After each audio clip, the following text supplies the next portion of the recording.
That's what he did. And messed up, like, he saved from up there where y'all at. He saved from New York. Well, upstate. Upstate New York? Nah, we don't claim that. Screaming at the top of your lungs don't make you that guy. Try to watch my style and replay it, don't make you fly. Don't take a break, cause the fake like the snake. When the big dog away, all they do is clout chase. When I enter the room, all they do is bout face. Put them lions on my back, then ball with the minister. Side put me on there, everybody wanna mimic you.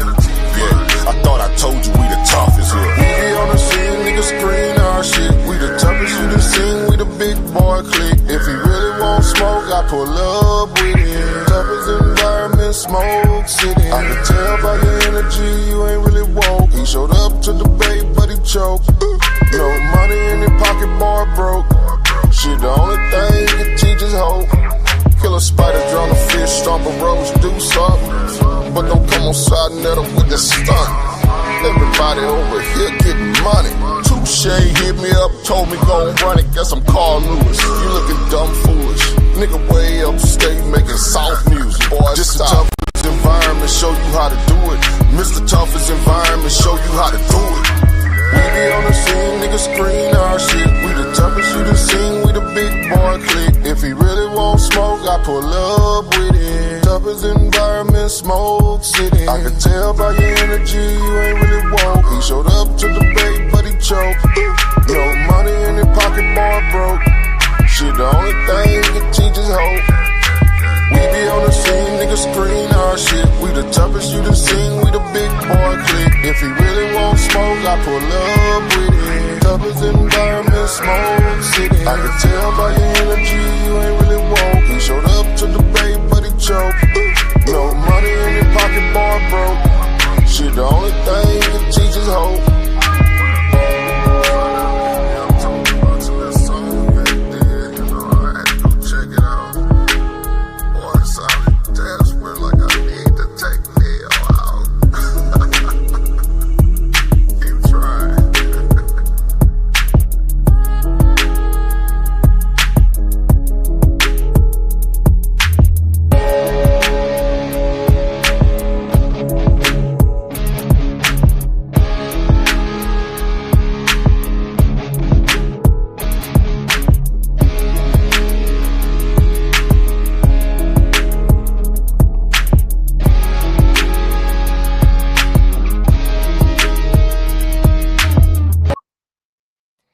Yeah. Peace and Black Power family.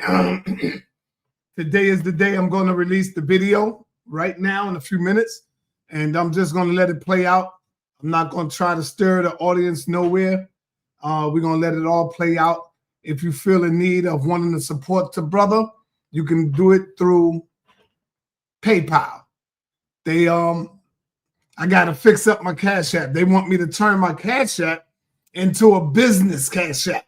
So you know how they want it. They want to tax me. You know what I'm saying? You know, they want to tax me. That's why my PayPal ain't working, because they telling me that I need to turn it into a business account. They want their cut. So it is what it is. And without any further ado, I'm coming on right now. And here is the debate. Let's get it in. All right. There we have it. You got everybody hear me? Yep. Yes. All right. Peace and Black Power. Hopefully this be a good, excellent debate by both parties. And, you know, this is the professional debate. And so here's the rules. I got to state the rules so y'all will know and you can't cry later. There is no ad hominems. There is no getting personal. You will lose 5 minutes if you get personal. And every time you do, you will lose 5 minutes. So I don't think y'all want to do that. You want to make sure y'all just deal with the information that people is coming in to see and to hear this information. All right. It's 5 minutes of opening, both parties. Brother Jabari, Dr. ENQI, go first. And it's 30-minute rounds for 3 rounds. But in each round, you will have 5 minutes to rebut each other. Y'all both will have 5 minutes to rebut. All right. And I think I said it was 10-minute closing. Did I say that? Or 5? 10-minute closing. I believe we said 10. Okay, 10-minute closing. And after, the Q&A. You're going to have a Q&A. And you're going to have to answer. All questions must be answered. Now, even if you say, I don't know, or I don't have the answer to that, that's an answer. You can't get the brothers for that. And then we just move on. So are there any questions, anybody? Yeah, how is the Q&A? Like, is that like a 5 minutes or 10 questions, or like what does the Q&A consist of? The Q&A consists of both of you will be able to ask each other 4 questions. And you can go 4 straight, or y'all could go 1-1, however y'all decide. What y'all rather do? You could go 1 question ENQI, then 1 question Jabari, then back to ENQI, or you can let off all 4 of your questions, and then Jabari could go 4 questions. How y'all rather do it? I like the alternating questions idea. Okay, back and forth. That's cool. I'm okay All with right, that. and you have 1.5 minutes to answer the question. 1.5 minutes just to answer that question. Are there any questions, Jabari? And just to clarify, we're talking about how many rounds? We're talking about 3 rounds. And 3 30-minute rounds. right. And that's it. And before we start, Nepal, can you tell them what is the title of the debate, if you remember offhand? Sure. I can read it. Just give Go ahead. me 1 second. It is for the people, of course, or for everybody. It is Brother Jabari, OSAZE versus Minister ENQI. Is Christ a literal and historical character, and is he the Word of God? All right, and there you go. That's it. I'm going to fall back. You got your first opening. 5 minutes, right? 5 minutes, brother. 5 minutes on your opening. Nepal, you got the time ready? 5-minute opening, 3 30-minute rounds, 10-minute closing, correct? Yeah, but 5 minutes after each round where they get to rebut. Got it. So it's actually 35 minutes total. Yes. Okay, And great. so, ENQI, you go first. I want to get off the screen. How do I get off that screen, Nepal? You stop talking. Let me see. Yeah, when other people start talking, then that person that's talking goes onto the screen. Okay, there you go. So Let's if go. you put your mic on mute, then you won't be on the screen. All right. And so without any further ado, brothers, let's have a clean debate. Remember the rules. I told you there's no ad hominems. There's no getting personal. because I don't want to take 5 minutes. Y'all need all the time y'all can Now, get. hold on. Yeah. What you mean getting personal? Meaning, Yeah, like, thank you. We're gonna need clarification. from both meaning of you them. can't talk about the brother's business. You can't talk about families. You can't talk about him personally. Stuff Okay, like that's that. fine. Yeah, in the same way with him. He can't talk about your business or you personally or nothing like that. Okay, yeah, let's get it. Are they So any- what if ENQI mentions that Jabari is a Kemetic priest? Is that well, an he ad? can mention that. No, that ain't no problem Okay, with great. Not Just an ad clarifying. hominem attack. because he is a Kemetic priest. And I want you to know I'm having a little technical issue here, so I'm going to be trying to clear it up. If I pop out, if I pop out, I will be back. Okay. I would rather you give me like 2 minutes to try to Let's resolve, do that. Yes, you have as much time as you because I need. would rather hear everything that ENQI is doing. For some reason, having a tech issue here, and I'm not sure why it's behaving so poorly. Give me But that's one. why I told you come in early, Jabari. Yeah. That's a tech on your instrument, on your part, brother. Could it be the Neteru? What was that? Could it be the Neteru? The Yeah. Neteru giving you mercy and giving you a few minutes to prepare? Sure. You can view I it think that way. that's possible. I think that's ENQI, possible. set your stuff up. You going first. This That's is the what's opening round. You're going to be opening up to the audience. Remember, it's just like a jury. They the jury. You're appealing to them. You'll let them know what you're getting ready to do and getting ready to prove. So a lot of people don't know what openings are. You know. Hey, listen, Come on. opening is just Bobby, another 5 Bobby, minutes you got hear to talk. it? Can you hear ENQI? Yes, I can. All right, we're gonna get started, brother. Give me a second. We don't want text fix it now so it won't be going on Yeah, through the. that's what I'm trying to do. Give me 1 second. I should be good to Gotcha. go in a minute. And while he does that, everybody, I want to say thank you so much for being here. Y'all are here. The house is full. I do want to mention that I love how we are on CP. Well, how do you say CPT time? Come on, y'all. If you don't like color people time, you know what I'm saying. Everybody people got their tickets. Like it was like 50 people at the end today getting tickets. So I love you all for being here. Thank you so much. We really appreciate you, sa.neter. Appreciate you, right. Dr. ENQI, Brother Jabari. We appreciate you being here, and you know this is going to be a classic. Are you ready, Jabari? sa.neter, when he is ready, I'm gonna let you know. Give me a second. sa.neter, you took some. Did you drink a Red Bull? I don't drink that poison. Talk I do heavy, not talk drink that heavy. poison. Talk heavy, talk heavy. Not drink that poison. You need to. And then he just come on, sa.neter. I'm telling you, baby. I know No you don't. snitching That's is allowed during the debate, Nepal. What you say? No snitching. No snitching is allowed during the debate. All of y'all are stupid. All right, come on, man. The audience is waiting for this, man. Let's Yes, get and it. they're gonna wait. It's only gonna take a moment. Don't worry about it. They are happy to be here. Let's see. Let me. It's not gonna take long. Go ahead, Brother Jabari. I'm gonna see who's in the house. Yep. I see you guys. I see Moses. We see H. Millette, Joel Armstrong, Carlington Watson. We got Keith Brodney in the Did house. they get the H letting them get the run the chat or no? I have to actually add them to the Zoom for the next one. It's a little. They're going to be actually. You know how you're on the Zoom. Mm-hmm. I have to add them to the Zoom, so I will be doing that for next time. You want to do it now while Jabari doing that? It's probably going to take a minute because then they have to go out. Oh, okay, I got you. But yeah, I do want to do that because it would help if they can mod. Let's see who else is in the building. Kassad is in here.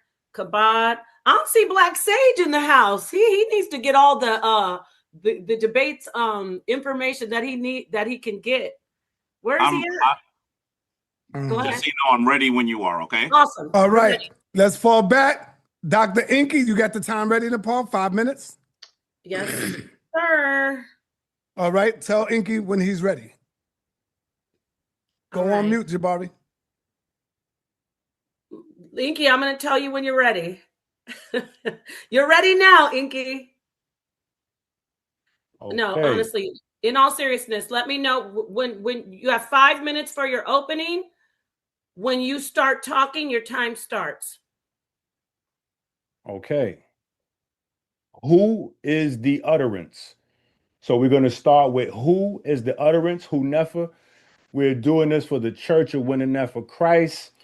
The main source of confusion with Christianity and its parent, Kemetic science, is the lack of scientific understanding of the text, biblical and Kemetic. You cannot understand the biblical or the Bible or Kemetic text without understanding the forces that create and sustain life. Why do Kemetic scholars teach that the Neteru were universal forces without identifying those forces, leaving their students and themselves open to chakra foolishness and other foreign concepts? JABARI specifically is teaching that the Neteru were universal forces, but not actual, meaning that they don't exist. Then, at other times, he claims the opposite. We must also acknowledge the fact that JABARI is quoting and teaching Madame Blavatsky when he says that the Neteru are not literal and actual. That concept is a direct lesson pulled from Madame Blavatsky, not Kemetic texts. Chakras aren't even that important. We intend to prove that Winna Nefer is the original Christ. Winna Nefer existed, as do all the Neter. The glyphs for Re are a standing wave and a resonant wave cavity, vortex, as well as the standing wave being the word. Before you get confused, I will be using the Bible to specifically satisfy the debate victory requirements. Is Christ a literal and historical character, and is Christ the Word? One of which we proved already. First, I need you to learn what the Word is. The Word is a standing wave. In history, in the glyphs, in our thoughts when we speak, when matter is formed, etc. A standing wave. Our ancestors knew this science, and it was life. It was life for them and became religion later for others. Y'all wanna see a dead body? Y'all wanna see a dead body? He thinks that he's going to prove that there is a literal named named Christ that's not Jesus. We read the Kemetic text. When I tell you that Asar and Heru are the King of Kings and the Lord of Lords, I'm telling you that the Kemetic text says so. And I believe literally, I feel an energy that is Heru. Not a physical person, but an energy. And I believe literally, I feel an energy that is Heru. Not a physical person, but an energy. And that energy has assisted me. I would call that Heru. Okay, so right here in the intro, we have JABARI identifying Heru and Osiris as the original Christ, and also saying that Heru is literal because he feels him literally in actual real life. So in the intro, I think we might have already finished the debate. I think we might have already finished the debate in the intro. But we'll recap because we have some more time. Y'all wanna see a dead body? He thinks that he's going to prove that there is a literal named Christ that's not Jesus. We read the Kemetic text. When I tell you that Asar and Heru are the King of Kings and the Lord of Lords, I'm telling you that the Kemetic text says so. See, that's the best source. JABARI's the source for quite a bit of my argument. JABARI can't argue against JABARI. And I believe literally, and I believe literally, I feel an energy that is Heru, not a physical person. My yesterday or tomorrow, I place the trail and you follow from the home of the Apollo. Thank you so much, ENQI, for that opening. Now we would I move thought on you was gonna give me the 1 minute warning. Oh, you needed the 1 minute warning for your 5 minute. Okay, next time I will give you that for sure. Yeah. All right. So thank you so much, ENQI, for that. Papa, if you'd like, he could take another minute. It's I don't know. I think No. Go ahead, Jabari. Do your thing. Another minute. So graceful. That's very generous of you. That's very generous. And so I'm a gentleman. I'm a gentleman. Very much of you. Okay. However, everyone, we got to stay fair. So let's get our brother Jabari in to do his 5 minute intro. Do you need me to let you know that you have 1 minute left, or you just can go? No, I do not. I'm going to actually also keep my own time. That's usually what I do. Just to, I can glance down and see what the time is. On the larger debate issues, it may be helpful, but not for the 5 minute section. Exactly. So when you start speaking, your time begins. Okay. Could you go ahead and share my screen? Yes, sir. There it is. I believe you can see, is the biblical Jesus Christ a historical character? Yes. Yes. Now, family, I want to be really clear that I knew that ENQI was going to try to do this.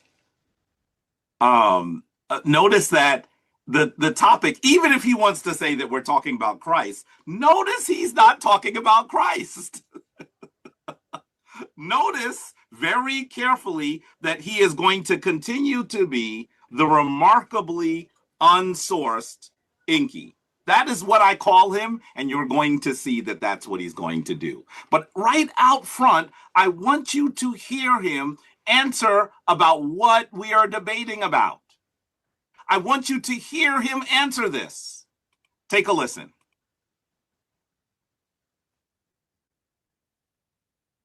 To flim flam, because he's going to prove that Christ is a literal historical character and that Jesus is the word. If he thinks he's going to do that and I knew he was going to try to do that, by the way. We argued for a long time about the name Jesus or Christ. We argued about it. But on this very video, he said to sa.neter that when he says Christ, he means Jesus. Does he not know that I have that clipped and ready? What do you think that I do? Have you not? A little something. Have you not watched any of my debates? Let me ask you a question. No, ENQI, you are not going to speak now. You don't even have the right to speak after playing a music video, a poorly crafted music video. Now I want you to listen to ENQI acknowledge what we are debating about. I told you I knew he was going to do this. By the way, all of the Hebrews, all of the Christians that came here to see your champion. Yes, you were describing him like a champion just a few weeks ago, just a few days ago, just a few hours ago, came to see him give you authentic proof of the historicity of Jesus. I want you to know that he is failing you. Take a listen to him to explain what the debate is really about. All right, I got to ask this question, Dr. ENQI. This is very important because we don't want this to go into no sabotage scholarship or sabotage debate. Now, I need to ask you, Dr. ENQI, the Christ that you're talking about is the Christ of the Bible, yes? Of course.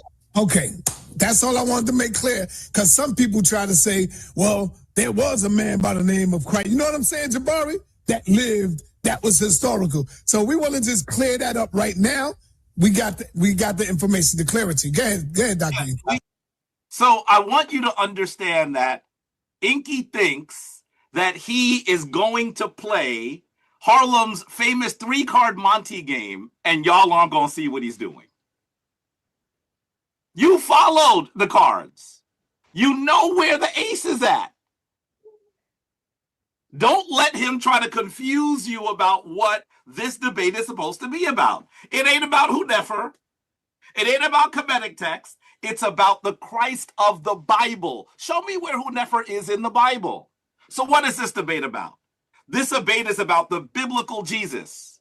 Definitely not about Jesus stripped of miracles. This is a historical debate. It's not based on anyone's faith. By the way, ENQI is going to continue to try to insult my Kemetic tradition, and he thinks that I'm going to get upset or I'm going to jump out the window.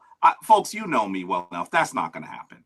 He even tried to say something in his old. That's just not going to happen. He can waste his time, his very valuable time doing that. It's not going to be a problem. It must be judged on the logical use of verifiable sources. There is a complete scarcity of quality sources. We will dispense with misconceptions based on focusing entirely on the Bible. We will make the point that the story of Jesus is an echo of ancient African traditions. It was remixed by foreigners according to their worldview and social mores. If this is a story that is remixed according to someone's social mores, we're not talking about a historical figure. That's what ENQI is supposed to be debating about. I just want you to know I'm going to stay faithful to the topic of the debate. And I think you know by the opening, you should not expect ENQI to do the same. And that's fine, because I didn't know he was going to get sources anyway. So please, let's proceed. I'm going to have a good time here, and I'm sure even you at home are going to enjoy this as well. Thank you so much. Thank you so much, Brother Jabari. Time. I do want to double check. We had some of the chat saying they think that your slides weren't moving, but I think you stayed on one on purpose, just that first slide. You were, okay, great. Just That's double correct. check. Perfect. Yeah, I said some things. I played 2 videos and I showed the slide. Trust me, there's more to come, folks. Yes, much more to come. In fact, with that said, let's get started right away and go into our very first round. Now, the first round is going to be ENQI, correct? Dr. ENQI is going to come in. ENQI, you have a 30-minute round right now. You don't have anything to rebut. I know correct? The rebuttal comes at the end. Perfect. Yes. Thank you so much. And so when you start speaking, your time will begin, but I will let you know that I will come in a minute before and say you have 1 minute left, just to give you that time. Come in at 5 minutes before, since we're doing 30-minute rounds. Yes, sir. Por supuesto. Of course. All right. When you're... ¿Tú hablas español? Okay. Sí. Sí. Okay. Listo para tisto. Are you ready? I'm ready. Okay, when you start speaking, your time begins. I will come in at 25 minutes and let you know you have 5 minutes left. Go ahead. All right. So right out the gate, we can see that Jabari is lying and looking to manipulate the audience. Nepal has read the title of the debate, and biblical, the word biblical, is not in the title of the debate, nor is the name Jesus in the title of the debate. So Jabari is already looking to mislead you, which means Jabari has already lost this debate. But I'm going to get to the science and we'll come back. So I want y'all to first pay attention to what you see on the screen. You see 2 different hieroglyphs here, both of them for Ray. What I want to establish in the first round is the science associated with Ray and how advanced our ancestors in Kemet actually were, so we can identify these forces and demonstrate that these forces still exist today. My yesterday or tomorrow, I place the trail and you follow from the home of the Apollo. I spit and you swallow. I'm here. Electron, we see that they don't behave like particles, but act more like waves. And it was this wave model that allowed us to really understand what was going on at this classical level of a Bohr atom. And so we realized that electrons could be here or here or here, but they didn't exist in the middle. And that was puzzling to scientists. Also, why is it when an electron falls down, it emits a photon of light, this certain amount of energy? Know the metal nature, but you flunk biology. Talking hieroglyph. Well, the wave model unlocks unlock that? Know the metal nature, but you flunk biology. Talking hieroglyph. Well, the wave model unlocked that. Know the metal nature, but you flunk biology. Talking hieroglyph. Well, the wave model unlocked that. Know the metal nature, but you flunk biology. Talking hieroglyph. Well, the wave model unlocked that. Know the metal nature, but you flunk biology. Talking Getting this, hieroglyph. Jabari? Well, the wave model unlocked Taking that. good Know notes? the metal nature, but you flunk biology. Talking hieroglyph. Well, the wave model unlocked that. Know the metal nature, but you flunk biology. Talking hieroglyph. Well, the wave model unlocked that. Know the metal nature, but you flunk I just want you to biology. take notes, Talking Jabari. hieroglyph. Because we've really got a good understanding of how waves work. So if we have waves moving back and forth, they create something called a standing wave. Know the metal nature, but you flunk biology. Talking hieroglyph. So if we have waves moving back and forth, they create something called a standing wave. Know the metal nature, but you flunk biology. Talking hieroglyph. So if we have waves moving back and forth, they create something called a standing wave. Of an electron, we see that they don't behave like particles, but act more like waves. And it was this wave model that allowed us to really understand what was going on at this classical level of a Bohr atom. And so we realized that electrons could be here or here or here, but they didn't exist in the middle, and that was puzzling to scientists.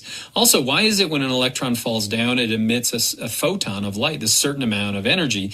Well, the wave model unlocked that, because we've really got a good understanding of how waves work. So if we have waves moving back and forth, they create something called a standing wave.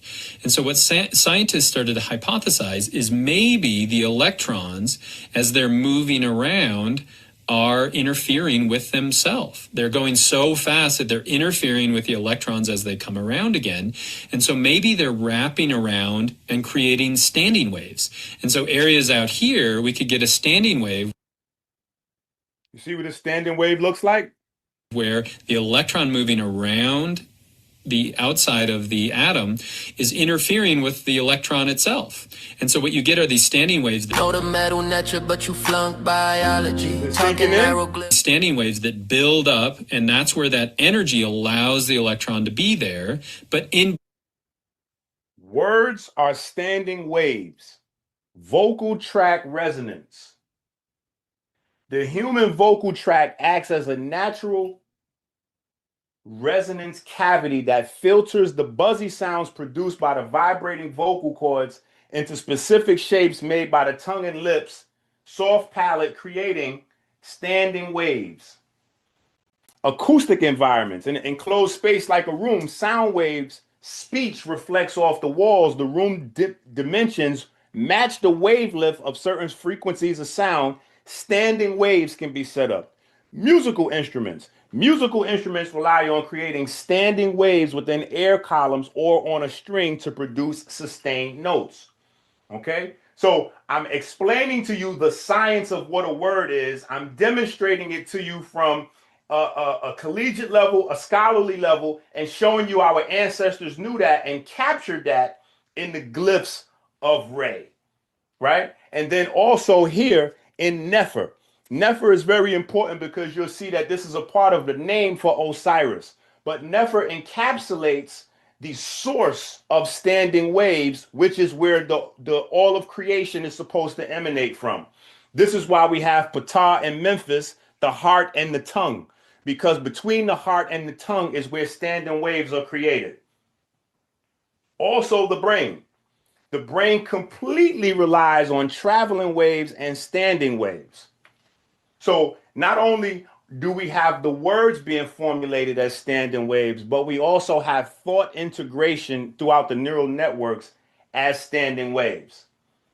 Brain function, integration and coherence. Standing waves are important for binding different areas of information together and overall coordinated, coherent activity in normal brain function. Resonant phenomena. Studies suggest that the brain works like a resonance chamber. Right? So I want you to understand once again what a standing wave is and what the word is and why Re, the hieroglyph for Re, is a standing wave and a resonant standing wave cavity.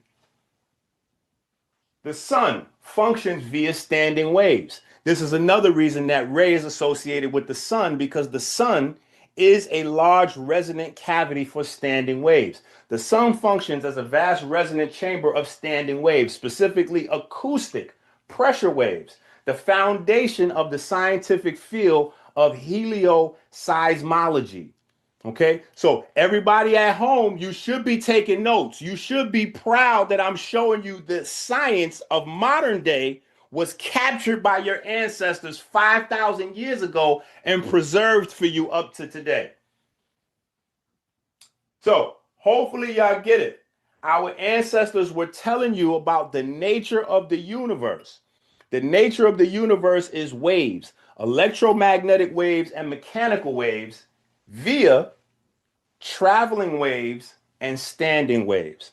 Standing waves being the focus of matter and life. Kemetic scholars don't understand this part of Kemet, like Jabari. They would tell you all day that the neter stood for natural forces, but they will never explain to you exactly which natural forces they are talking about. The word is the fundamental standing wave. This right here is the glyph for a mouth, which formulates words via standing waves. It is also, when you put the determinative under it, a glyph for ray, the standing wave. Nefer, the original word that became flesh. Actual. Are not literal. That is what I'm saying. They're not literal and actual. Now, here's a problem. Here's another problem with Jabari saying that the Neteru are not actual. The name Nefer means to exist. So if we're looking at the Kemetic text, the Kemetic text speaks specifically about existence. So when you start to say that the Neteru don't exist, you are not teaching the Kemetic text. That comes from another source altogether. And we will get there. Neteru are not literal. That is what I'm saying. They're not literal and actual. Can Jabari read the Medu Neter? I don't even care if he can. It doesn't matter. What matters is, do the people reading the Medu Neter understand what they're actually looking at? Can a Kemetic priest say he is teaching the Kemetic text and say that Osiris does not exist when the name Nefer means to exist? Y'all want to see a dead body? See, Jabari had y'all led to believe that I was going to come here with no sources. But when we go to the TLA, which is a primary source amongst Kemetic scholars, it says clearly, Nefer, to exist. This is very important as we continue to move through this conversation. I promise you, you should take notes at home. We just wanted to blow it up on the big screen so you can see it. When he says that the Neteru do not exist, that does not come from the primary text. Let's go to Hatshepsut at Karnak. What does this say? It says that all of this really happened. And you can see in the glyph what is used. You can see in the glyphs what is used and the translation. All this really happened. This is very important as we move through this, because I want y'all to understand this is not just a historical conversation, but a scientific one. Theophile Obenga says atomic theory comes from Kemet. Let's go to the text. Who then is he? Osiris it is. Otherwise, it says his name. Clearly on the second line, you see here, it is Ra. It is of Ra when he uniteth with him. So now we're talking about Ra uniting with Osiris. Oh, y'all can't even see my finger point. My finger's pointing on the screen. Ra unites with Osiris. This is important because I know y'all are saying, well, why are we looking at hieroglyphs for Ra?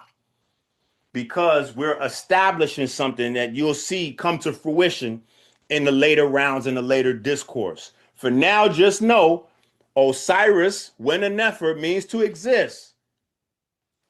Also know that we're talking about science. I didn't give you a generic term and say natural forces.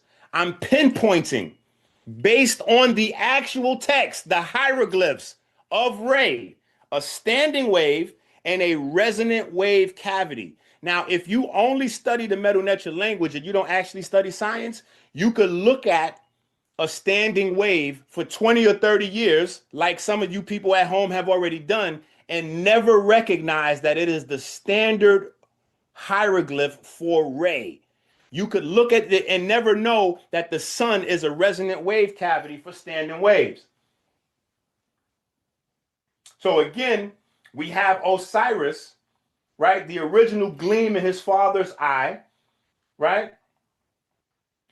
Now we go here, we have the interaction between standing waves and vortices, right? Which again speaks to the relationship of the two glyphs used for Re. I want y'all to follow along with this now. I know this sciencey part gets a little complicated.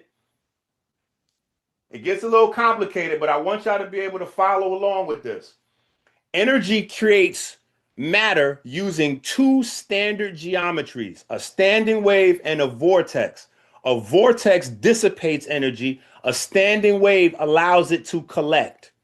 This is very important as we understand that all matter comes from a standing wave. So when our ancestors were saying that the world was created by the word, they were telling you that the world around you is created by the standing wave. And modern science agrees. Modern science tells you that the periodic table is made out of standing waves. Your ancestors told you that the world was created from standing waves. The Bible then tells you the world was created from the word. The word is a standing wave. If we apply the science, our ancestors were leaving us a treasure trove of truth, intellectual property that we could stand on today and build with. But the problem is when non-scientific people look at science, they don't know what they're looking at. That's why we have people in the House of Consciousness today telling you that Africans did not have science. There's no such thing as African science. They don't know what they're looking at. They don't know what they're looking at. Energy transfer. Energy transfers between standing waves and vortexes. Standing waves build, a vortex distribute. What do we have as a vortex that you can see? A tornado, a whirlwind, the drain in your tub going down, the clouds when the weather's forming. Everywhere these patterns exist. Spirals, golden mean ratio. Everywhere these patterns exist. The word is the form energy takes as described by Kemetic text. Is Christ the word? So I want y'all to pay attention. Jabari has blinked off his screen so that he can take notes because he realizes that things have just shifted. The only thing that can exist in a pure vacuum and create is light, traveling waves. I want y'all to understand this. When we talk about first causes of matter, first causes of life, first causes of anything, the only thing that can exist in a vacuum, in nothingness, is light. The Bible tells us God is light, and it tells us Jesus is the light of the world. We also have the Kemetic text establishing that Heru is light. We also have that the Kemetic text I just showed you of Osiris combining with Ra, Re, who is also a light body, a light being, or the sun that gives light to the world. So I just want to keep this running theme coming together because this new information, it might be hard for y'all to wrestle with coming in all at once, but it's okay. We're going to continue to drip sources on you. We're going to continue to drip information on you so that you get this, because I want y'all to learn today. Traveling waves, God is light. Traveling waves create matter, and standing waves are the words from the mouth of God. God is light in both the biblical text and the Kemetic text. So is Christ. Now, y'all remember this from the last debate. This is what I was explaining to y'all in the last debate. This is what I was explaining to y'all in the last debate with quantum field theory. The emergence from the quantum soup. Your ancestors were explaining that. They already had the parts and their interactions. That's called the scientific mechanism. We originated a scientific mechanism. We originated that and communicated that through the stories of the Neteru. Very important for you to understand this concept. The Kamenu described the mechanisms, parts, and interactions of the parts of the quantum world. Waves of potential. Very important that we understand that the Kamenu represented waves of potential, which is why we have noon.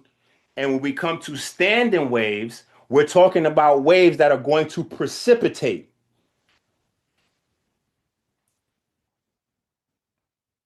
Now, back to the original utterance. In the Kemetic text, they didn't say word. They didn't use English. In the Old Testament, they didn't use English either. When we go to the Kemetic text, the word is who. Who. It is also infinity. It is also, right? So we see that in the Kamenu. It is also infinity, right? It is the utterance. It is the word of creation. This is very important. Now, when we go to the Oxford dictionaries, you see the word utterance there. The definition is a spoken word. Very important to put these things in your back pocket. Jabari will try to bend words, even lie outright to you like he did to you about the topic of this discussion. The debate is not about biblical Jesus. Let's go back to some more text. When we go to the 8th hour, we see Heru. We see Heru here described as the original utterance. So again, we now have Heru as the original word. What is utterance? A spoken word, or a statement, or a vocal sound, which all three come from scientifically what's known as a standing wave. I want y'all to be clear on what you're seeing right here. We're going to the source material. So if he keeps saying remarkable sourceless ENQI, say no. ENQI pulled up the Amdui. ENQI pulled up the TLA. ENQI pulled up Oxford. Right? So we have utterance. We go to the etymology. The etymology for the word utterance in Christian theology,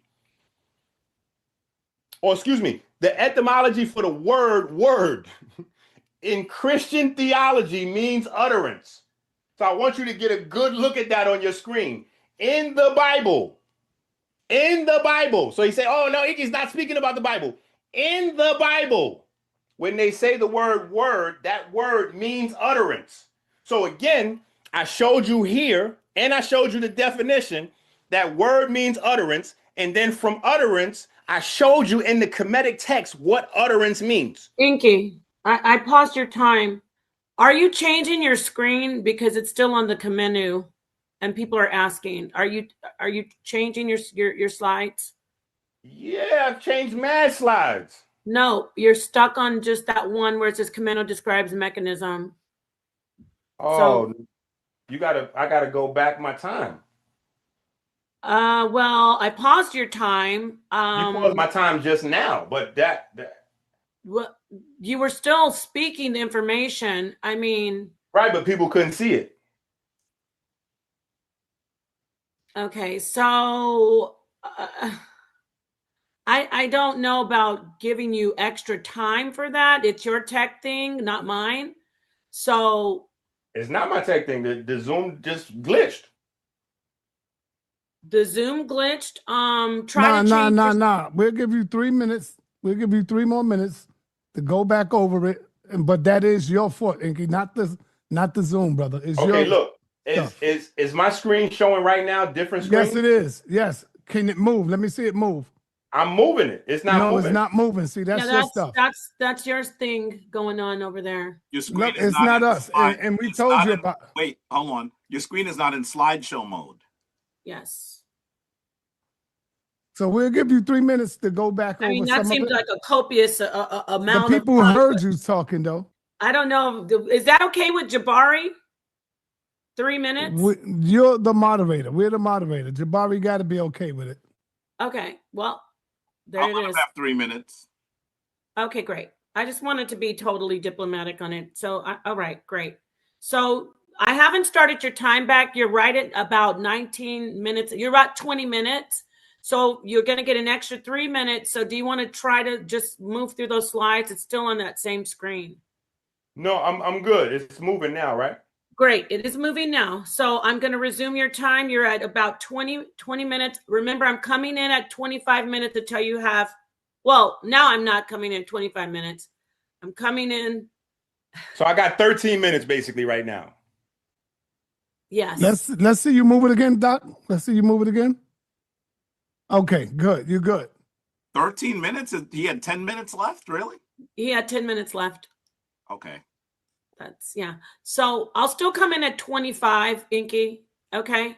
And you'll know you have an additional 8 minutes. So you're at 20 minutes. Tell me when you're ready to resume your time.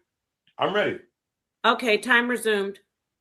Okay, so what I was saying was that quantum field theory is basically the modern scientific version of what our ancestors laid out.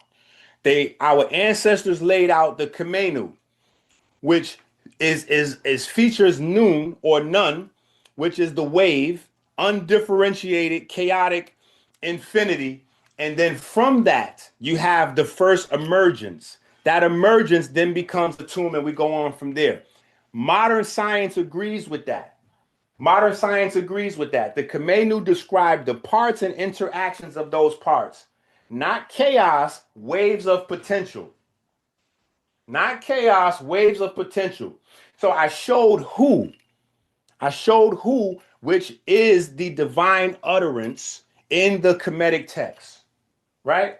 We went to the Oxford Dictionary and I showed that utterance, the definition of utterance is a spoken word.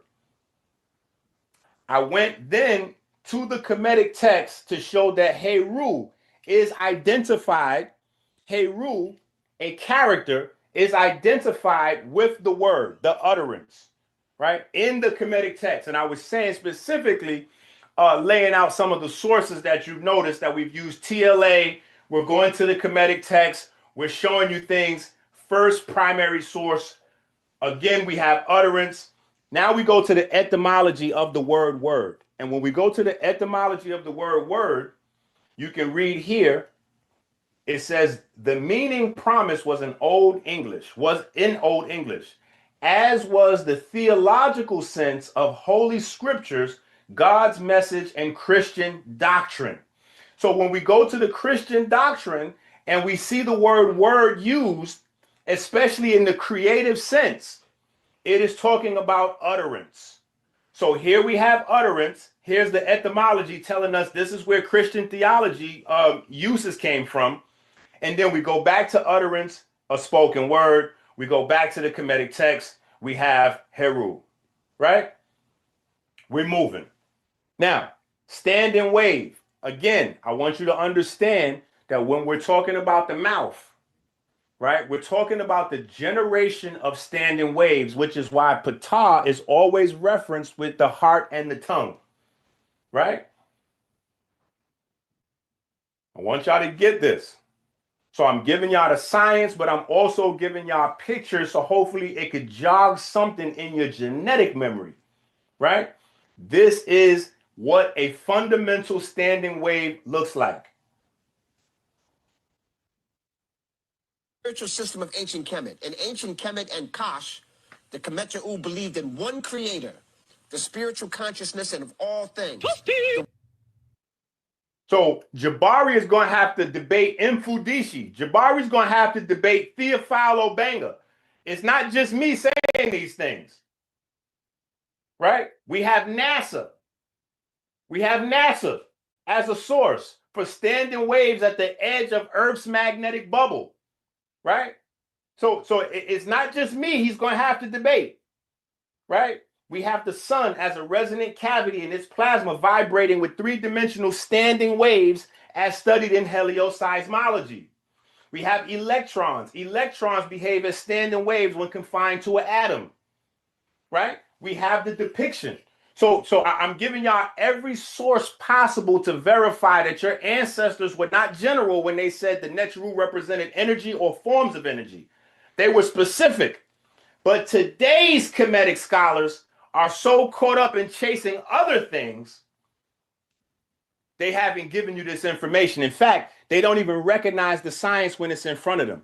So when you look at the top here, this is a fundamental standing wave. This is a fundamental standing wave. Again, here in the top left corner, a fundamental standing wave, which is what your ancestors were communicating to you. Again, a fundamental standing wave. Key points about waves in the sun. The sun's interior is constantly in motion due to convection, which generates acoustic waves. These waves bounce back and forth, creating three-dimensional standing wave patterns. Right? Now, we get to see the glyph of Re in the text. So you get to see in the text the actual standing wave where your ancestors were trying to communicate the science to you. Again, the actual standing wave, the word, the light of the world. All people, all places, and all things are created by standing waves. This is why I'm showing you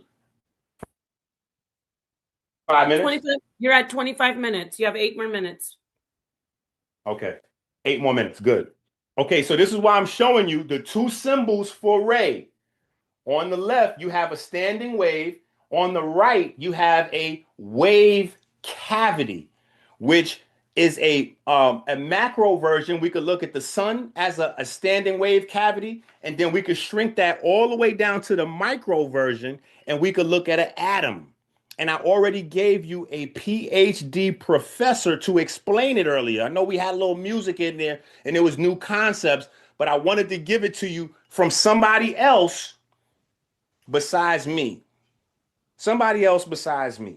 So your ancestors were communicating very specific science to you. It wasn't principles. It wasn't allegorical foolishness. It wasn't the fact that they didn't exist, because when we talk about these forces exist right now. The clothes you have on your back, the laptop you're using, all of the things around us, including you, are made of standing waves. Osiris versus standing waves. The perfect black depicted green. Why? Quantum electronic states exist inside melanin. Even though melanin is amorphous, its electrons still occupy molecular orbitals. In quantum mechanics, molecular orbitals are standing wave solutions to the Schrodinger equation. Chlorophyll molecules do not create standing waves in space. However, inside the molecule, the electrons behave as quantum standing wave patterns. These patterns determine which wavelengths of light chlorophyll can absorb and why chlorophyll is green. How energy is transferred during photosynthesis. This is explained in the 6th hour of the Amduat. In the 6th hour of the Amduat, once again, we have Re uniting with Osiris. Yes, we have Re uniting with Osiris, right? We have Osiris, the green, the chlorophyll, and we have Re, the sun, the light, coming together. And then you have what? The production of plants. You have the production of plants and the sustenance, the creation of food for the people. So we have an early depiction of photosynthesis. So again, these are not random allegorical things that are not real or don't exist. These are actual scientific processes that we have not spent enough time studying what our ancestors left us to see. And again, we go into the text. So just because it's in black and white, don't believe. You see the sources there. Jabari's going to have to debunk the Amduat. Intelligence, Ma'at, the ability to organize. Google it. Self-organization is driven by energy flow. So when our ancestors used terms that denoted intelligence, when they used terms that denoted consciousness, you have to first say to yourself, our modern day definition of consciousness may not be exactly the same as Kemetic people's version of consciousness or intelligence 5,000 years ago. So when they were talking about intelligent energy, When they were talking about conscious energy, what they were talking about was self-organization of energy. The ability to organize denoted intelligence for our ancestors, which is the reason why we have Ma'at, order and sequence. Order and sequence is how you organize. So organization was what they saw as a form of intelligence, hence the reason that Neteru were given the designation of intelligent forces, intelligent, conscious forces, because these forces self-organize. This is not metaphorical. This is not allegorical. This is today. Modern science. Google it. Self-organization is driven by energy flow. And when you look it up, it's going to tell you that self-organization is driven by two primary geometrical formations in energy flow: a vortex, or a resonant cavity for standing fields or for standing waves, and a standing wave. The two hieroglyphs of Re. We're going to keep moving. We're going to keep moving. Do you see how and why your ancestors viewed energy as what we call consciousness? Standing waves and vortices are the shapes of consciousness and of Re. Vortices are a primary mechanism for fluid dynamics to resolve pressure and velocity in efficient and stable manners. Standing waves are preferred because they represent a system's most stable resonant state where energy is stored and localized within specific boundaries. Here we have an article: standing waves mediated molecular reorientation and spontaneous formation of tunable concentric defect arrays in liquid crystal cells. A article. I'm giving you a wide variety of sources so you can understand standing waves. Then we're looking at the atmosphere so we can see energy distribution in real time, right? In real time. Now we go back to the TLA. Arise, Osiris, Winter Nefer, son of Nu, right? I hope y'all see what's happening. Osiris, the beautiful one of gold, great God, great spirit, elder oniferous, right? I want y'all to see these things existing in real time. I want y'all to see these things existing in real time. Then I want you to pull out your Bible. Yes, I told you we are not going to neglect the Bible. The whirlwind, the vortex is mentioned all throughout the biblical text. If you don't know science, science could be sitting on your nose and you won't see it. We also have standing waves mentioned in the Bible. A seach is a standing wave that happens, a very specific type of standing wave. Seaches are in Job 38:11, Psalms 89:9, Psalms 107:29, Mark 4:39, Matthew 8:26. So again, I'm laying out the modern science, I'm giving you the Kemetic version, and now I'm giving you the biblical version, everything sourced. Scientific journals, PhD professors, Kemetic texts, biblical verses. We left nothing out. Now we're going to go to bacteria. I want you to see the bacteria.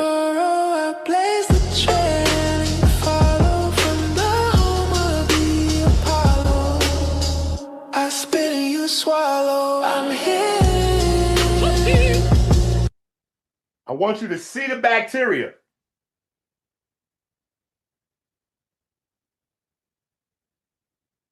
Y'all want to see a dead body? Even so, this is the wisdom, the foundation of wisdom. It came from Kemet. They recognize that. So in fact, it was not stolen legacy. No, they stole in antiquity. They recognize. Time. He's one of them too. One of them spent five years in Kemet studying. Time. They call the father of Artemis theory. Oh, okay. Yeah, I just wanted them to see. Theophilo Banger said the father of atomic theory studied 5 years to get that in Kemet. All right. Thank you so much, Dr. ENQI. Thank you, Minister ENQI. Now, Brother Jabari, you can come in, of course, do your 5-minute rebuttal and start your first round, which will be 30 minutes. Do you need me to, or what would you like me to come in and give you a warning before the end of your 30 minutes? If you give me a 5-minute warning, that'd probably be good. But give me one moment. Sure. I do want to say on the 5-minute rebuttal, you don't need, at the 5 minutes, I'll tell you rebuttal's time up, and then you can start your 30. Right. Okay. Paul, remove Okay. that person. Put that person in the back. Yes, sir. Give me a second here. This is for my rebuttal.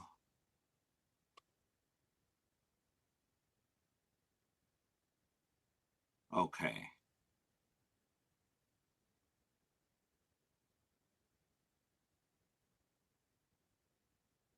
Okay. All right. Screen. Give me 1 second. Yes. So when you start speaking is when your 5 minutes will start, and then I will let you know it ends at the 5. You go into your 30 right after you end, and then I will come in at 25 minutes for you. Okay. Thank you. Okay. Let's begin. I want to say that I'm a little surprised that ENQI is not trying to debate.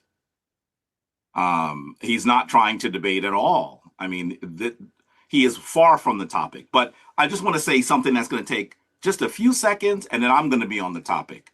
He made it seem like we're talking about whether the Neteru are actual literal historical entities. And I want you to be really clear. That is the debate I'm supposed to have with Tahuti. Maybe he got punch drunk. Maybe he got confused. I don't know why he's doing this. But I want you to know he is translating when nefer as if it means to exist. That's only one of the glyphs. The when is the rabbit with the 2 waves of energy here. He didn't say nefer. Most scholars translate when nefer, as you're seeing on the screen, as the one who continues to be perfect. So he gave you just one of the glyphs. You can see the nefer here as this stringed instrument, and this is the determinative that shows you they're talking about a deity. He is giving you one of the glyphs and telling you that that is the meaning. He's not in the topic, and he's not even doing what he's supposed to be doing. What he thinks he's doing, he's not doing well. I told you that ENQI was going to pretend that this debate is not about Jesus of the Bible. I told you this. Listen to him speak again. Where's the video? Come on. All right, I got to ask this question, Dr. ENQI. This is very important because we don't want this to go into no sabotage scholarship or sabotage debate. Now, I need to ask you, Dr. ENQI, the Christ that you're talking about is the Christ of the Bible, yes? Of course. Is that what he's talking about? Did you hear him talk about the Christ of the Bible? He's talking about whirlwinds and atoms, and to be really honest, some of his presentation was interesting to me, not in this debate. It was not on topic at all. At all. And even those of you who are rocking for him need to admit that is completely off the topic. Here, let me show you why you heard him say that we're talking about the Christ of the Bible. Well, he didn't mention Matthew 16, 15 to 16, that says, he saith unto them, but whom say ye that I am? And Simon Peter answered and said, thou art the Christ, the Son of the living God. This is where most English speakers get the concept of calling Jesus the Christ. That's who we're talking about. You heard him say that's who we're talking about. What is he doing? Is he trying to say that the Kemetic people had advanced science before Europeans did? Check. Wonderful debate. Wonderful discussion, ENQI, for someone else. For someone else. That's not what we're talking about. He spent a half hour doing that.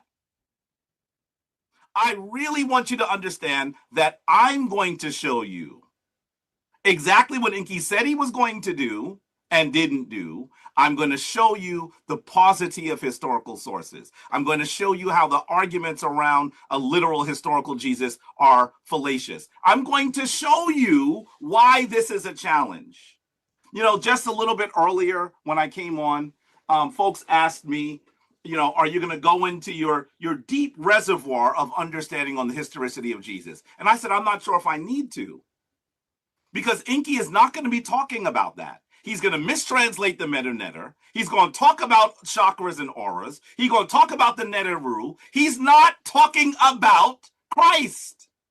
And you saw him, maybe he has amnesia. You saw him say that we're talking about the Christ of the Bible. Is that what you just saw? Even those of you who are rocking for him, is that what you just saw? Be honest for a second here. I expect you to be people of your words. He is not on topic. By the way, he even went into, is the Christ the Word? That's not, why is he in that in this section? We can deal with that, but he's not dealing with the historicity of Christ. This is a problem.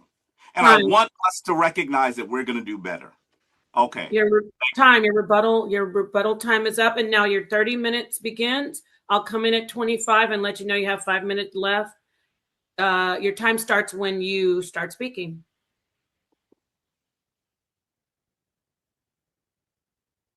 And while you get that set up, I just want to let everybody know we're waiting for ENQI to come back in. I don't know if he has some tech stuff going on. Oh, he's here now. Perfect. He's there. Yeah. All right. Great. And I think that we can go. Give me one moment. Let me just make sure that we're set. Okay, great. Okay.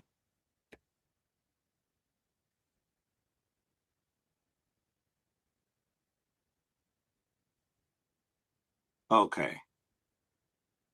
All right, let's go. You ready? Your time starts when you start.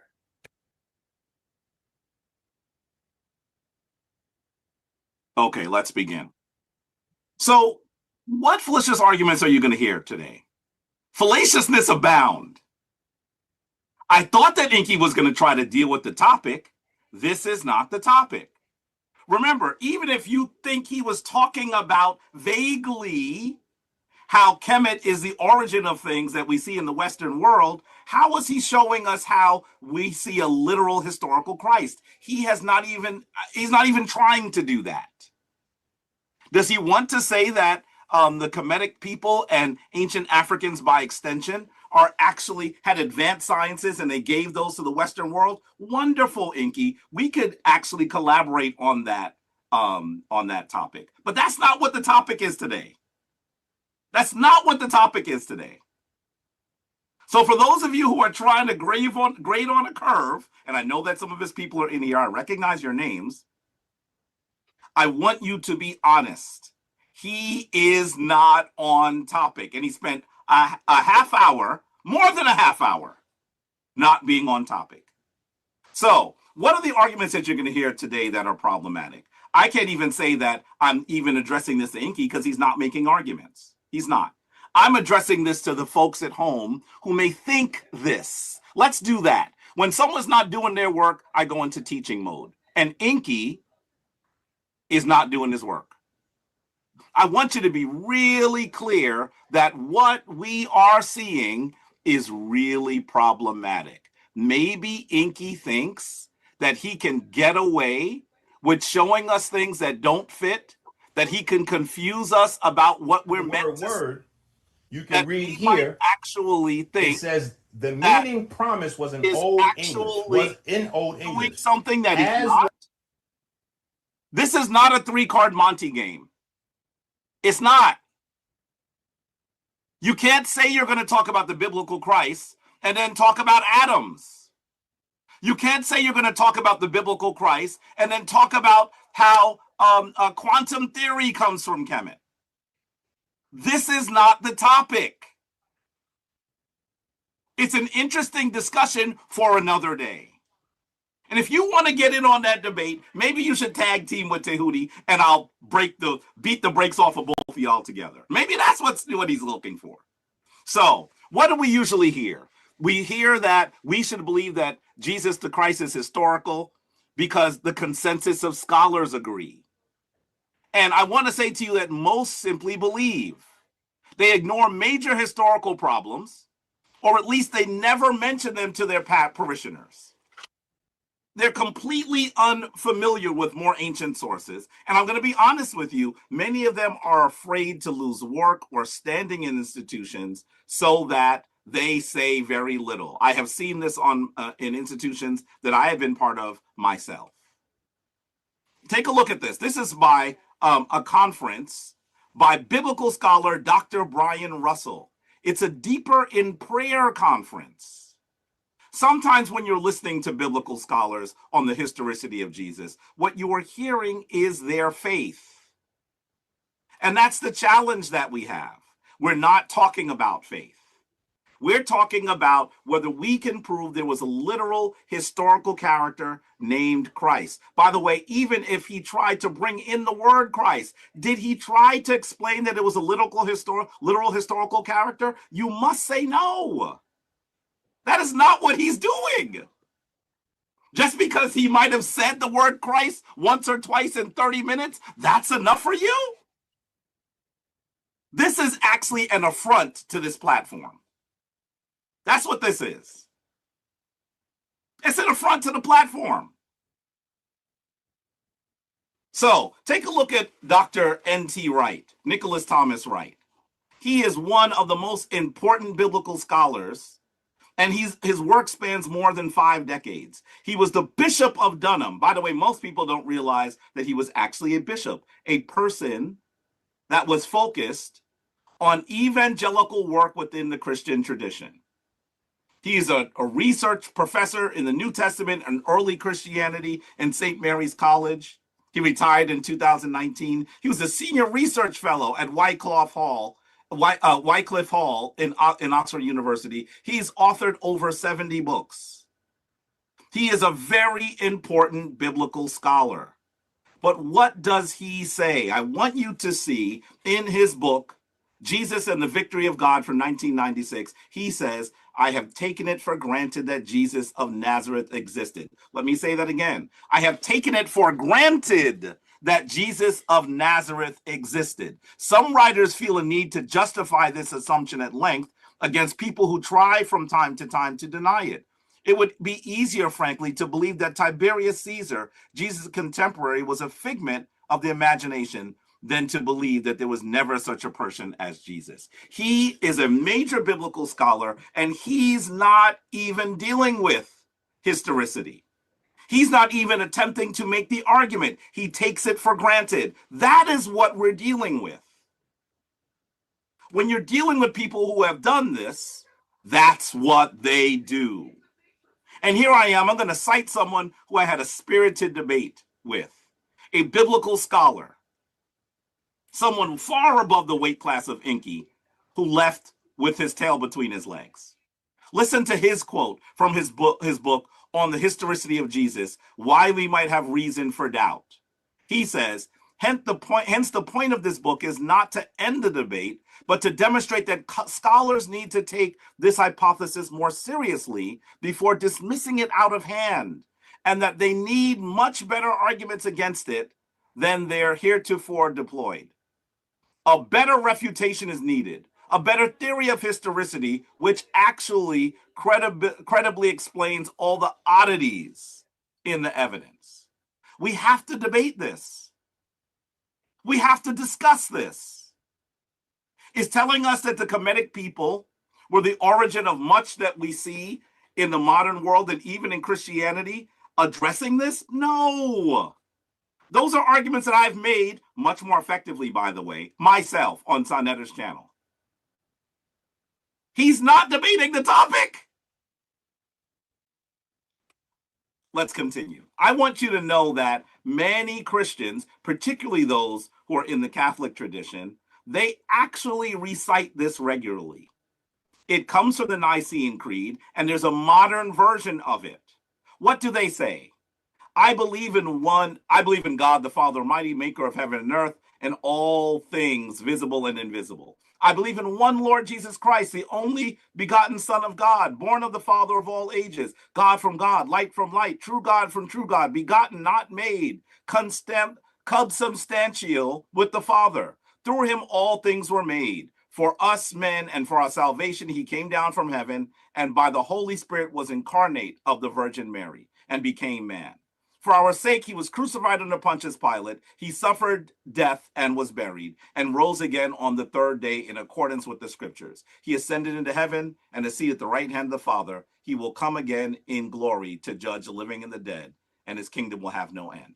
If this was an argument that was without question, why do churches have to make people pledge it?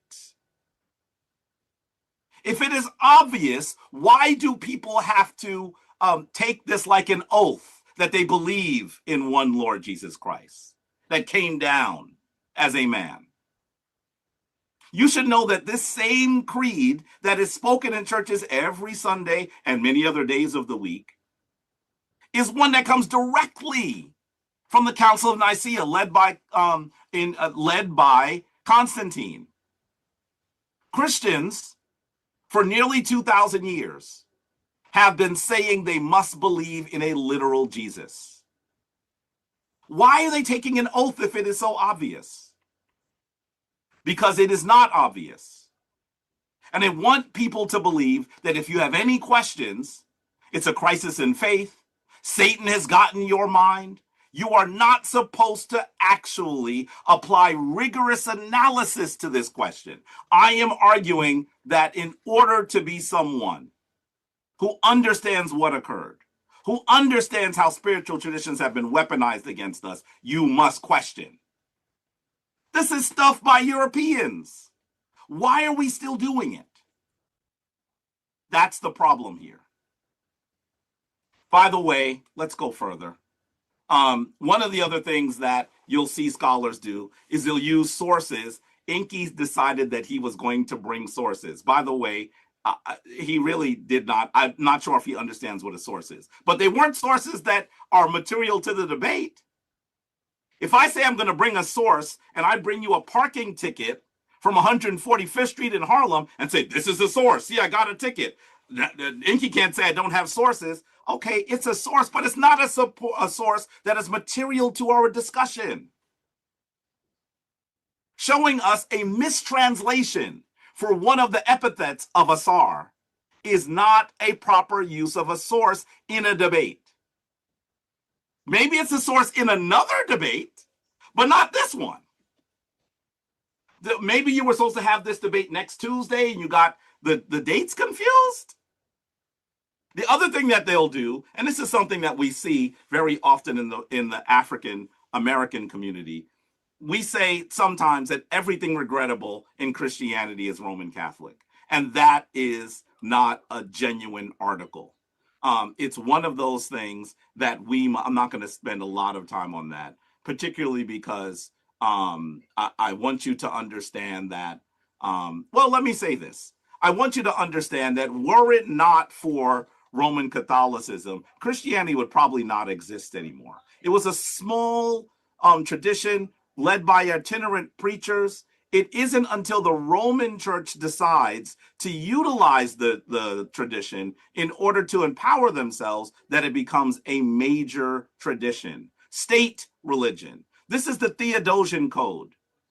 You must understand that the Roman Emperor Theodosius is the one that said that everyone must practice Christianity. By the way, this was in around 379 CE. This is when this becomes a larger tradition. This is when this becomes a larger tradition. And I say to you, we could talk more about the source book that leads us to understand how this occurred, if you like. We'll do that at a later debate, particularly because I don't think that ENQI is even dealing with the arguments here. Okay. By the way, I always include this picture, not so you can laugh at my elementary school pictures, but I want you to know I am not immediately and automatically biased against Christianity. I was raised a Christian. Do you see me in this picture? By the way, look at that white Jesus standing right above my head. Do you see the plaque that I got for showing exemplary Christian spirit? This is the church I was raised in. And look at all these kids. These are black kids. I want you to be really clear. I'm not automatically jaundiced against Christianity. This was a tradition that meant a lot to me. What happened is I continued to read history, and what I began to recognize was unavoidable. That's the problem. That's the problem. And so I want you to be, there I am right there. You're supposed to say, "Aw." Yeah, this is when Jabari still had hair. I had hair as a child, y'all. I know y'all thought I was bald even as a child. I had hair. I'm telling you that Christianity was something dear to me. It is through an evaluation of the sources and the evidence that I came to the point to recognize that this tradition was stolen from the Kemetic tradition. And that Jesus is, in fact, a retelling of older stories. And Jesus is Jesus Christ of the Bible. You know, the one that ENQI said he's going to be debating? We're still waiting for him to do that. Maybe he thought the debate is supposed to start at 8 instead of 6. But I'm going to say to you that Jesus is the one that I began to doubt when I read history. So I want you to be clear. In our lead up to this discussion, I asked ENQI if he was going to use contemporaneous sources. He said yes. Please don't make me pull the video. You all heard him say it. ENQI does not know the word contemporaneous. He then went on to say, I'm going to use modern sources, not ones that are out of date. And I realized that he thought that the word contemporaneous actually is the word contemporary. That is not the same thing. And the only person that would say that is someone who is not prepared for this discussion. Contemporaneous, in fact, let me show you this. Let me stop not stopping my share. Let me reshare for a quick second. I want to show you the definition of contemporaneous, because you may remember that you should know that he actually said that he was going to use contemporaneous sources. Where are his contemporaneous sources, family? Where are his contemporaneous sources? He showed us sources for things that we're not discussing. That's what he's doing. And I want you to know, I don't care whether you got a parking ticket or not, ENQI. That's not what this is about. I want you, here we go, to actually discuss the issue. Oh, this is actually the wrong one. All right, I got to ask. Hold on one second. Let me just show it to you this way,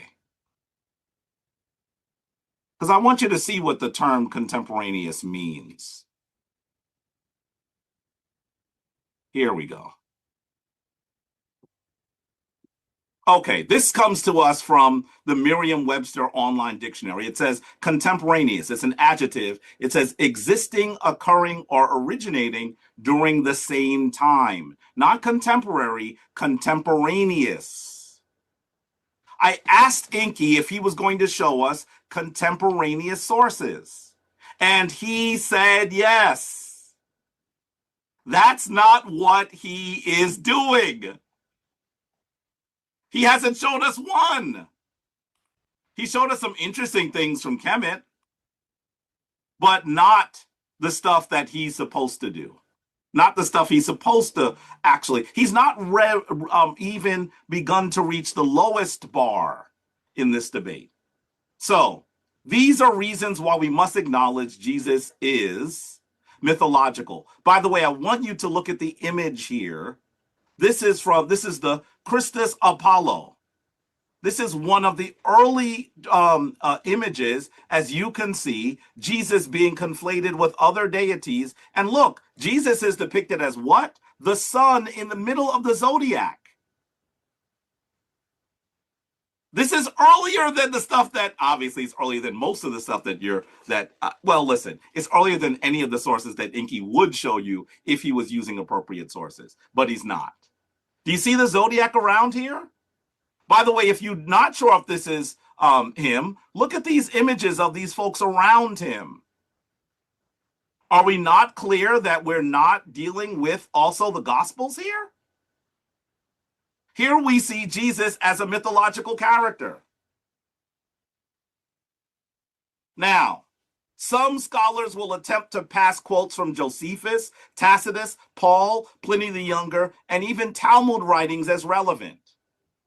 And I want you to understand that much of the Christ narrative is found in earlier sources, primarily in Kemet. That's where you'll see them. Now, ENQI's going to say, see, he said those sources were in Kemet. ENQI already told you he's debating the Bible, the Christ of the Bible. Do I have to play him saying it again?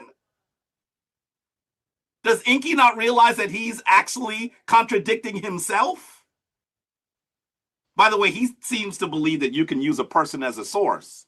That means that you are impeaching yourself, or at least the words that you spoke on sa.neter the other day are impeaching you, because you are not even beginning to do this. And I hope that's black tea, because you're going to need it. I want you to understand that there are no pertinent artifacts relating to the historicity of Jesus, although there are many forgeries. Early Christians were rampant forgers, defilers, and desecrators. And we should know that adherents are told that doubts are in crisis, are a crisis of faith or the work of Satan. Here's one of the questions. Isn't Jesus in the Talmud? Some of you have heard this, right? Well, Jesus is in the Talmudic sources. I want you to be clear that there are at least two Jesuses in the Talmud. There's Ben Stada, Ben Pandira, and there's Yeshua or Yeshu. And you look at this, Ben Stada is listed as bringing witchcraft with him from Kemet. He etched spells on his skin. His father was Papos ben Yehuda.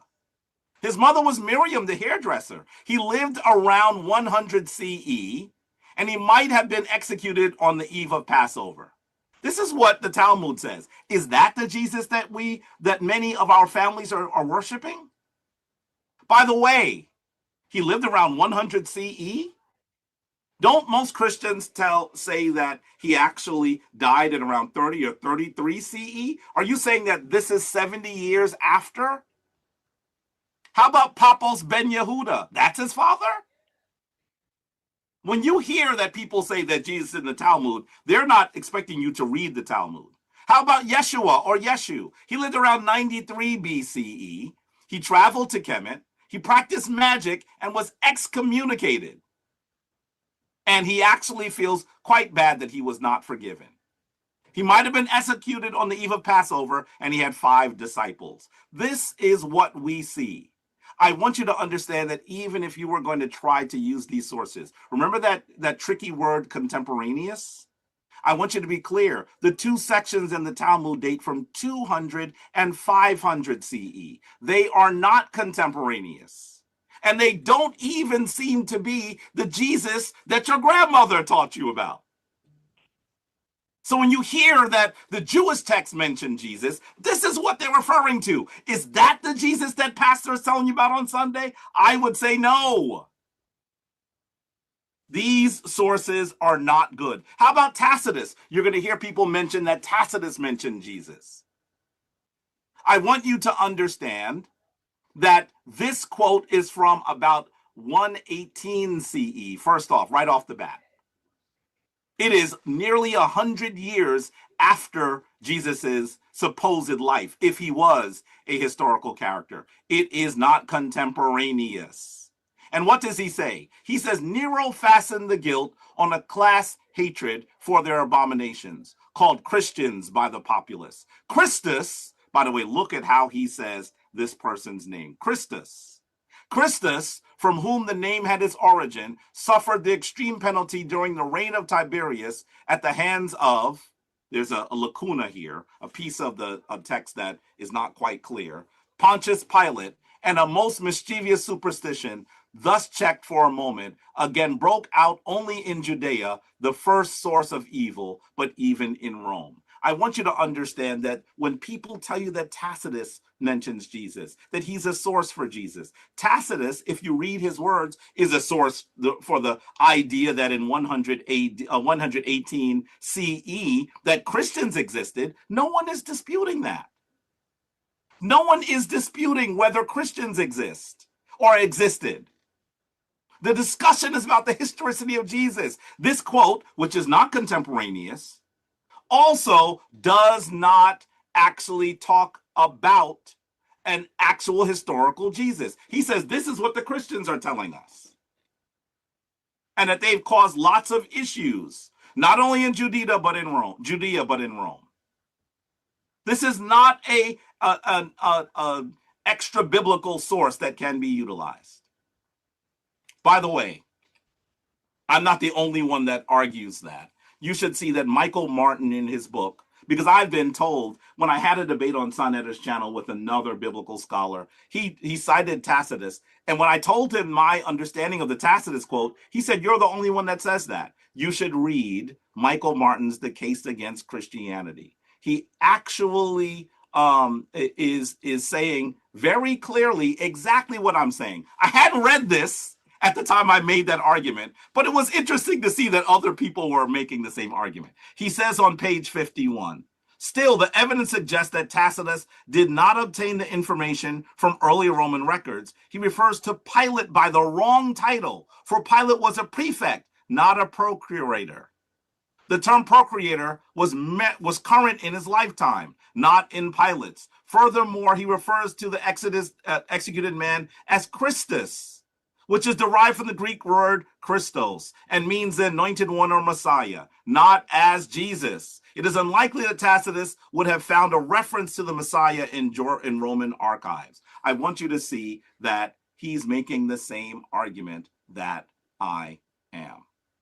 How about Pliny? We'll do one or two more with the time. You have 5 minutes remaining. Wonderful, thank you. Pliny says they were in the habit of, you'll also hear that Pliny is one of the individuals that mentions this, right? Pliny the Younger.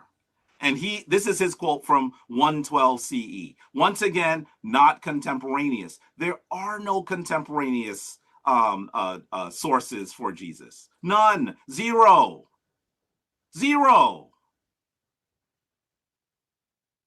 Let's listen to what Pliny says. He says, they were in the habit of meeting on a certain fixed day before it was light, when they sang in alternative verses a hymn to Christ as to a God, and bound themselves to a solemn oath, not to any wicked deeds, but never to commit any fraud, theft, or adultery, never to falsify their word, nor deny a trust when they should be called upon to deliver it up. After which it was their custom to separate and then reassemble to partake of food, but food of an ordinary and innocent kind. Once again, this is from 112 CE, not contemporary, and it's only confirming that Christians actually existed, not a good way for us to understand whether the actual deity, Christ, Jesus Christ, existed. That's where we're going here. I asked ENQI if he would show us contemporaneous sources. ENQI don't know what the term means. But really, in order to prevail in this debate, that's the standard that you should be using. He's not doing that. He's talking to you about atoms and the Kemetic origin of atoms. Is that what this debate is about?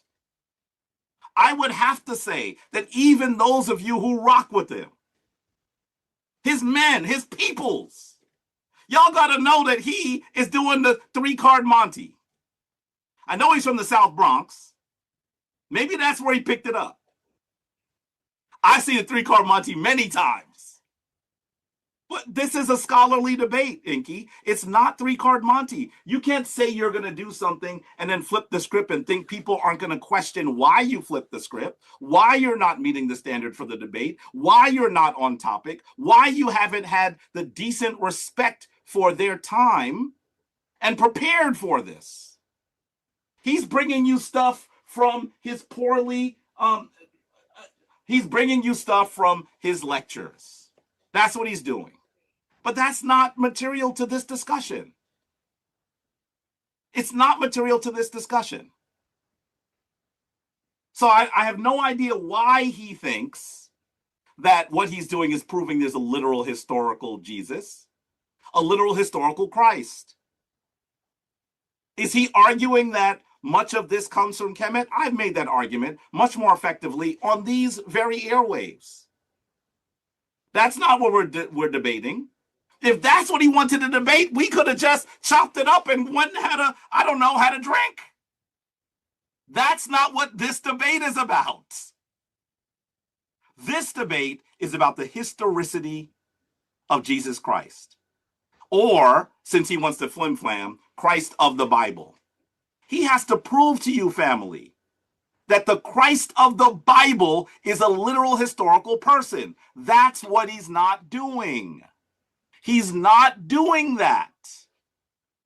And then some of you who just rock with him are trying to say, oh, he's on topic. What? What does sa.neter say? You must be working with slow gases. What is this? That's not the topic. I really do hope that he's going to come back in the next round and attempt to actually address the issue. Here's the flyer. Since he's going to say, he called me a liar earlier, by the way. How am I a liar? This is the topic. Is Christ a literal and historical character? And is Christ the Word? Even if he's arguing the idea of Christ comes from Kemet, even if he's arguing that, he still has to meet the major task in this discussion. Let me see where you're proving that they were literal and historical character. And you said the biblical Christ. We're not talking about the Kemetic deities here. What are you thinking? I want you to be really clear that I spend a lot of time preparing for these debates. And I really would appreciate if my opponents would do the same. When they don't, it is really, really frustrating. And I really want you to understand that if he intends to win this, he's going to have to prove historicity of Christ. Even if he's going to try to flim-flam you, he's got to prove the historicity of Christ. How much time do I have left, Napa? You're actually right at 30. Your time is up. Okay, wonderful. I'm good. All right, Thank folks. You. All right. Thank you so much. That was an awesome round. We have our first round behind us.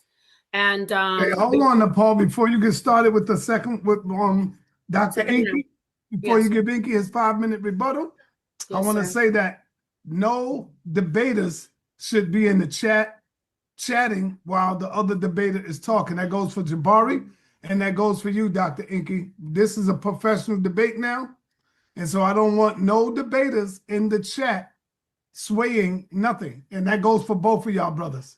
Even though Jabari have never done that. Yeah, I said something earlier to Reggie. I saw Reggie in there and I mentioned something to him. Okay, yeah, it wasn't swaying the debate. Well, anyway, just I don't want none of you guys doing that because we're going to keep it professional. Okay. You know, we're going to let the people judge this debate. And so, Dr. ENQI, I'll pass it back to you. Okay, I just want to check though. Has that ever been a rule before or you just invented that? No, that's been a rule before. I just forgot to state it at the beginning. Okay, I never heard that. I see you in the chat going crazy and doing all crazy stuff, brother. I ain't want to interrupt. I never heard that was against the rules. I never heard that was against the rules. Yeah, I didn't want to refrain interrupt going so forward, I waited until he finished, brother. I got you. But I'll go refrain going forward. ENQI, we were both in the chat. We'll stay out. I mean, it's cool. Both of y'all stay out, or both of y'all will get penalized. So both of y'all stay out. Okay. Sa.neter the good stuff. Sa.neter's getting wild in 2025. He didn't I want to give the program people for the live stream. Because look. Now he's trying to dock people minutes and everything. I want to give the people a good debate because they paid. I appreciate it. Listen, I'm ready. Right. I appreciate it. I do appreciate that. Okay. All right. So Nepal, I'll pass it back to you. All right, thank you so much. And now we are going into our second round, family. This is an excellent debate.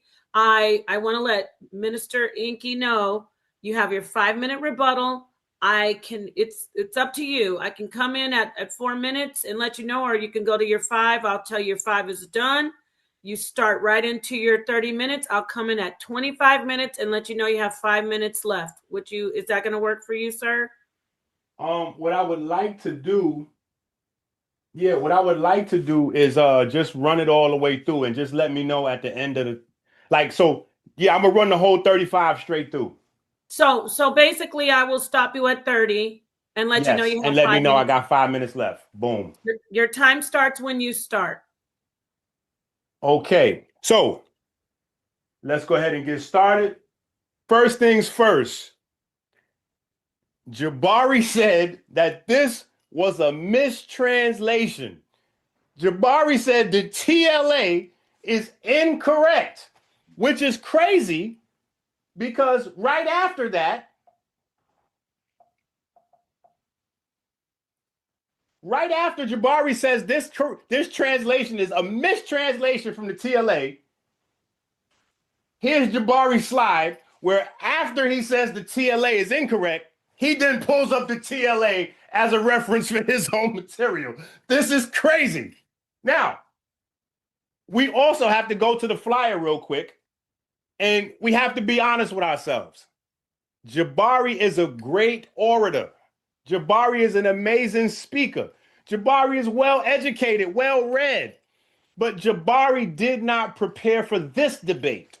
Jabari is using the slides that you've been watching him use for the past 5 years. He ain't prepared no material for this. That's the reason why you look on this flyer, you do not see Bible. You don't see biblical. You don't see Jesus. Jabari is trying to make this a debate that he could use his old slides on. He didn't prepare no material. He didn't even study me. I told him multiple times leading into this debate, bro, I'm not a Christian like you think. I'm not a Christian like you think. Stop putting me in the Christian bucket. I even told y'all on the live streams multiple times, we're not going to be debating Jesus. That is not on the flyer. Stop letting Jabari mislead y'all. He was lazy and unprepared. Now, let's keep cooking. 1 Timothy chapter 6, 14 to 15. That thou keep this commandment without spot, unrebukable until the appearing of our Lord Jesus Christ, which is his time he shall shew who is the blessed and only potentate, the King of kings and Lord of lords. You see, Jabari asked for this. Jabari asked for this, and I don't know why, because Jabari says this is an echo from Kemet. All I'm doing is showing you the original, because remember, Christ is a title. Christ is one who's anointed. I'm showing you where the anointing process came from, and Jabari is trying to pretend like that's not on topic, because Jabari did not prepare for this debate. Jabari, what are you going to do with this? Pages. Because we knew there would come a time when we would forget our way and we would need an exact road back.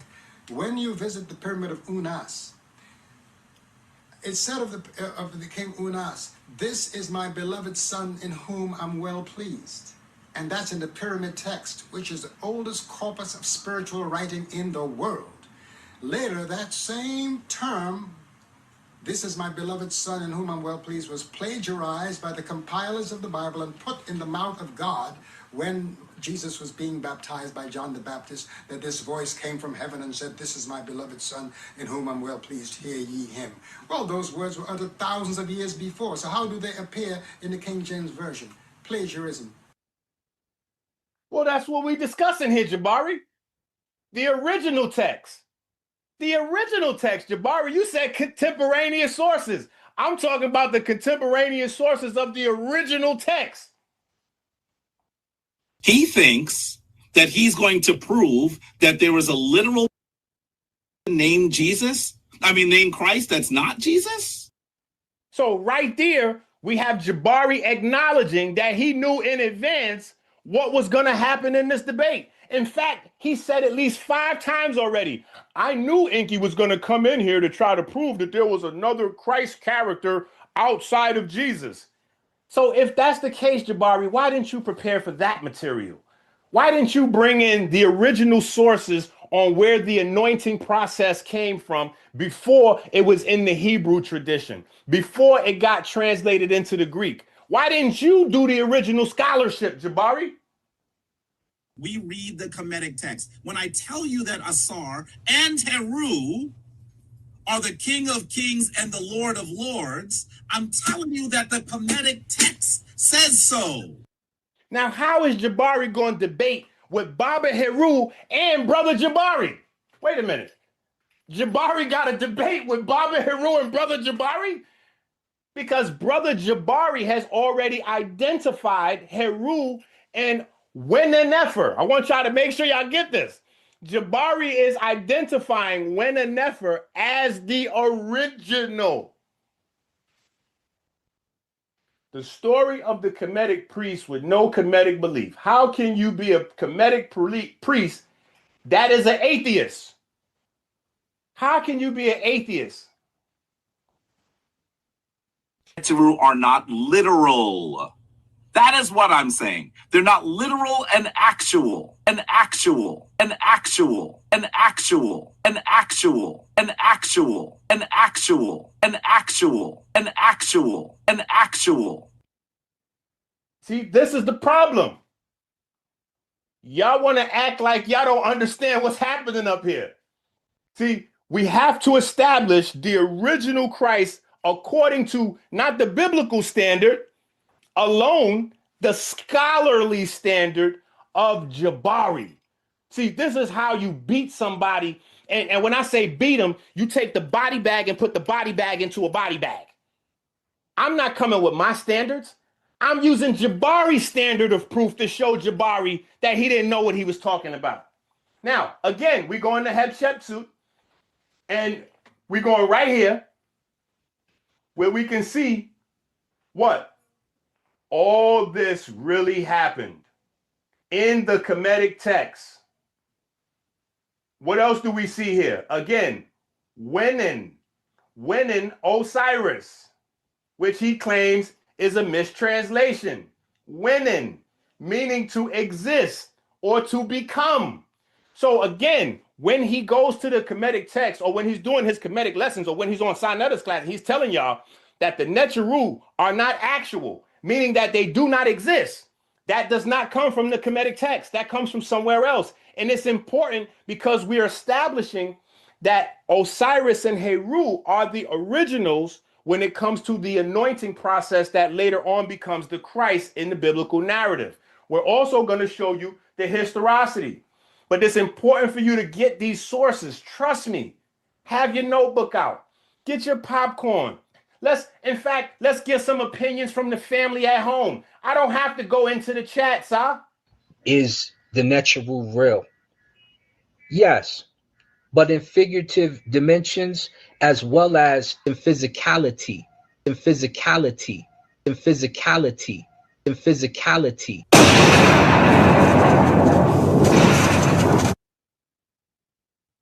Plutarch, who said Osiris was real, and he was from the South. From all the evidence that they talk about Osiris, that he might have been the one who really existed. This is important. Y'all going to see in a second. I just want to make sure that I keep providing y'all with sources, so as Jabari tries to confuse y'all and say that I didn't come with the sources, I want y'all to be able to put Jabari in his place. Not me. I want y'all to be able to do that.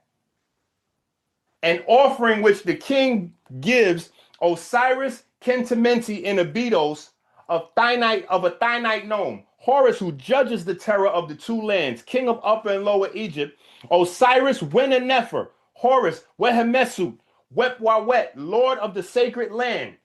Listen, Osiris Nefer means to exist. Now, what is the definition of an atheist? A person who disbelieves the existence of God or gods. So again, this is not an ad hominem. This is not a lie. This is not a sideways conversation. This is not off topic. Jabari is an atheist. He does not believe in the existence of the Neteru. This is very important because an atheist has a very specific perspective. So is Christ a literal and historical character?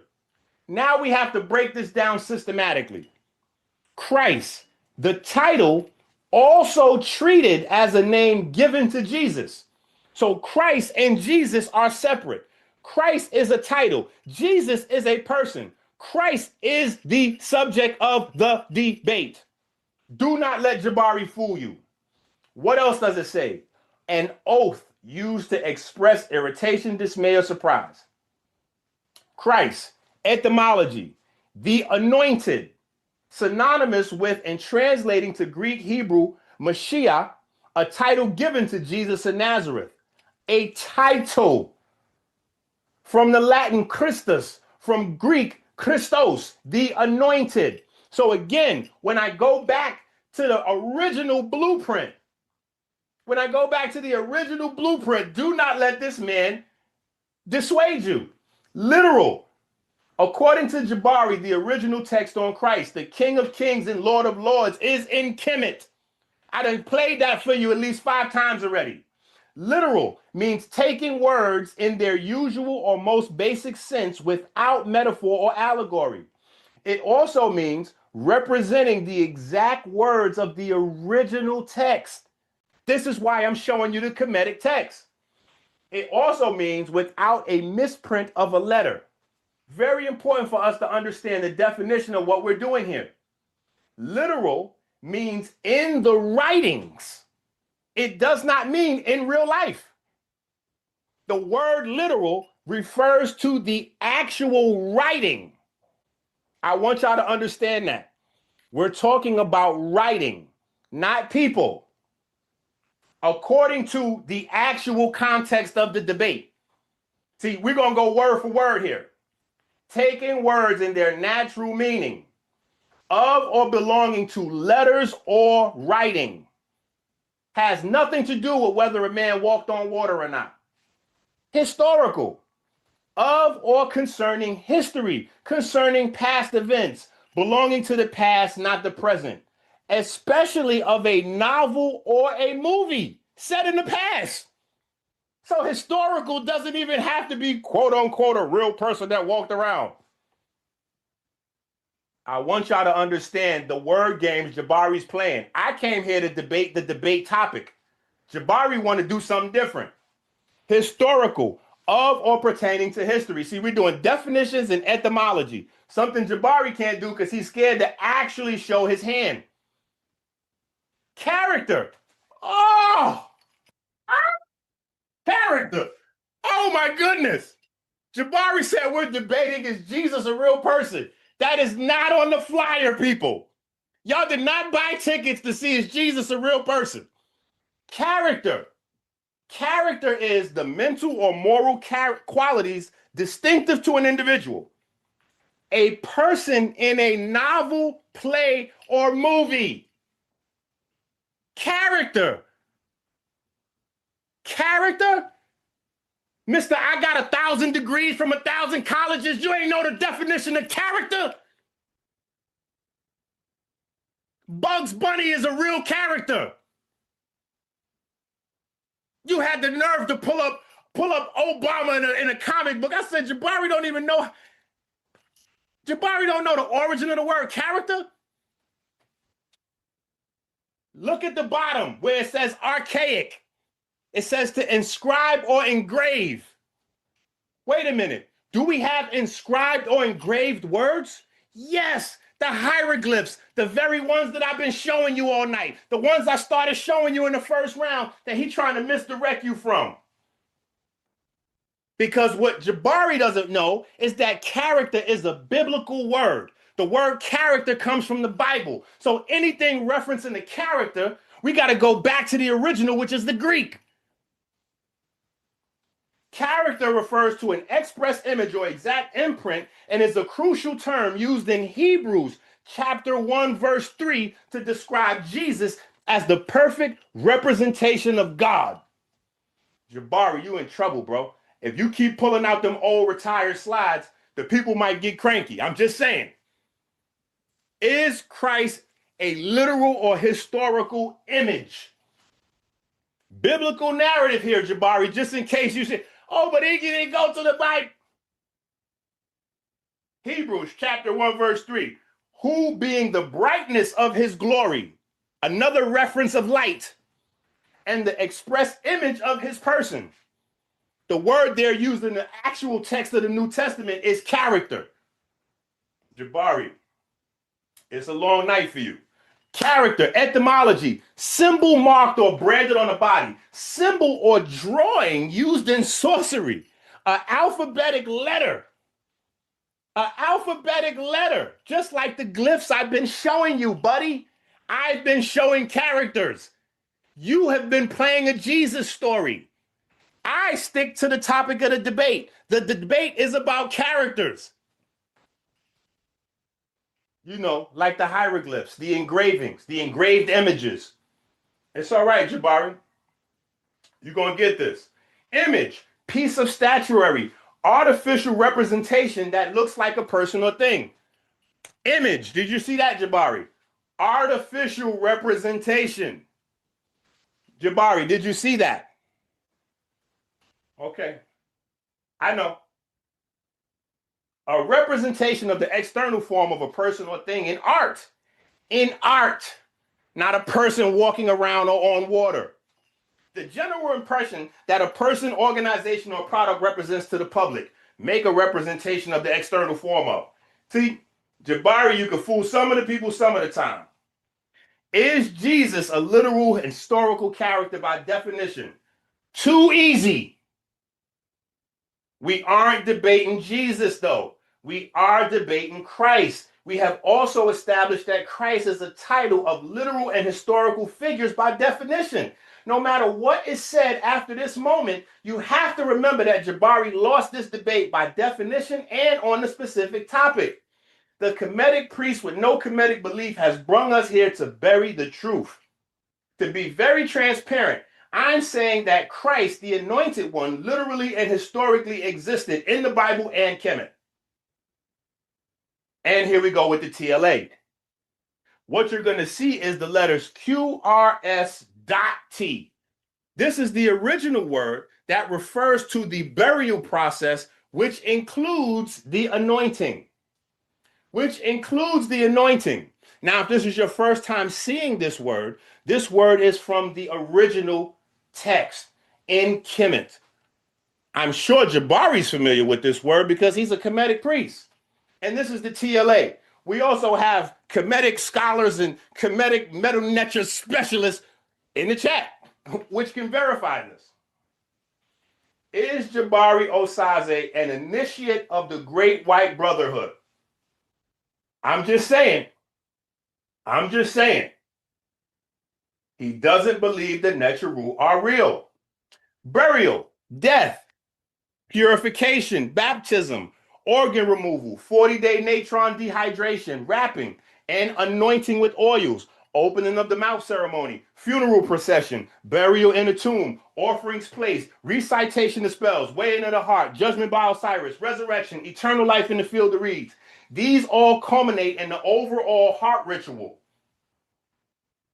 This is an early church father, Jabari. You know exactly who this guy is. You know who Ambrose is, Jabari. Ambrose describes Jesus Christ as the good Scarabaeus. Do y'all know who the good scarab is? Kepra, one who I featured very prominently in my first debate a couple weeks back with Ankh. Yes, the early church fathers called Christ the scarab. Oh, are these the what's how you say that word? Is this what you were saying, Jabari? You know the early church fathers, the ones that say Christ was Kepra? I'm just saying. I'm just asking you now, Jabari. Because remember, we're dealing with the King of Kings and Lord of Lords. But Carl Jung, yes, that Carl Jung, the Carl Jung that is the psychiatrist and scholar on the human mind, Listen to what he says about this. The Osiris cult offers an excellent example of this. At first, only Pharaoh participated in the transformation of the god, since he alone had an Osiris, but later the nobles of the empire acquired an Osiris too. And finally, this development culminated in the Christian idea that everyone has an immortal soul and shares directly in the Godhead. So I have Jabari breaking down that Osiris is the original blueprint. Now let's take a look.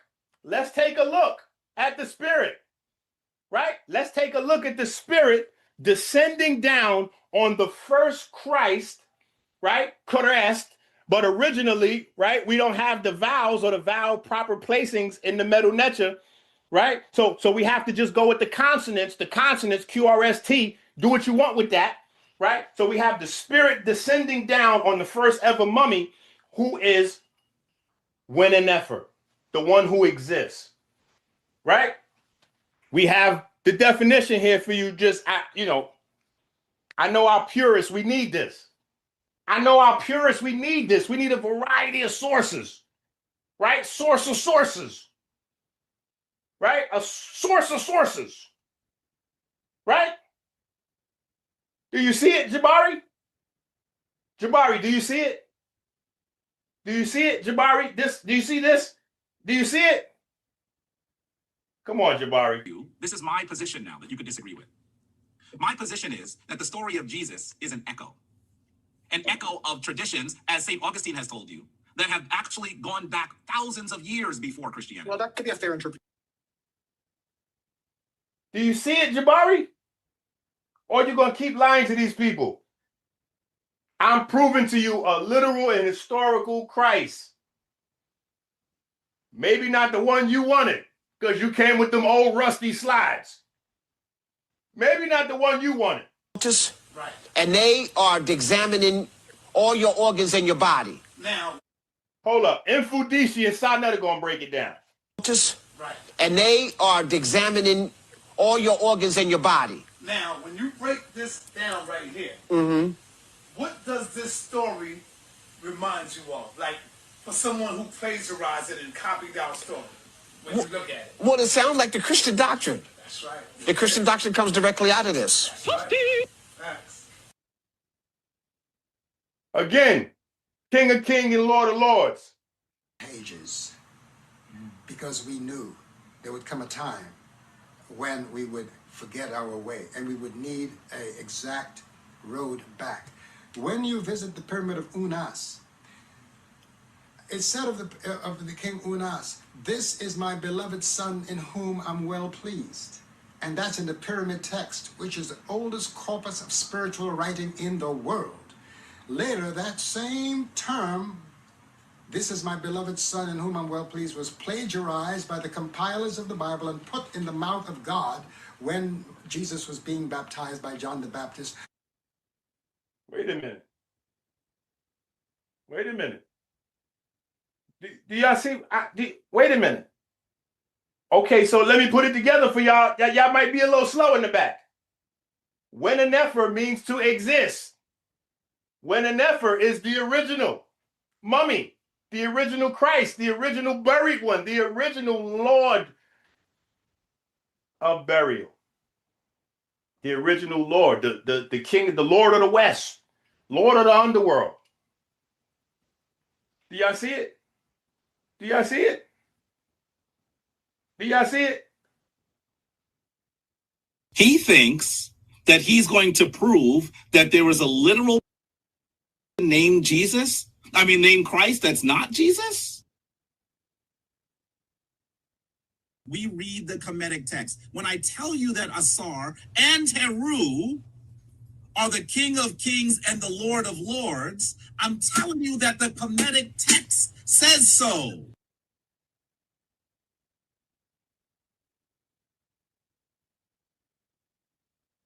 Nefer is Osiris, if y'all don't know that. Who want to say that that means beautiful existence or the perfect existence?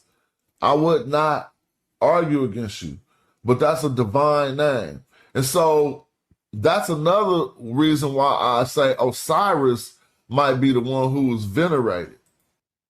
Osiris might be the one venerated through the through the anointing, through the burial, the tomb, and then the rising. Oh, that's what we talking He about. thinks that we read the Kemetic, and I believe literally, I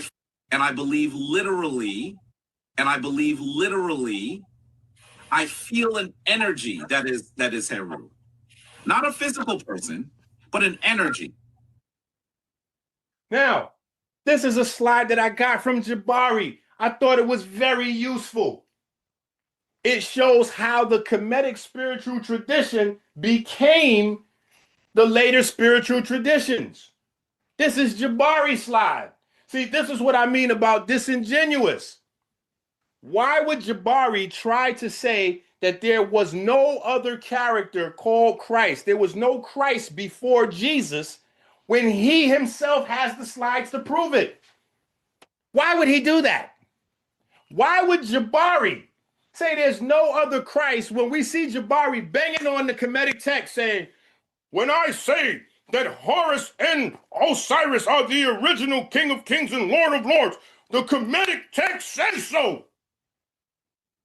We got his teacher, Baba Heru. Baba Heru said the rituals later on come from the Kemetic text. I showed y'all the rituals. I showed y'all the rituals. And as I was showing y'all the rituals, I'm giving y'all the Bible verses that goes along with it. So you can see where they put the hyssop branch to Jesus's mouth before his breath. The same as the opening of the mouth ceremony where you put the tool to his mouth to restore the breath. I'm showing it to you, the actual ritual. So now we know the history on where this anointing came from. Oh, Jabari. Oh, Jabari. Why does the Kemetic text use the word being? Jabari, why does it use the word being right there? That's crazy. Jabari, what is the definition for being, Jabari? What is the definition for being, Jabari? Is that existence? So do we have a literal and historical existing and actual Christ? Oh, we have a couple of them. We have a couple of them because Christ is a title which pass from the anointed to the anointed. It's about the actual ritual, not the person. Christ is about the ritual, not the person. Christ is a title bestowed on a person who goes through the ritual. Now, as a Kemetic priest, you're supposed to be trained to recognize Kemetic ritual.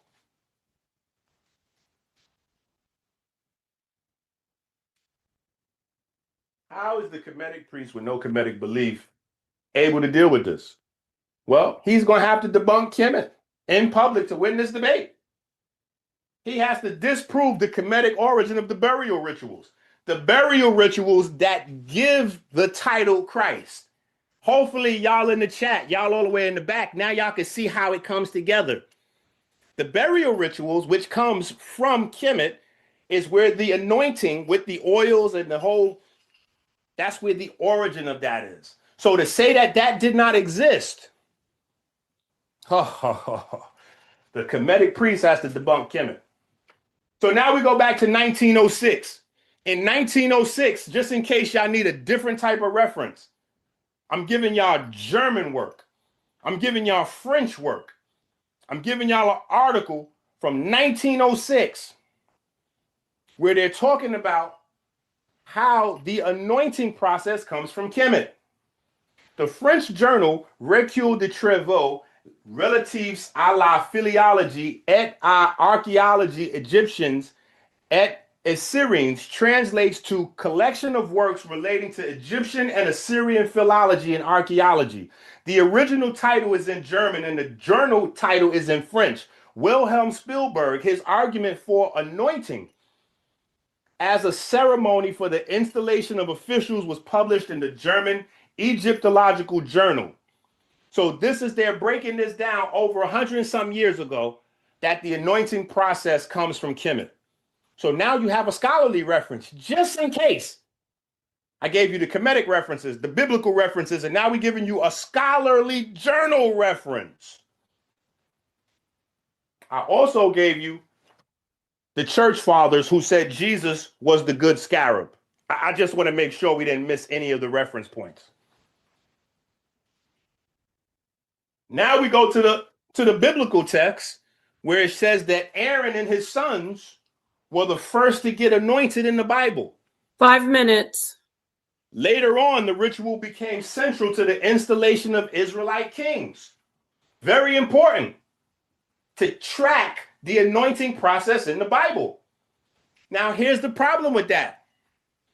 When we go, okay, here's the anointing process in the Old Testament and it's moving through, let's go ahead and match the burial rituals to the actual buried bodies, the sarcophagi, the mummies. And guess what we find in the Gaza Strip? Guess what we find in Canaan? Guess what we find out there in Israel? We find the Kemetic. We find the Kemetic clay coffins. I hope y'all know what y'all looking at. I asked y'all earlier on, did y'all want to see a dead body? I hope y'all know what y'all looking at.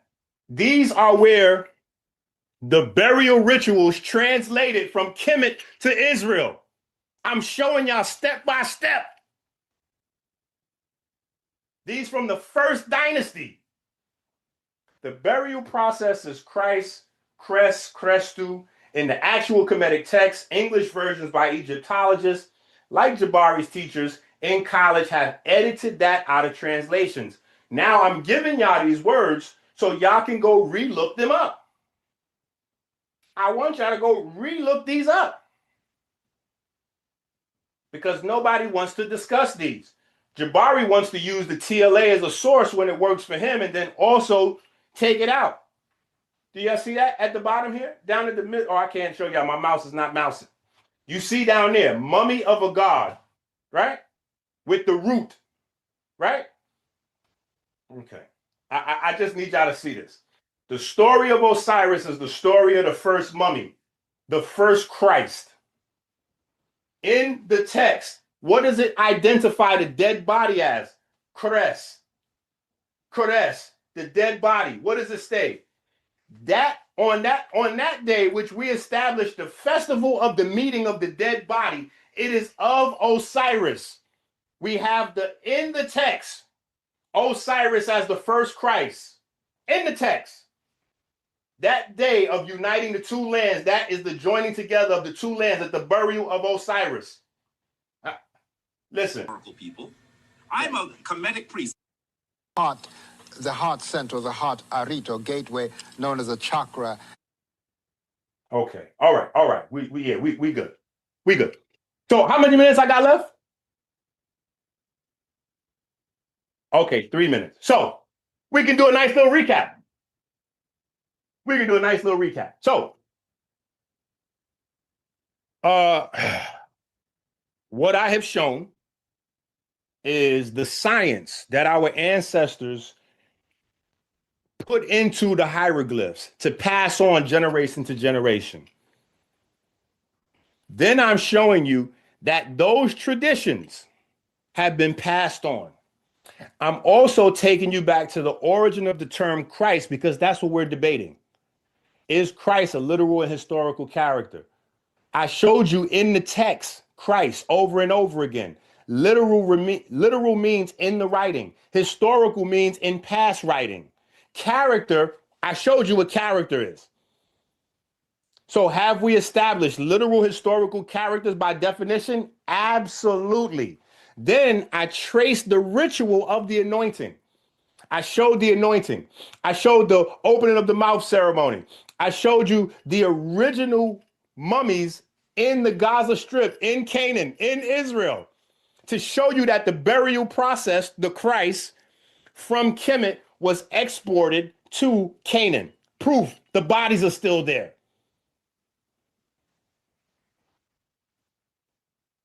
I have shown you in a variety of ways. The Kemetic text, the biblical text. I showed you the archaeological findings. The findings. I showed you the mummies. I showed you the scientific journals. I showed you a historical journal from 1906 documenting the anointing came from Kemet and passed into the biblical. I even showed you Jabari, Jabari's teacher, and Jabari's teacher's teacher, all saying that the Christ came from Kemet. And then I showed you in the Kemetic text that the original Christ, his name, Winenefer, means to exist. If you are still confused, it is because you are a fan of Jabari's. Other than that, you have to admit, Jabari came to debate the wrong debate. The flyer says nothing about biblical Jesus. It just says Christ, which means that we are free to discuss Christ of any kind. Christ of any kind, of any time period. I choose to discuss the original. Time. Thank you so much, Minister ENQI. And that was his second go around. We are going into Brother Jabari now with his 5-minute rebuttal for his second round. Again, Brother Jabari, like you said, you can get the 5 minutes and then go straight into your 30 minutes for your second round presentation. And I will come in at 25 minutes to remind you that you are approaching the end of your second round. Is that okay? Well, I'd like to I'm going to do my rebuttal if you can give me the 1 minute alert, and then I'll go into my rebuttal after. I'm not going to do it together like he did, just to be clear. Got it. So you want me to let you know at 4 minutes that you're approaching the end of your rebuttal? Yep. And then I'll go into my whole discussion. 30 minutes. Yep. Fine. When you start your time, your 5 minutes starts. Yep. Okay, if you could share this, please. I think it might already be sharing. The dictionary? Yes. Yes, starting your time now. You know, you ever get to a point where maybe you tried to rent a hotel room and you got in and it was so filthy that you had to go downstairs and scold them on how filthy it was and demand your money back rather than looking for another room? I got so much cleaning to do that we should just burn the whole hotel down. He actually said that literal just means it exists in words. What? Here's the definition of literal. Taking words in their usual or most basic sense without metaphor or allegory. Representing the exact words of the original text, and that's literal of a translation, and then a misprint of a letter. I want to be really clear that he is just making up his own definitions. He's just making them up. And he thinks that you're going to fall for it. It's really, really bizarre what he's doing up here. By the way, he even said that I don't have new slides. Let me say two things. These are old slides with new slides mixed in. But why do I have to use new slides when you're not even dealing with the topic? Listen, if it could beat everyone else, it could definitely beat you because you're not on topic. This is really, really annoying. I told you that this is what ENQI was going to try to do. He thinks he's doing the 3-card Monty, y'all. All right, I got to ask this question, Dr. ENQI. This is very important because we don't want this to go into no sabotage scholarship or sabotage debate. Now, I need to ask you, Dr. ENQI, the Christ that you're talking about is the Christ of the Bible, yes? Of course. Okay. ENQI is completely off topic. By the way, he showed you a definition for Christ, right? This is from his slide. I took a screenshot. And it mentions Jesus, a title given to Jesus of Nazareth. He just went over that. He's not talking about Jesus being literal. He's not. Who's the biblical Christ that he agreed that he's supposed to be speaking about? You heard him say it. Does ENQI have a twin? Is that what it is? Is the twin on break somewhere and this dude is the stand-in? What is happening here? He told you he was going to deal with the biblical Christ. He is not dealing with the biblical Christ. Hebrews, Christians, is this what you expected him to do? Is this what you expected him to do? I don't think so. He's not meeting the basic standard. And by the way, can I ask you this? He tried to use this image and show it in tandem with the Kemetic image. Folks, you must demand that ENQI show you the origin of this source. Does this not look curiously AI? Did ENQI create an image in order to say they were similar to the Kemetic image? ENQI must show us the origin of this image. He won't. ENQI must show us the origin of this image. He won't. He's creating images and saying, don't it look like the Kemetic image? You created it. What? Listen, I know what an AI image looks like. Y'all know what an AI image looks like. Where's the origin of the image? 1 minute remaining in your rebuttal.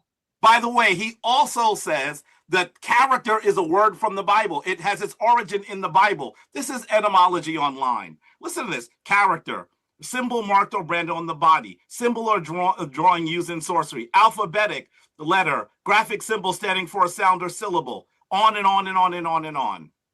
Comes from the Old French, the Latin, the Greek. It doesn't come from the Bible. Just because it is actually from the Greek, does that mean it comes from the Bible? What claims is he making? I want you to know that ENQI is not responding in this debate. He's just not responding in this debate. And he claims that I am using the TLA and it's not doing what it says. He's just showing you when. The name is whenever. He's giving you one part of the word. So that means when you go to the movies and you want to see Batman, if it's just a documentary about bats, you're going to be happy? Time. Where's the man? Time. Thank you. Thank you. Okay. Let's continue. Yeah. We're going to go into the 30-minute, and I might just conclude my rebuttal piece in my 30 minutes. I'm going to conclude it and go straight in. Okay. And I will say I will come in at 25 minutes to let you know you have 5 minutes remaining. Okay. Thank you so much. Thank you so much. Okay. By the way, ENQI is still trying to get me to like get really upset and to be thrown off my square. Starting your time. Okay, go ahead. I'm sorry. Notice that he actually shows a video several times of my recently deceased spiritual father. He's trying to troll. That's really in bad taste. By the way, you're misrepresenting what an ancestor said. When you are asleep tonight and the covers get mysteriously pulled off of your legs, it's Baba Heru. How dare you? He's simply saying that the Kemetic tradition is the origin of the Christian tradition. He didn't say Jesus is literal. He never said that. He never said Christ in the Bible is literal. That's the argument that you've already said you're supposed to make. You said that. I didn't say it. I wasn't even talking in the clip. You said it. You need to debate yourself. Go in front of the mirror and debate yourself. That's really in poor form. But you know what? You can't throw me off my square. You can't. You can't. He says, why didn't you bring original sources? What do you mean original sources? What does that mean? I've been showing you sources the entire time and giving you their citations. You've been showing sources too, ENQI. I give you a little credit. The problem is they ain't sources for the debates. Where's your sources of the historicity of the biblical Christ? That's what you said you were going to debate. Where are your sources for the literalism of the biblical Christ? That's what you said you were going to do in the debate. You have failed yourself. And he also said, I am saying Christ existed both in Kemet and biblically. Okay, you said it, but you're supposed to prove it. This is a debate.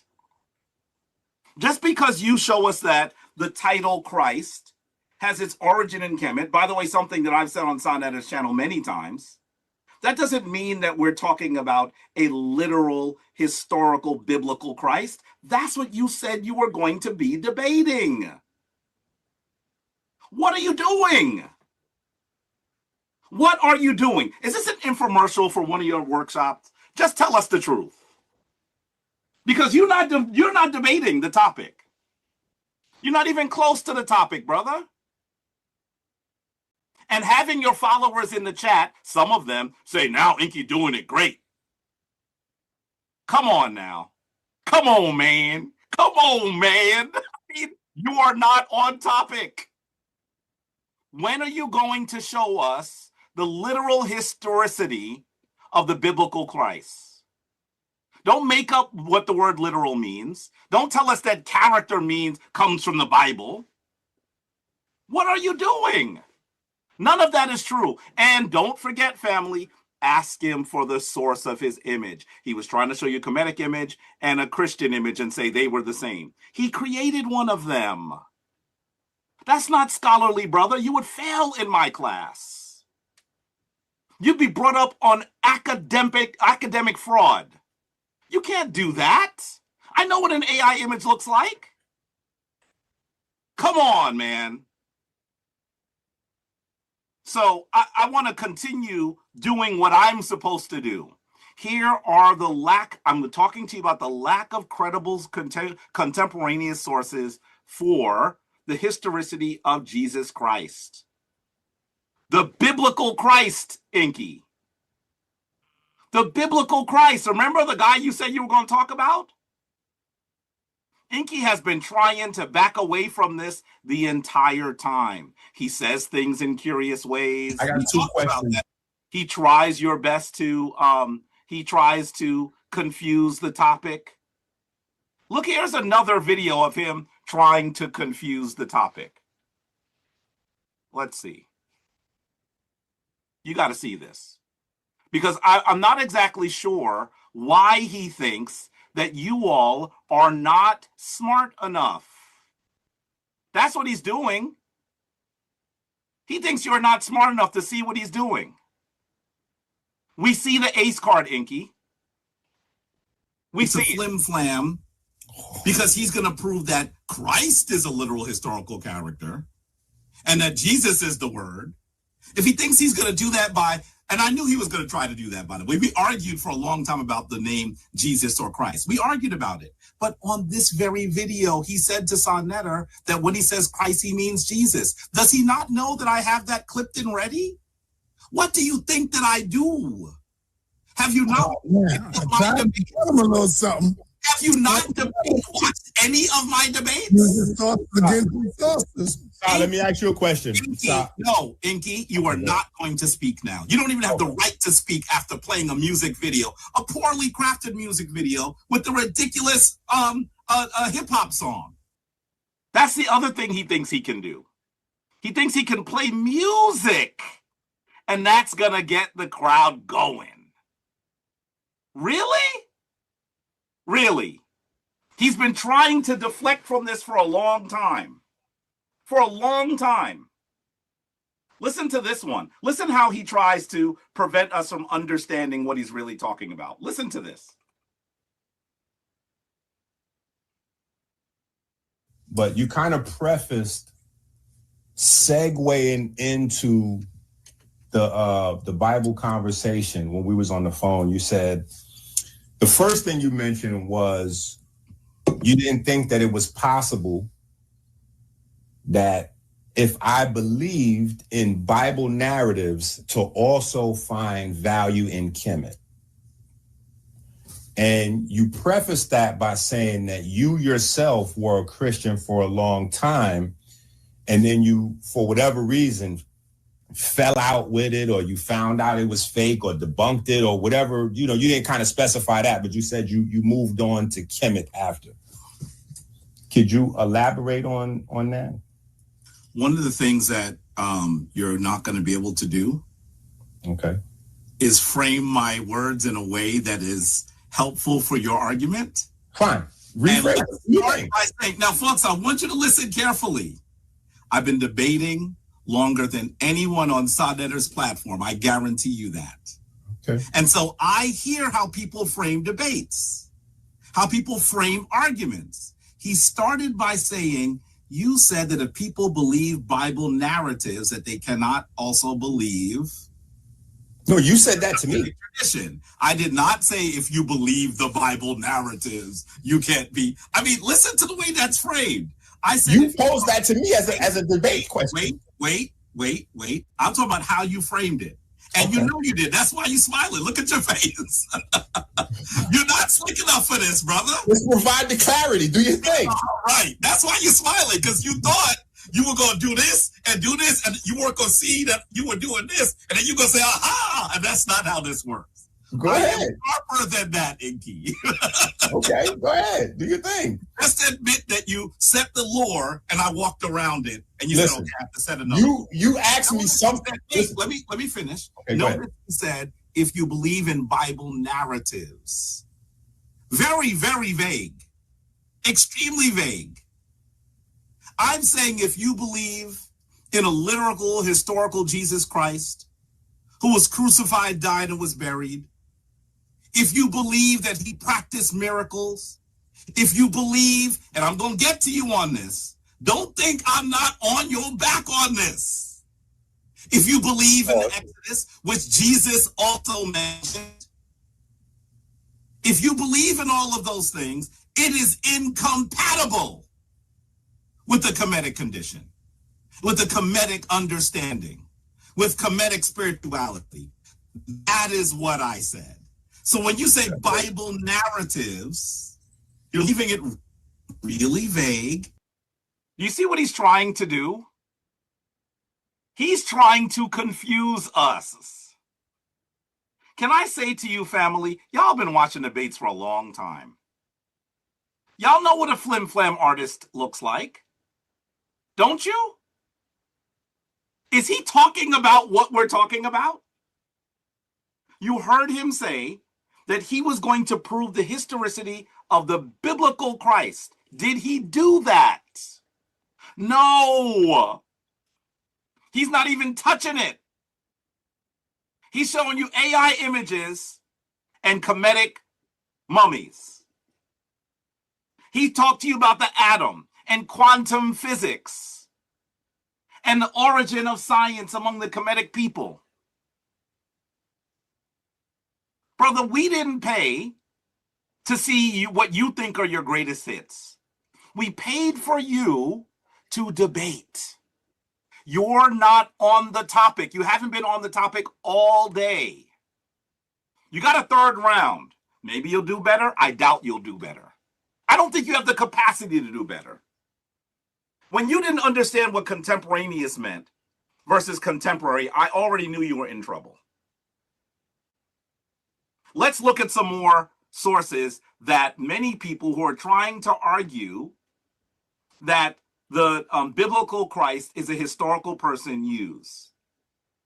How about Suetonius?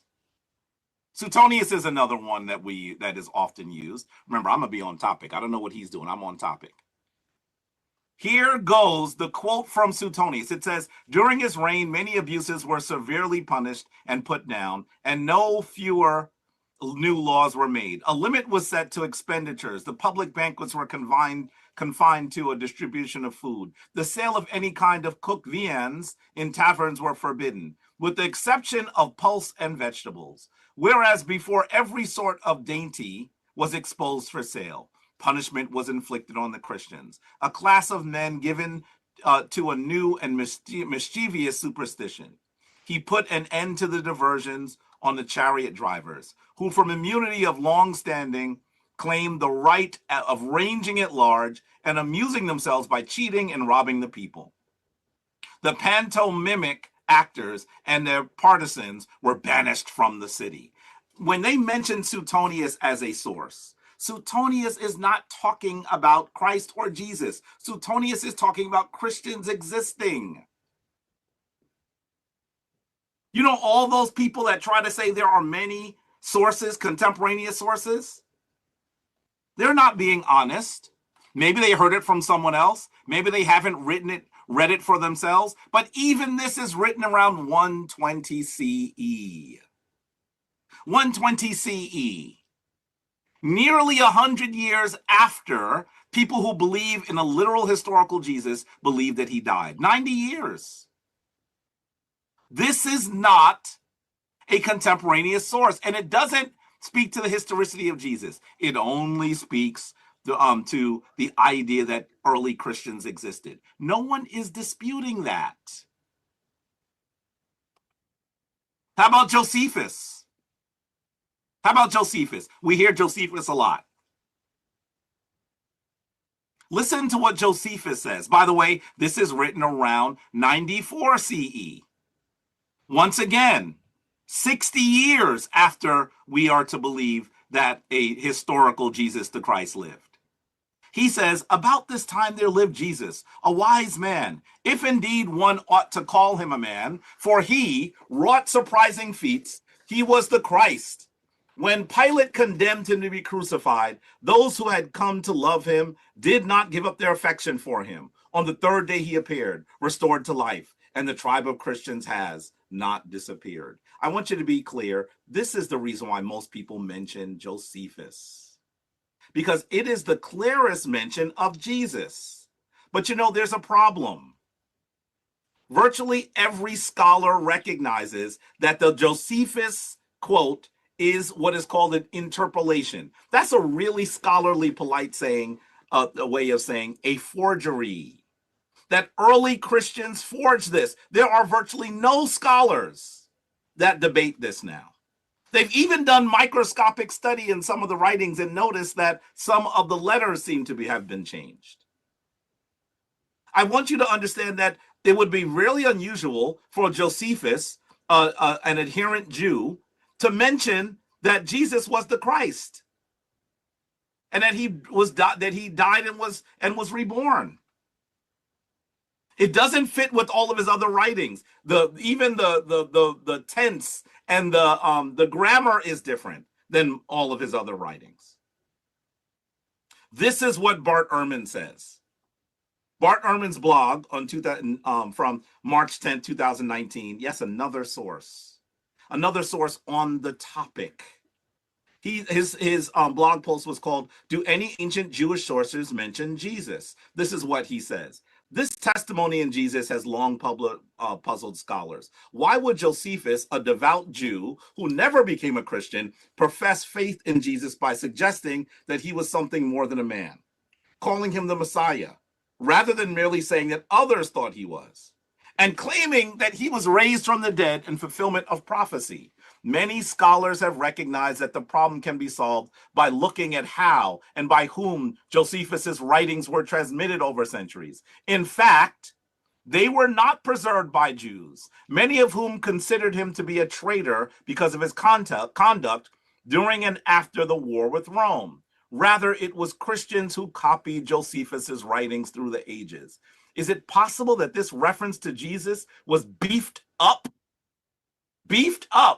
a bit by a Christian scribe who wanted to make Josephus appear more appreciative of the true faith?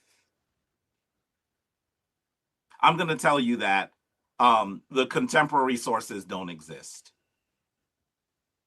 And some of you will say, well, what about the writings of Paul? By the way, there's a lot of confusion around the writings of Paul. And one of the reasons why there's confusion is because in most Bibles, the writings of Paul come after the Gospels.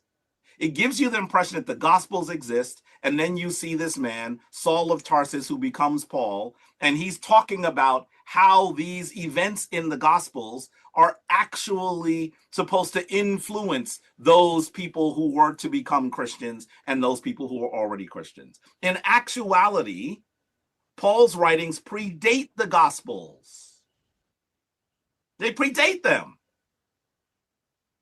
And I find it very interesting. I think many who are reading this in a very critical way recognize that Paul never describes all of the events of the life of Jesus that we see in the Gospels.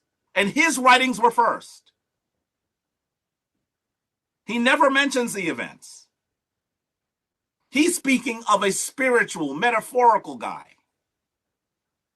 Listen to what some of what he says. Okay, Paul never met a historical Jesus, only mentions visions. Listen to what he says in Galatians 1:11-12. Brothers, the gospel I preach does not come from man. Neither did I receive it from man, nor was I taught it, but it came to me through revelation of Jesus Christ. You're telling me that you didn't hear about this from people? You had a revelation? We know that he says that he was struck off of his donkey. He doesn't give us all of that detail that the Gospels do. By the way, some people say, well, he mentions James, the brother of Jesus. You'll hear that as well. But you have to recognize the term brother in this sense may have simply been referring to a follower, a prominent follower. He uses it in many others of his writings. Here, this is from Britannica. St. James, the apostle, the Lord's brother. He died at 62 CE, AD, they say here, in Jerusalem. He was a Christian apostle according to St. Paul, although not one of the original 12 apostles. He was leader of the Jerusalem Christians, who Saints Peter and John the Evangelist, who with St. Peter and John the Evangelist is one of the pillars of the church. Confusion has arisen over the identity because he has often been mistaken for St. James, the son of Alphaeus. Exactly what the biblical Galatians 1:19 means by designating him the Lord's brother is also uncertain, although he is mentioned elsewhere in the gospel as one of Jesus's four brothers. Hypotheses have been forwarded that James and Jesus were brothers, stepbrothers, or cousins. This is not clear. This is not clear. I want you to be clear that if Paul was saying that he had learned this from people, then maybe he would mention Jesus's brother. He does not in that context. He's probably using the term as follower. By the way, he even calls women in some instances by the same term. And we talked about the Gospels, right? Some people will actually say, well, the Gospels themselves are contemporaneous sources. No, they're not. There are many issues with the Gospels. First of all, you should understand that they are presented, they are presented before the writings of Paul and Bibles. That's a typo there. They are actually later and include biological information not written by Paul. Let's be very clear. Paul does not include, he's the one that's closest to the date that many purport a historical, literal Jesus to have lived. But let's be clear that he doesn't include any biographical information. They do, and they are written later. The first of them, and that was the one written by Mark, is written around 70 CE. This is supposed to be 30 years after the supposed death of Jesus. Folks, would you come to me and ask me about someone to tell you about someone who lived if I was writing 30 years later? Is that what you would do? No writing before, no mention before, 30 years later, now this is supposed to be a contemporaneous source.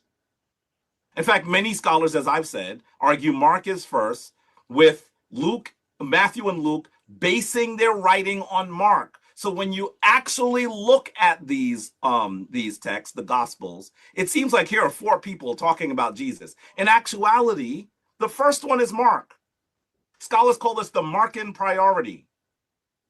Matthew and Luke seem to be basing their arguments on his. And you should understand that no one who is a scholar argues that they were authored by the same names that were included on them.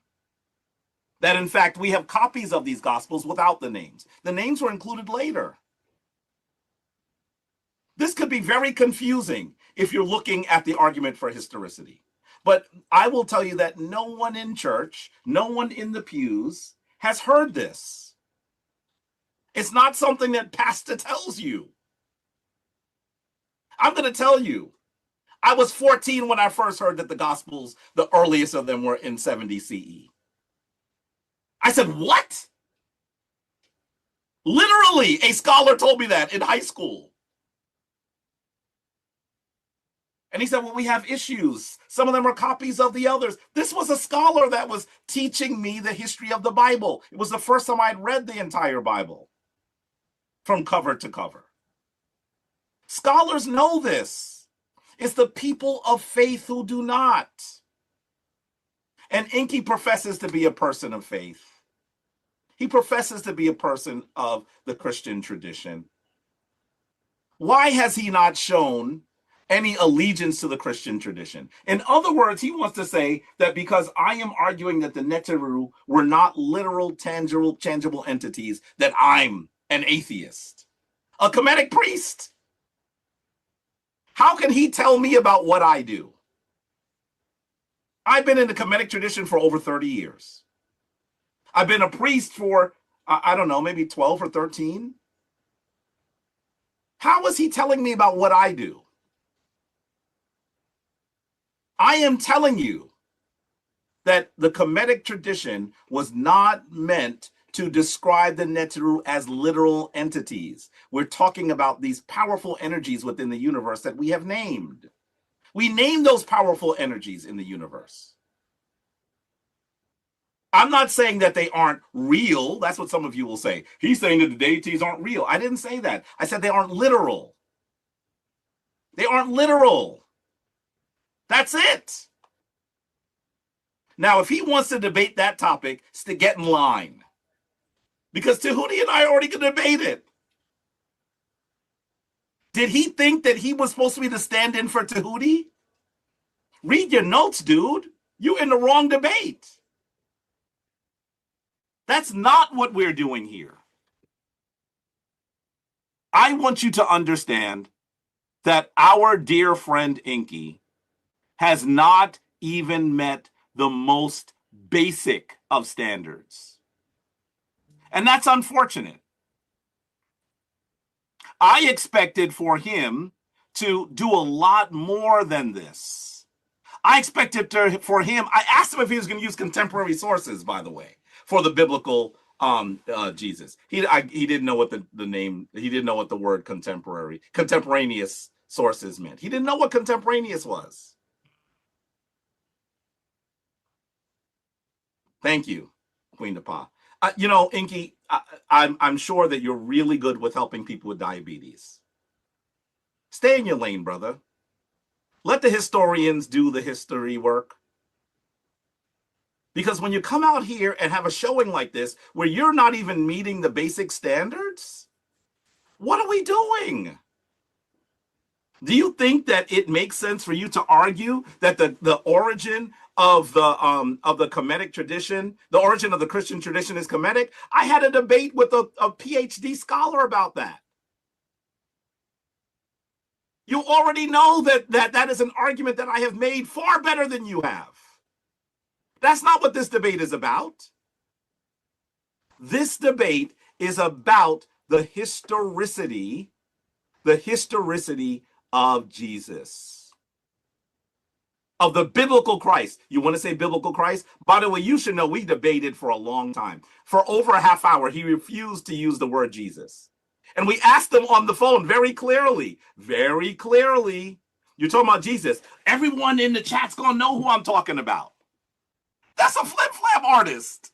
And then he says in public that he's talking about the biblical Christ. Has he shown you that the biblical Christ is a literal person? Did he show you that? Because that's what he's supposed to do. All right, I got to ask this question, Dr. ENQI. This is very important because we don't want this to go into no sabotage scholarship or sabotage debate. Now, I need to ask you, Dr. ENQI, the Christ that you're talking about is the Christ of the Bible, yes? Of course. Okay. Of course. Queen Napa, por supuesto. Of course. He said, of course. That means he expects that you know that's who he's talking about. He's even a little annoyed that sa.neter asked the question.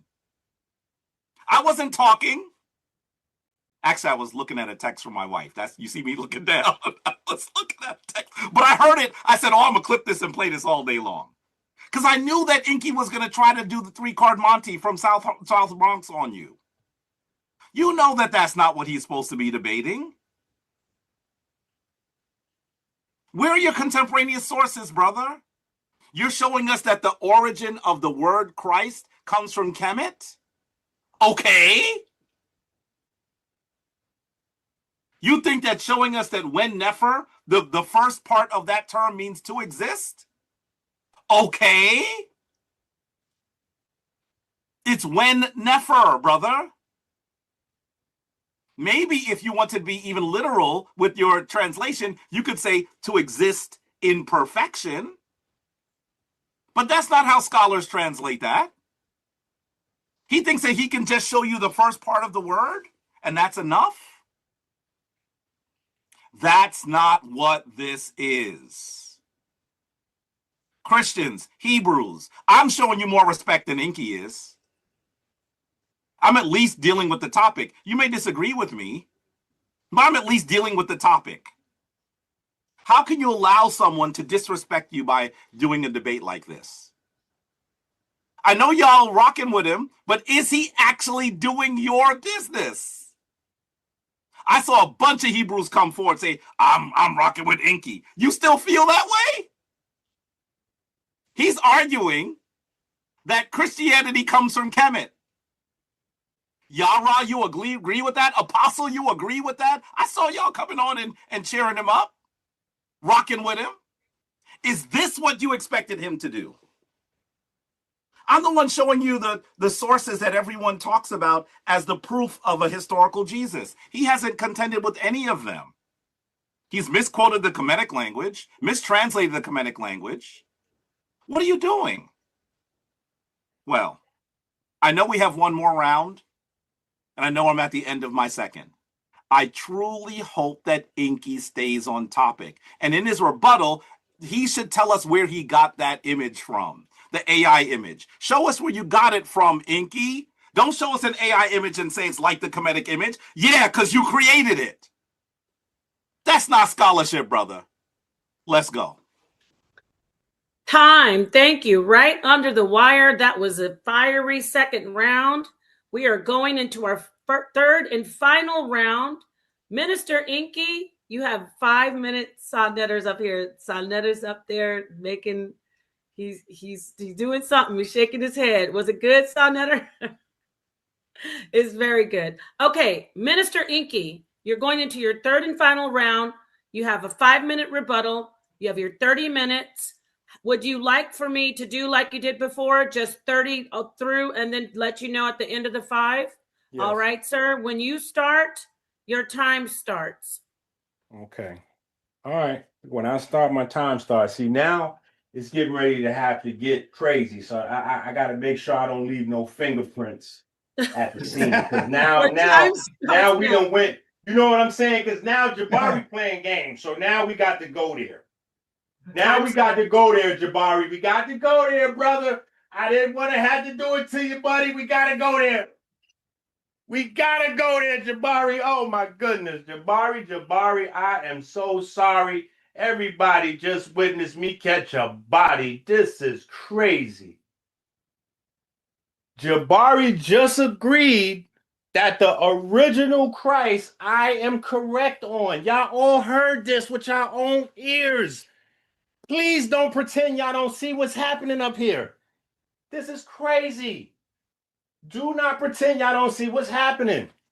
Did Jabari disprove the literal and historical Christ character I provided? This debate is not up to whatever Jabari make it. When you make a flyer for a debate, when you make a topic for a debate, you got to stick to that topic, what is on the flyer, what people pay their money for. You can't pull a magician act and make people, oh, ENQI, get mad with ENQI because he didn't mention Jesus. ENQI was supposed to talk about Jesus. That's not on the flyer. Neither is the word person. He said, oh, did ENQI provide any sources to prove that Jesus was a literal person? Where is he getting that from? That's not on the flyer. I'm gonna tell y'all something. See, this why I had to put my gloves on, because this is crazy. This is crazy. Y'all letting him get away with pure. This is the most unscholarly you've ever seen, Jabari. You've never seen Jabari like this before. Y'all want to see a dead body? Y'all should know he lost in. He thinks that he's going to prove that there was a literal named Jesus. I mean, named Christ that's not Jesus. Now, why would Jabari say that I think I'm going to prove that there's a character named Christ that's not Jesus? And then just literally 6.5 minutes ago, he admitted, oh, yes, ENQI is correct. So what? ENQI's correct. So what? ENQI's correct. So what? Brother, you're saying that I'm correct about the things that are on the flyer.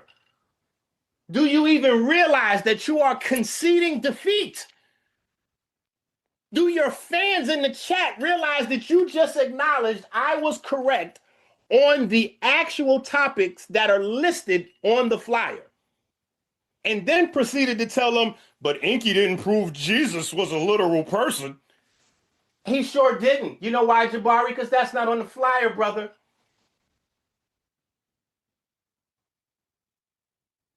We read the Kemetic text. When I tell you that Asar and Heru are the King of Kings and the Lord of Lords, I'm telling you that the Kemetic text says so.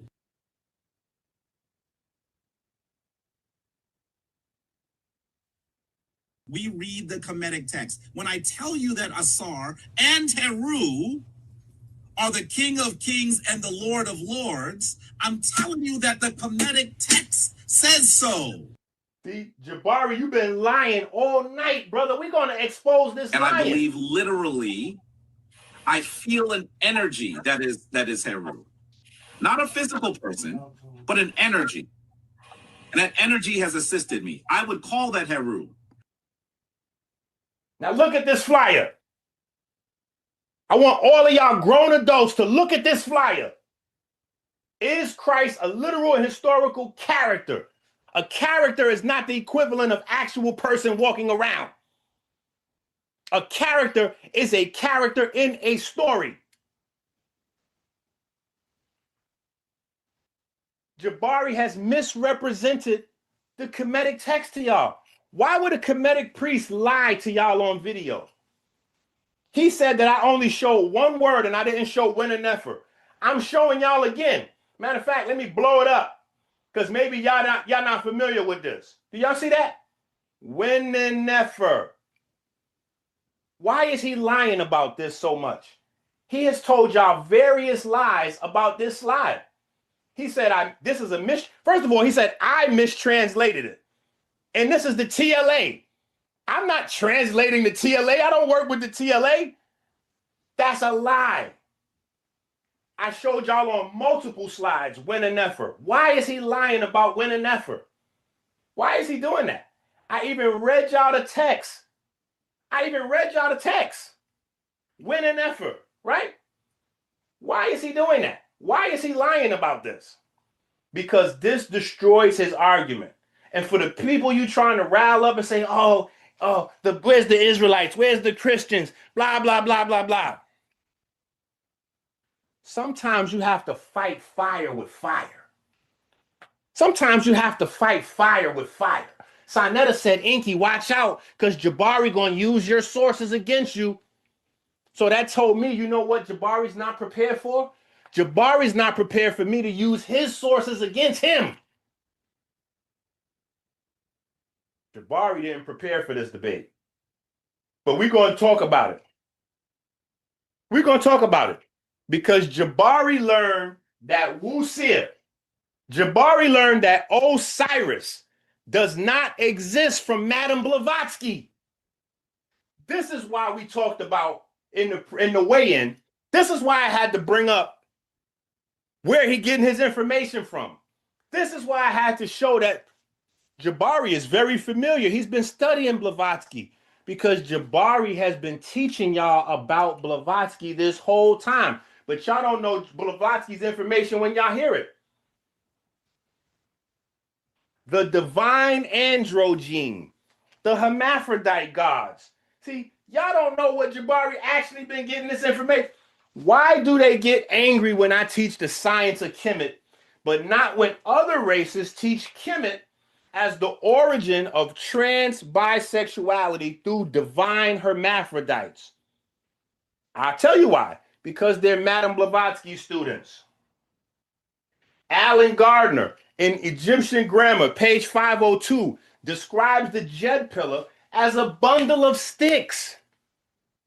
Everybody over 40 years old knows what a bundle of sticks is.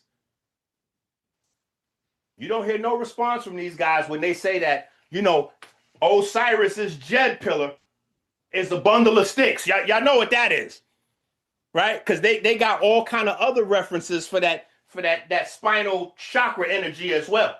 You see, this is what they've been teaching. Now, I ain't want to have to put the gloves on and do it to you. I ain't want to have to put the gloves on and do it to you. I ain't want to have to put the gloves on and do it to you. They must be doing it because this color system is all something else, and it doesn't come from Kemet. That they teach in Madame Blavatsky. Did he show you video or a text where people in Kemet are teaching that? The heart center, the heart arit or gateway, known as a chakra in the Indian system.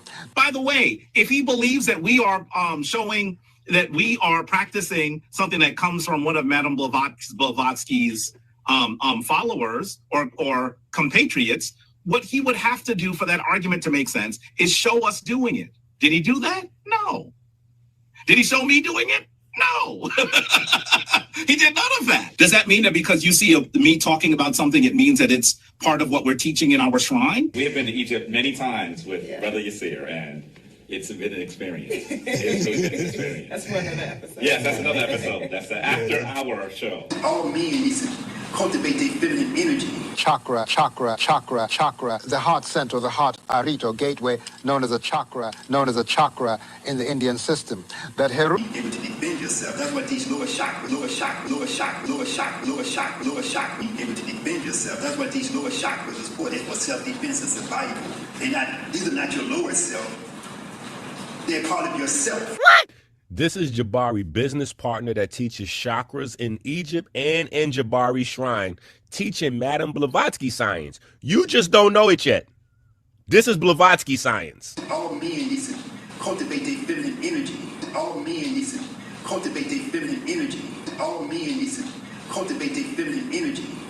Transgenderism is Madame Blavatsky's secret doctrine where Isis and Osiris are unveiled as transgendered, which is why Jabari support Kamala Harris. All men need to cultivate their feminine energy. All men need to cultivate their feminine energy. All men need to cultivate their feminine energy.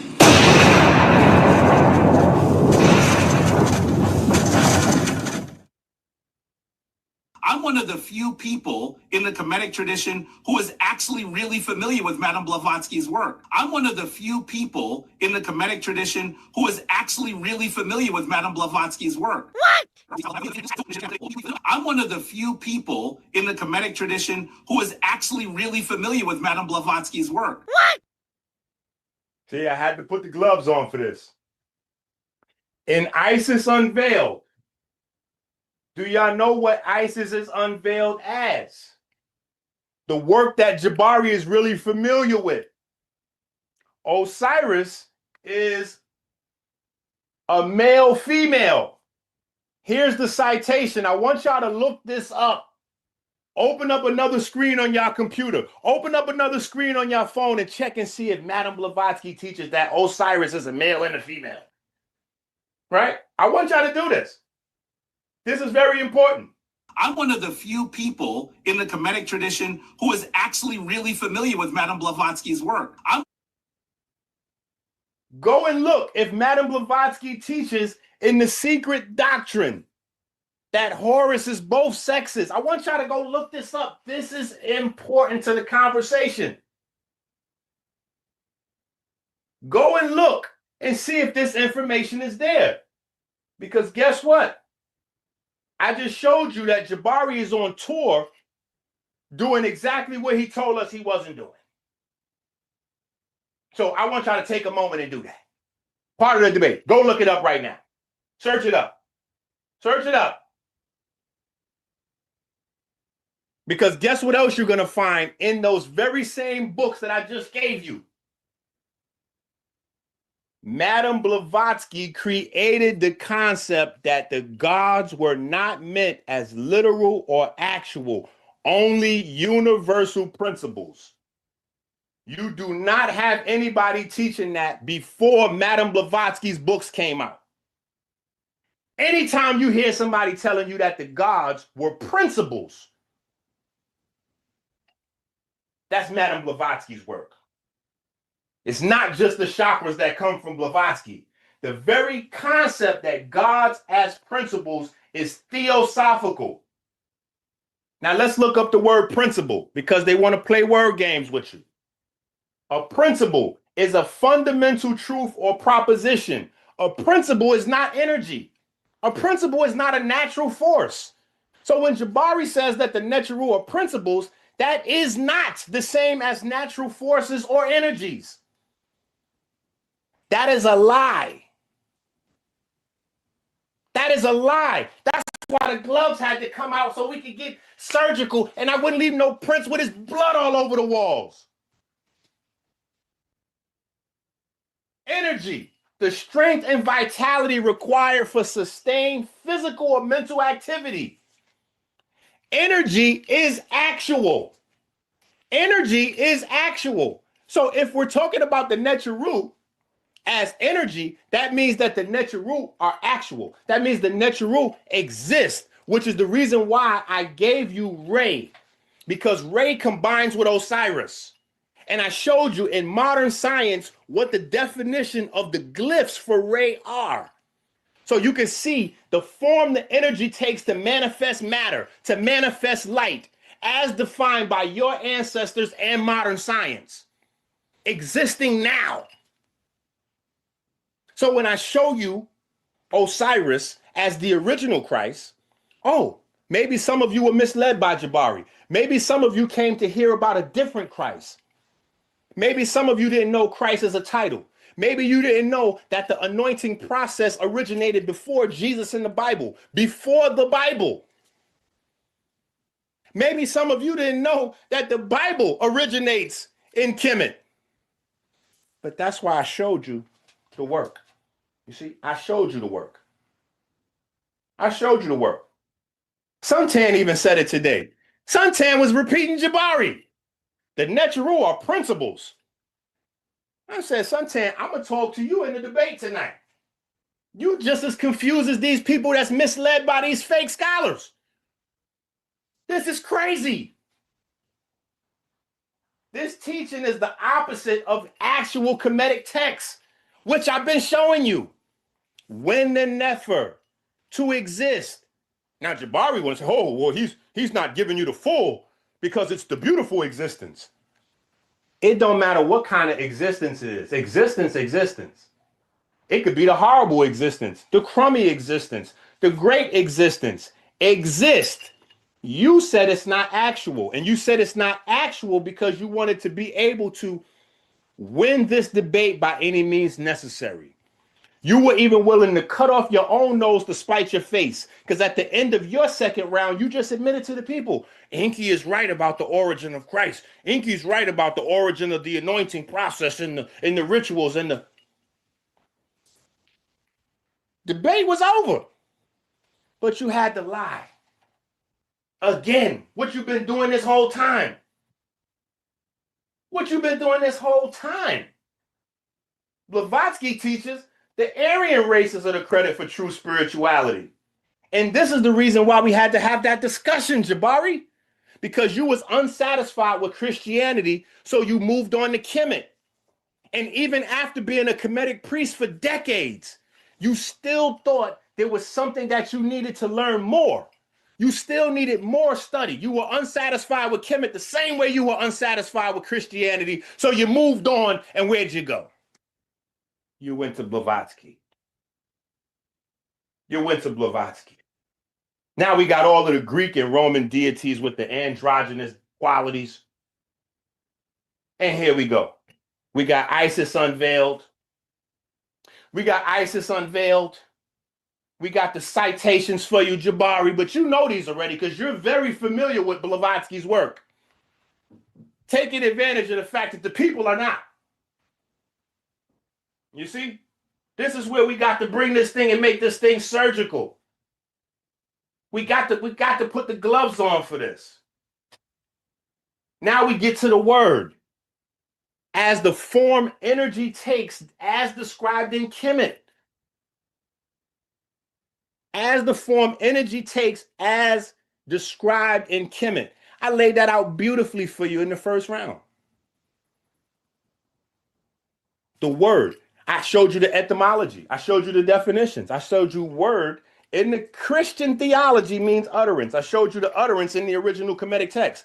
So I showed you the origin of the Christian text. And then I showed you the origin of that text, which is what I told you I was going to do at the weigh-in. I was going to deal with the source of sources. Go back and check the video.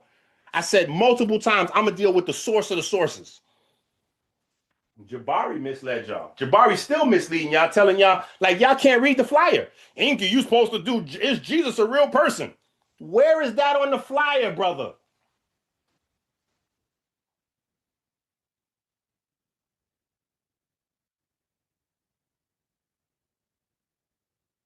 The only thing that can exist in a vacuum and create is light. Traveling waves. So you got the science. You got something to walk away from this conversation and be proud of. Not fake remixed Blavatsky information. I showed you that the origin of the hieroglyphs for Ray is actually a standing wave and a resonant wave cavity. And that science was meant to be translated down to you as intellectual property. The reason why you don't have it as intellectual property is because somewhere along the way, foreign traditions came in and started to teach you that, oh, the original gods were just principles. Yeah, those are principles. Those are not even energies. But you're so confused at home, you think energies or forces is interchangeable with principles.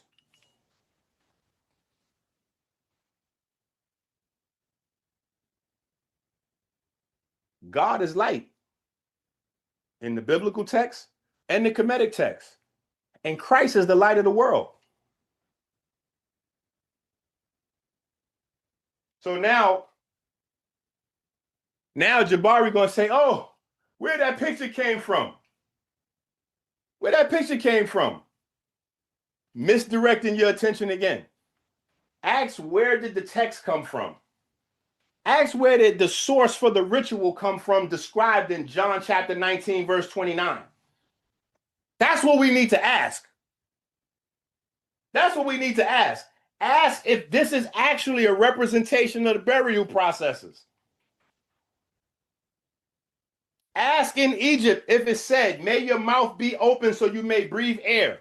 And then Jesus, immediately after his mouth is touched, Jesus takes the final breath and releases it. This is symbolically identical to the original ritual. This is the activation of speech. This is what the opening of the mouth ceremony is for.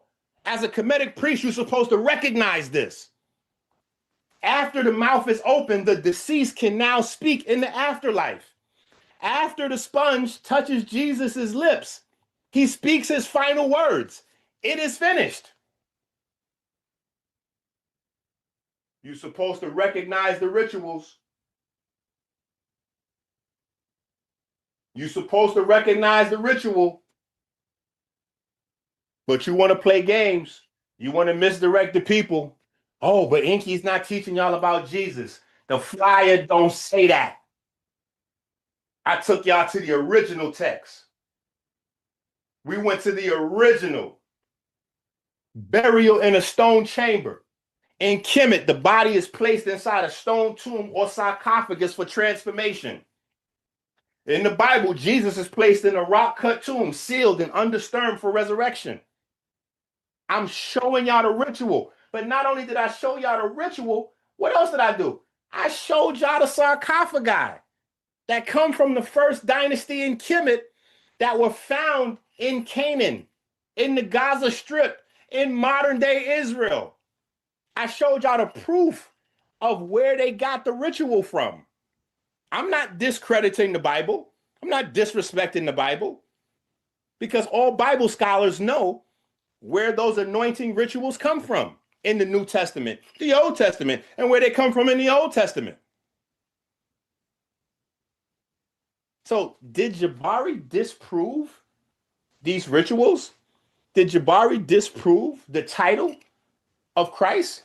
Because the title would not exist if people were not having the title. If people were not doing the ritual, if the ritual did not confer the anointing and then the title. The problem is Jabari can't deal with that because he has to wrestle with the fact that he's been hiding the truth of Kemet all this time. See, this is why he's lying to you and misrepresenting what I've been showing you. Misrepresenting what I've been showing you. I showed you the word. I showed you the word in the text. He said I mistranslated it. I didn't translate it. This is the actual text. I showed you the dictionary. I showed you the etymology. I showed you the TLA. What does the TLA say? To exist or become. He said I showed you one word, as if he didn't see this here. Why is he consistently lying to y'all about this? It's all throughout this text that I showed y'all. And it clearly says what it is. It clearly identifies what it is. Why is he lying about all these slides that I showed y'all? Why is he doing that? Why is he lying about the title? Why is he lying about the origin of the rituals? Why is he lying about the original concept that came from Kemet? Why is he lying about the title of Osiris, Lord of the Coffin? Why is he lying about the text, talking about the dead body as the original Christ in the Kemetic text? That's why he had to admit to y'all, well, ENQI is telling the truth about all that. But he ain't mentioned Jesus. ENQI's telling the truth about everything he's saying about the rituals and about Kemet. But I even made those arguments better than you, ENQI. Yeah, I made those same arguments you making, ENQI, but I made them way better. Okay, well, hold on, champ. If you made these same arguments way better than me, why are you pretending to the people that you don't know the lineage of the rituals? If you made these arguments better than me, why would you pretend like you did not know the lineage of the rituals? Why don't we have you anywhere on record showing people the name of the rituals? We don't have you anywhere showing this to nobody. Why?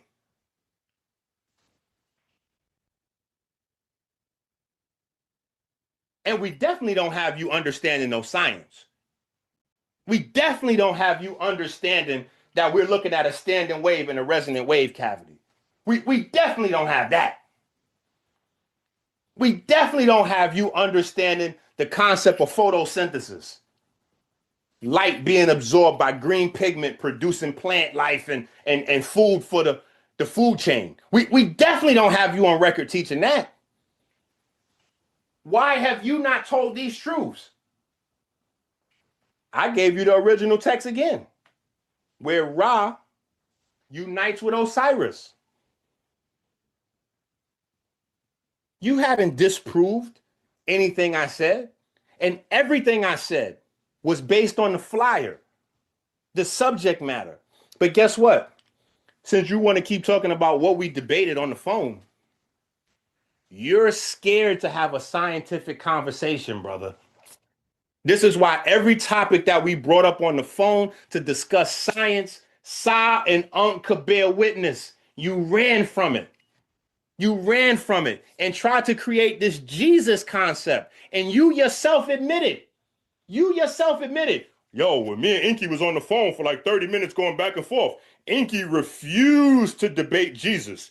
He kept saying he won't debate Jesus. For 30 minutes, we went back and forth until we just decided on Christ.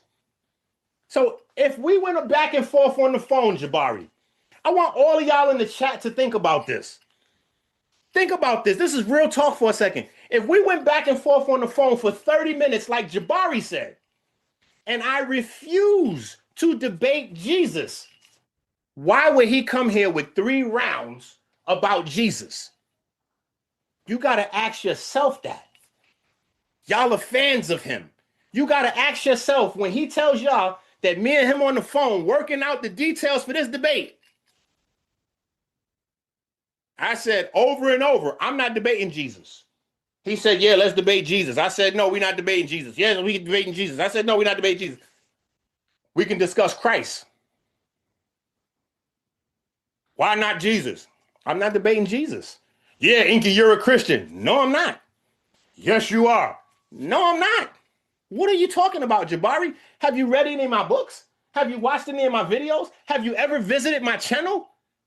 Do you know what I teach? ENQI, you're a Christian. Okay. If that's what you believe. I told that to Jabari. Jabari is being the master liar up here. But the problem is every so often he has a Freudian slip. He's the ultimate Freudian slips where he's admitted that I was telling y'all the truth. ENQI's correct on the Christ. ENQI's correct on the origin of the rituals. But you know what? Let's check that picture and see if it comes from AI. Oh, let's misdirect people's attention again away from the actual title of the debate. Oh, I got video. Let me show this where ENQI said something about Jesus. I got video too, where you said you wasn't teaching nothing about Blavatsky. And anybody can look up Blavatsky's books and see that she is the source material for teaching that gods are not actual. They're just principles. That is literally a quote from Madame Blavatsky. And every time you tell that to people, you're teaching Madame Blavatsky's information. That's not in the Kemetic text. The Kemetic text says actual, to exist.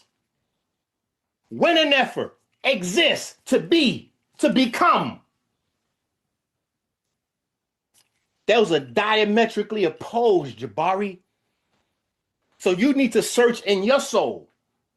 Maybe you're a good school teacher. Oh, maybe I'm a good working with diabetes. Maybe you're a good school teacher. You should stick to your lane. Because you out here running around misrepresenting the Kemetic text. 30 minutes. Well, you need to see if you could team up with Tahuti. I don't need to team up with nobody. We're debating Christ. Was Christ a historical character? So when I point to Osiris as the original version, we now have to address, was Osiris historical? Did Osiris exist? And the word literal means that we have to decide whether Osiris existed based on the text, brother. I want y'all in the chat to understand that. Did Osiris exist? Did Wusir, did Asar exist according to the Kemetic text? Absolutely. Absolutely. As Asar is combined with Re, a standing wave. Does standing waves create the world? Absolutely. Absolutely. I prove both parts of the actual debate beyond a shadow of a doubt. So Jabari has no choice but to misdirect y'all. Oh, he didn't talk about Jesus. Oh, he didn't mention miracles. Miracles not on the flyer, champ. Neither is Jesus. Neither is the word Bible, actually. I could have told you anything in the weigh-in. I could have told you I was going to debate Mary Poppins. So what? That's not what's on the flyer. That's not what people came to see. You're a grown man. You know what the flyer say. So it don't matter what I say in the weigh-in. My job in the weigh-in is not to help you. Once you agree to the title, you agree to the title. You should have prepared 3 rounds on Christ. You shouldn't have recycled them rounds you've been using for the past 8, 9 years on Jesus, because this ain't a Jesus debate.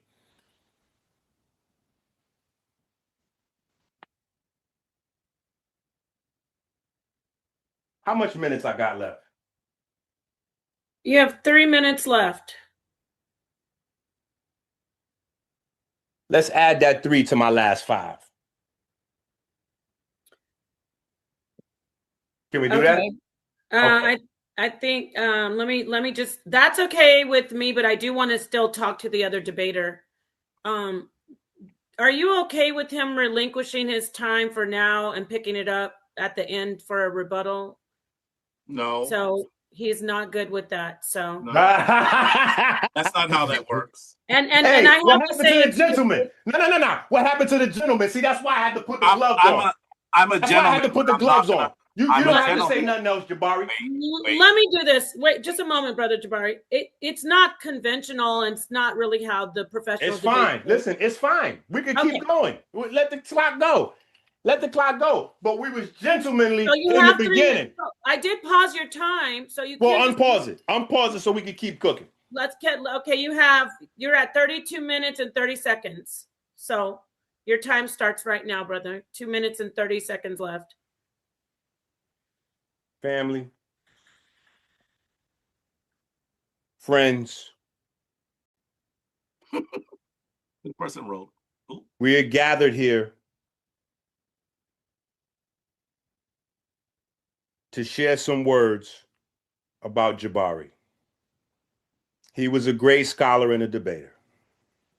He got old and flabby, maybe senile. He was confused at the end. Dementia was setting in. He couldn't keep the idea of the actual debate topic in his mind. He got punch drunk with Jesus. He got into debate with ENQI about Christ, the literal and historical. Now, how are we going to go into the historical Christ and not go to the origin? I just want to ask y'all that at home.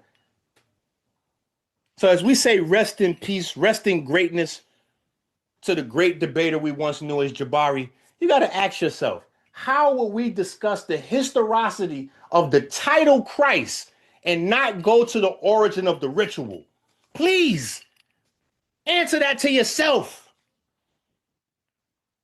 Because that's what we're doing. That's what the topic of the debate is. So I want everybody to be able to walk up to the grave site and just drop something into the grave, baby, and say your final respects to Jabari, the once great debater that we knew. Now we'll know him from the great beyond. That's my time. Thank you so much, Minister ENQI, and that is his time. I'd like to let everybody know that we're going into Brother Jabari's final round, which is his 3rd round. Jabari, you want me to let you know at 4 minutes, your rebuttal is at 4, and then go into your 30, correct? You're muted. Yes, I do. Yes. And then at 25 in your 30, I'll let you know you have 5 minutes left. Okay, your time starts when you're ready, when you say so. Yeah, let me go ahead and I like to look at it myself just so I could look down and see. Give me 1 sec. Yep, that's fine. Okay, let's go. Thank you. Time starts. Let me say that it seems pretty clear to me that ENQI thought he could come in here and win on a technicality. That's what he was hoping was going to happen. And I'm not sure why he thought that was going to be a successful strategy. I'm not sure why he thought that not putting a certain word in the title. By the way, you should know that when we were debating, when we were talking about this on the phone, he was very clear. Everybody knows that we talking about Jesus, Jabari. Why? He's saying I'm not being a gentleman. He's called me a liar. But literally what he did on the phone was lie. And I knew he was going to. I was okay with it because I knew that you were going to see it. I knew you were going to see it. Virtually all the people on sa.neter's channel, who is the speaker that has most articulated the fact that the Kemetic tradition is the origin of the Christian tradition? I'd like to believe that's me. And so when he starts talking about this and then says, oh, he says ENQI is right. ENQI is right about the wrong thing. That's not what we're discussing. I don't know how many times I need to argue this, to explain it. But you know what the funny thing? The really funny thing is, I don't need to explain it. I don't need to explain it.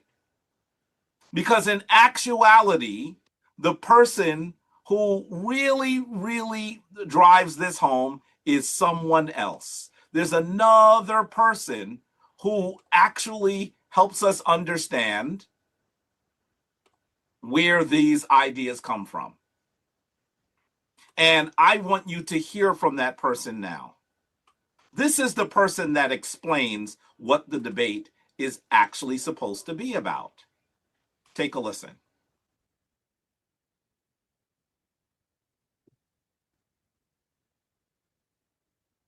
All right, I got to ask this question, Dr. ENQI. This is very important because we don't want this to go into no sabotage scholarship or sabotage debate.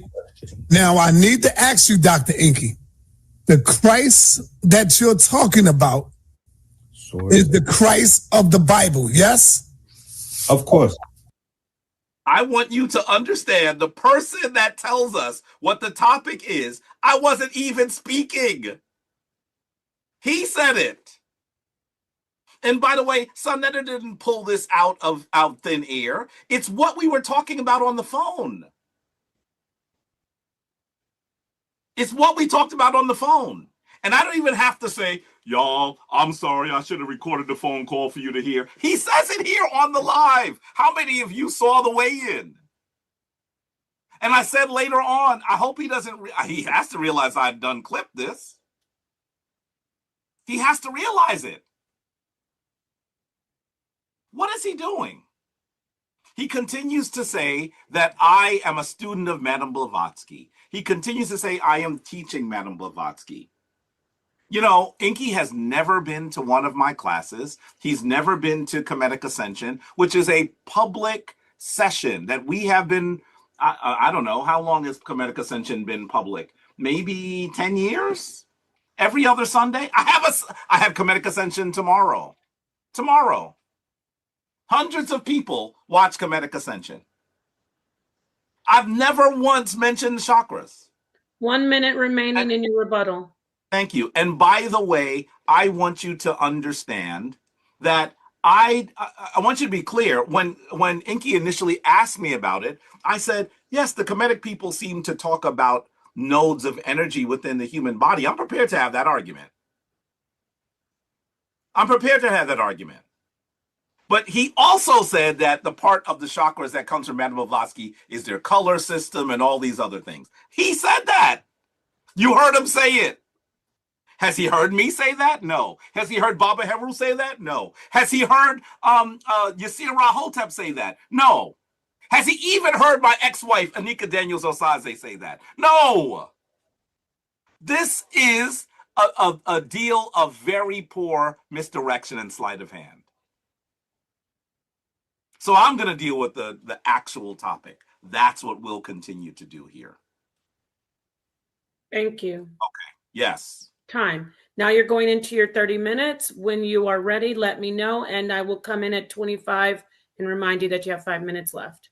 And once again, I'm probably going to continue a little bit with what I was saying in the rebuttal, and then move into the topic. One of the things that he also said that was so bizarre to me is he said that he heard, how did he phrase it? He said You've heard his elder say it and his elder's teacher. Who was my elder's teacher he's mentioning on there? Starting your time. Okay. Perhaps he thinks he's talking about Mfundishi? Because those are only two people he played. Mfundishi is Baba Heru's teacher? When did that happen? You know very little about what Kemetic community does. Very little. I was with Baba Heru for nearly 30 years. Nearly 30 years. I know Baba Mfundishi very well. I hold him in high regard. And I want you to know that none of them are saying what you said they said. And you know what's about to happen? Mfundishi is going to get with you and say, I didn't say what you said I said. You're going to have to deal with the elders. How dare you misrepresent what elders say? And then he tried to say that Jabari's been teaching that, you know, Asar and Asta are androgynous, and that's the reason why he supports Kamala Harris. Why did he do that? Because he knows that many people in our community take issue with the transgender community. This debate is not about the transgender community. You have never heard me argue. You have never heard me say. You will never hear me say, because the sources do not confirm that Ast, Asar, Heru, any of them are transgender. Madame Blavatsky is Madame Blavatsky. I will congratulate him on something. He read something from Madame Blavatsky. By the way, I'm sure that he Googled it and used AI. I'm positive. Because I asked him, well, what have you read of Madame Blavatsky? And he had one of those looks. You know that Borat look, like there's nothing going on in your head? And I asked him several times, can you name the text? So at least in his preparation, he looked at the title of Madame Blavatsky's most important text. And even when he was doing it here, he said, this comes from Isis Unveiled. And then on the screen, he had another book. I don't even know if he realizes he did that. I don't even know if he realizes that that's what he did. He's not familiar with that work. I am. Do I have to tell you that I don't teach about Madame Blavatsky in the Kemetic Temple? Many of you have seen me do this many times. I've never mentioned her. We don't get this from the Tomhu, from the European. We get this from the text. That's where we get it from. And so he's going to continue to say that because he's hoping I'm going to get really upset. I'm going to fly off the handle or something like that. Has he watched me? Do I do that? In fact, half of what he's saying I find kind of amusing. Well, also boring, because his whole third round was just him regurgitating the same stuff that he said. He's like a poorly trained pet that regurgitates, then eats it, and then regurgitates it again. Why did he do this? His third round was the same as the other round, just with more insults. I'm not offended by that. It's just wrong. You all have heard Baba Heru. Y'all heard Baba Heru on these airways before you heard me. Did Baba Heru say you must read Madame Blavatsky? No. How dare he say that about my spiritual father who recently made his transition, whose memorial is going to be held next week, by the way. A 2-day memorial. How dare he do that? Ugh. That's creepy, brother. Don't do that. You're going to misrepresent an ancestor? And you knowingly did that. By the way, did you also notice that when I called him on his AI image, he says, why won't he ask where he got the source from, where I got the text from? Why? Because I know what AI looks like. You can't say this image looks like the other image, but you created one in AI. That's not scholarship. You'd be reprimanded if you were doing that at the university level. But you know what? You know very little about what they do at the university level. He tried to attack my my degrees. I would love for ENQI to show us his. I would love for it. But this is not what happens with scholarship. It's just not how we do it. once again, I'm going to congratulate him. He showed some sources, but the sources have nothing to do with the debate. They have nothing to do with the debate. He's saying he believes that the Christ of the Bible is a literal character. He said that in this debate. Well, prove that that literal character existed. That's what you were supposed to do. Did you forget what you were supposed to do? Or did you think that some intellectual sleight of hand was going to fool the sa.neter TV studios community? They've seen people do this before. I saw Hebrews in the chat saying, ENQI, I was rocking with you. Why'd you do that? They're going to be upset with you. That's not how you do this. They were cheering you on, hoping that you were going to catch me slipping. And instead, it's like I'm debating what they knew I was going to debate. They still disagree with me. That's okay. It's okay you disagree. Let's have a real scholarly discussion. And you are off someplace else. Why did you do that to them? Hebrew Israelites, that's your champion? Christians, that's your champion? That's how this works? The final topic that we're meant to discuss is about whether Jesus Christ, the biblical Christ, is the Word. And I want you to hear that the reason why that can't possibly be the case is because the concept for logos, which most biblical scholars will acknowledge when we hear Jesus being the Word, it's a reference to the logos, a Greek concept, actually a concept that comes from the Gnostic tradition. They have actually begun to realize that those ideas have their origin in Kemet. So is Christ the logos? Really? Show me how Christ is the logos. Even if he wanted to pretend he was talking about some Kemetic deity, Christ, or a Kemetic anointed one, Christ, he hasn't told us how they're the logos, has he? No, he's not debating the topic. But I'll do it. How many of you know what this text is? I end up in teaching mode when someone does such a poor job. I end up in teaching mode, and then somebody says, he's so condescending. Well, am I being condescending, or is my debate performance much better than yours? Look at this. What is this called? I'm not looking at the chat. sa.neter scolded us for messing around in the chat. I'm not doing nothing in the chat, but you all will see what it is. What is this item called? Where is it? You know what I should have done? I should have actually showed you the image of me standing in front of it. That's what I should have done, because it might have helped you understand that I really do study this. This is not a situation where, as he would like you to believe, I just heard something, I read Madame Blavatsky, and that's why I'm into this. I have actually studied this for an extensive period of time. And so as you need to understand, this is something that I'm prepared to discuss.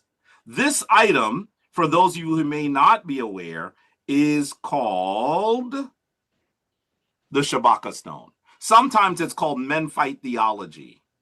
Men Fight Theology. I promise in the break I'm going to find you. I'm going to show you me standing in front of it, because I travel to these places to learn this stuff and to study, and then I come up against people who have not done any study at all. I mean, it's galling. It's galling. Maybe he studied something in the health realm, but this is not a health debate, brother. Stay in your lane, and maybe this will turn out better for you. So as we look at this is actually a stele. It's believed to be of gray whack that was actually created by the Cushitic ruler, who came into Kemet and actually put Kemet back into order. He found a papyrus, a document that he says was worm-eaten, and so he carved it in stone. Philologists, those people who study the language, say that the text comes from the Old Kingdom based on how it's written. But this actual stone is from the New Kingdom. Why am I showing you this? Why am I showing you this? Because I want you to understand that scholars now recognize that some of the narratives on this text actually predate the concept of the creative word, of the vital energy in the word that creates the universe. And we know that we see in, oh goodness, is it John? It's in the book of John, I think. I'm going to have a senior moment for a moment, where we see, no, it's in Genesis. What am I saying? It's in Genesis, where it actually explains that the word was made flesh and the word was creative. That idea we see in the description of the creation system from the city called Men-Nefer. Men-Nefer. The Greeks later called it Memphis, and that's why this document, this slab, is now called the Memphite theology sometimes, because the Greeks called that city Memphis later. But the city is called Men-Nefer. Most people translate that as meaning built-in perfection. By the way, see how when I translate both words? ENQI wants you to believe that when-nefer is just when. It's when-nefer. You can't translate just one word and say that's the meaning. Like I said, that's like you went to go see the Batman trilogy, and when you got to the theater, you just saw a documentary on bats. You would say, give me my money back. I came to see Batman. They'd say, yeah, bat. You say, no, Batman. And they say, bat. That's not how this works. When Nefer is the title that he's meaning to describe. And the TLA describes it that way. I haven't said the TLA is wrong. I'm saying you're reading the TLA incorrectly. That's why I can use the TLA, because I know how to use the TLA. I think you do too, actually. I think you're just intentionally misrepresenting this because you think it helps your argument. It does not. It does not. But as you look at this, I want you to read. This comes from thought.co. And it says, and this is about Ptah, who is the creative energy on the Shabaka stone. It says, definition, Ptah is the creator god of the Memphite theology, self-generated Ptah, the god of the primeval mound, Tatanen. By the way, that's the first mound, the first firmament that is created on the formless waters. That's called Tatanen. Creating by thinking of things in his heart, and then naming by means of his tongue.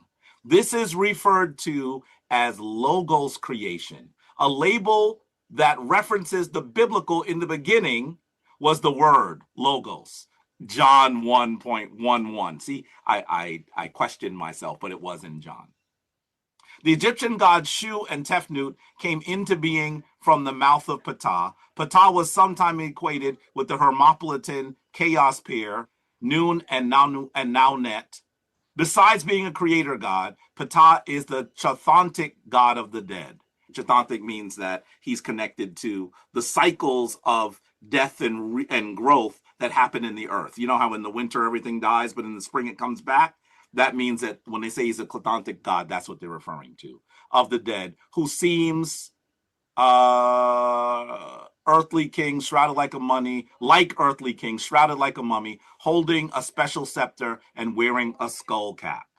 So they are telling you that the story of Ptah that is issued on the Shabaka stone is the origin of the Logos, and the Logos is where we get this from in the biblical narrative. Here's a scholarly text. I'm not going to just show you something that comes from a website, thought.co. Some of you might say, well, what about thought.co? Here's a scholarly article. It's called An Egyptian Source for Genesis. It's by James E. Atwell. It was in the Journal of Theological Studies in October of 2000. It's volume 51, number 2, pages 441 to 477.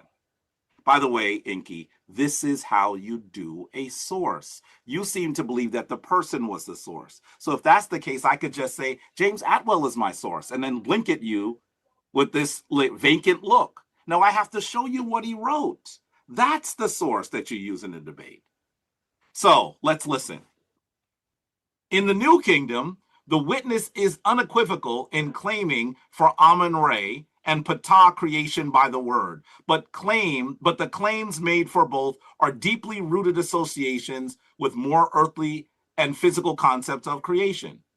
For instance, the Shabaka stone, here we go again, he's talking about the Shabaka stone, the inscription reflecting an original dated by J.P. Allen, right, to the New Kingdom, witnesses to the Menphite theology. That theology represents an exceptional thrust of insight, which in the period of the New Kingdom has already articulated a logos theology. Yet the supposed contradictions between an action and a command account for creation cannot be more nakedly exposed than within this text. There, the theology of Memphis, by this time mixing its sources, equates the teeth and the lips of patah with the semen and hands of Atum. The ancient tradition, which emphasized Atum's self-sufficiency in creation by using the image of masturbation, sits side by side with the witness to the divine word, which actually articulates the self-same theological principle. By the way, you know how some of the Hebrews like to play that your gods have their phalluses in their hand, they have their raw in their hand. Look at how a scholar describes that. He said they use the imagery of masturbation, because the concept is they can create on their own. But when you let a child read a text, they're going to misunderstand it. Listen how a scholar describes it. Let's continue. Both witness to the sole initiative of the creator acting entirely alone. Indeed, Ptah, who formed by his word, is a chthonic deity as Tatanen and a smith. By the way, a smith, you might not be clear about what he's saying. He's talking about a blacksmith, okay? A blacksmith, which is the reason why Baba Heru was the founder of the shrine the shrine of Ptah. By the way, you should know, okay? Because he worked in metals, right? He worked in metals. I saw him hammering on his anvil at times when I was a young initiate. In this latter capacity, he would certainly have been capable of hammering out the firmament of Genesis 1:6 in his workshop. When the template of ancient Egyptian creation traditions is held up against the Genesis 1 creation account, there is a quite remarkable correspondence. The conclusion is stark and compelling. Ancient Egypt provided the foundation tradition, which was shaped and handed on by successive priestly generations. So how could we say that Christ is the Word? By the way, is Ptah Christ? That would be, if he was making a simplistic argument, that's the argument that he would have to try to make. I can debate me better than he can debate me. That's the simplistic argument he would have to make. It's an overly simplistic argument, but that's the best argument. He can't do that. He won't be able to do that. Because the second part of the debate, which I didn't even want to do, by the way, I thought it sounded more like something that he would do in Sunday school, was, is Christ the Word? Well, no. In the Kemetic tradition, certainly, we see the Word, the active energy which creates with the teeth and the tongue. And scholars have long recognized, this text is 25 years old, that concept has its origin in Kemet, not in the Greek tradition, and certainly not in the biblical tradition, but in the Kemetic tradition. But is Ptah, in this instance, Christ? No. So even the simplistic argument that ENQI might try to make is not one that will work. It's not one that will work. So I want you to understand that he's just wrong. He's just wrong. And do I have to play the image, the discussion again? Do I have to play it again that he very clearly knows he's talking about the biblical Christ? By the way, that was the whole conversation on the phone. I said, brother, when you do that, some people will be confused. And our job is not to confuse the audience. No one's going to be confused, Jabari. They know we're talking about Jesus. Why are you afraid? I think Jabari's afraid. He knows we're talking about Jesus. I knew what he was trying to do. I knew what he was trying to do. Hebrews, is that what he told you he was going to do when he came to the weigh-in? Christians, is that what he told you he was going to do when he came to the weigh-in? You should be really disappointed in him. Really disappointed. I want you to be absolutely clear that we are talking about a tradition that ENQI has only scratched the surface of. He finds pieces in the Kemetic tradition and he tries to connect them to science. Some of what he says is interesting, but he has not spent enough time to actually entertain the discussion that we're meant to have today. We're talking about the biblical Jesus. That's what this is about. The biblical Christ. Who was the biblical Christ other than Jesus? If he was going to meet his standard, wouldn't he have to at least argue that the biblical Christ is literal too? He tried to say to you, it just means it's a character and they're words. Really? Is that what literal means? I showed you the definitions. Y'all gonna let him flim-flam like that? Come on now. Even if you don't like me, even if you're upset that I am not Christian, I think it's really important for us to hold the people that come before us to a certain standard. ENQI has not met that. He ain't talking about what we're talking about. He would rather insult me, saying I'm not a priest. Imagine he's invalidating my priesthood. That's what he's trying to do. He tried to use my spiritual father against me, and my spiritual father did not say what he says he said. That's what he tried to do. He's into the fireworks, but there's no substance. That's the problem. There's no substance here. He said, he calls me, he says, I'm ENQI, the remarkably unsourced ENQI. You still have that title because the sources that you showed aren't about the debate. I want to be very clear to you, family. I am not saying that you cannot be a Christian. I'm not saying that you should not be a Hebrew.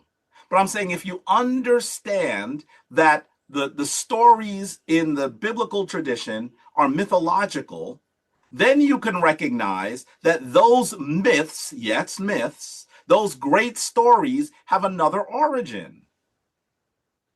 And that origin should have you at least say, okay, I'm a Christian and I'm a Hebrew, but I'm not going to do this the way the European does it.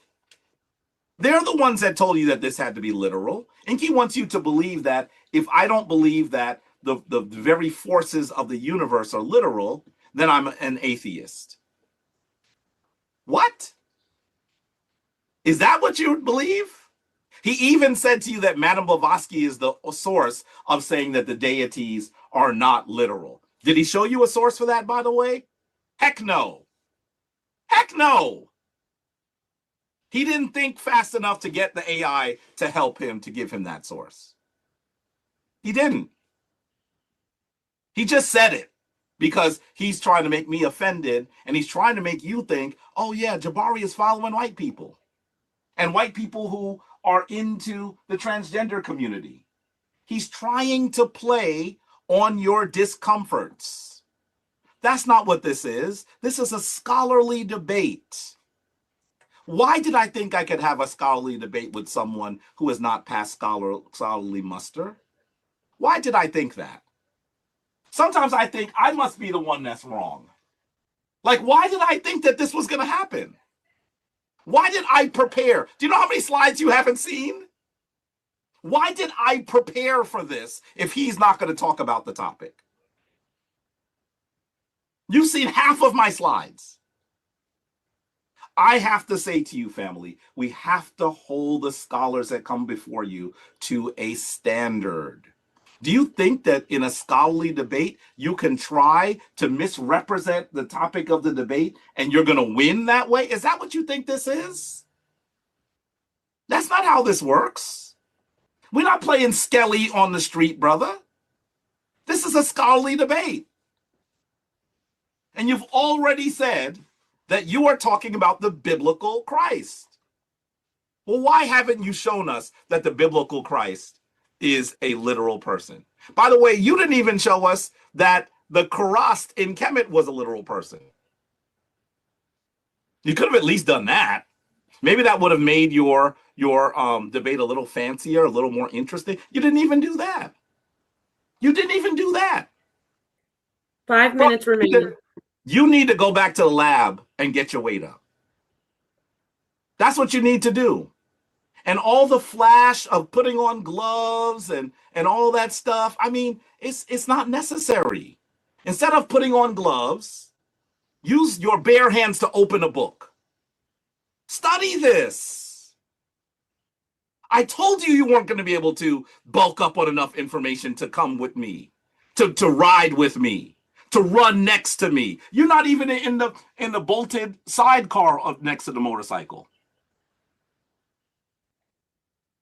You can't do this in just a few days, a few weeks. So you thought that you were going to try to win on a technicality. Folks, is that what he did today? Shouldn't it be very clear that he did not talk about a literal Christ in Kemet or the Bible? Isn't that clear? Did he even try to do that? Or is he hoping you're going to say, ooh, ENQI tricked him? Is that what a scholarly debate is supposed to be about? Tricks and misdirection? Is that what you think? If that's what you thought, then why did you tell everyone that you were talking about the biblical Christ? You said, of course, like everyone should know. Is that what you did? No. How has he proved that the biblical Christ is a literal historical character? For those of you who are rocking with him, tell me that. How did he do it? He went into atoms and waves and science coming from Kemet into the Western world. That's not what this debate is about. Why did you think that that's what this debate was about? You were hoping that people were going to become confused and that your misdirection was going to work. This isn't a magic show, brother. This is scholarship. And how dare you misrepresent what ancestors say, misrepresent what elders say, misrepresent what respected people in our community. By the way, Yeshua Hosep is an elder. Why would you misrepresent them? And then even show the TLA and say that you were doing what was supposed to be done with the TLA. Why you do that? Why'd you do that? Everyone should know. Do I even still have the TLA open? Here it is. Here it is. He says that when Nefer means to exist. When means to exist. Nefer means to be good, beautiful, and to be perfect. I think it'd be logical for you to say it means to exist in perfection. By the way, why did they say that Asar existed in perfection? The concept was that death did not destroy him, that his body did not decay. I'm not even supposed to be telling you that. That's the deeper mysteries of ancient Kemetic tradition. That's where it went into the Roman Catholic Church, where their saints are only supposed to be saints if their bodies don't decay after a period of time. They got that from the Kemetic tradition because Asar's title was Wen Nefer, to exist in perfection. That means that after his death, he's not destroyed. That's what it means. So I'm not even sure why you thought that that was going to be helpful. All you did is show us part of what was said. Here goes hieroglyphs step by step. Here's the term, Wen Nefer. Can you see that? Here it is. I'm not going to read the whole thing because I don't have time. But you should be clear that they translate it as the one who continues to be perfect, and hints at his mysterious post-mortem potency. That's what I just said. Post-mortem potency. That's what the reference is. What is he doing? What is he doing? Family, You don't have to be the same type of Christian, the same type of Hebrew that you've been. Understand that these great myths were created by you, and that you are the director of a divine drama. That's what this is meant to be. With that, folks, I want to say, I wish I could say I enjoyed this. I didn't really enjoy it as much as I thought I was going to, but I really hope that you got enough out of this that you'll continue your study. Peace. Thank you so much, Brother Jabari.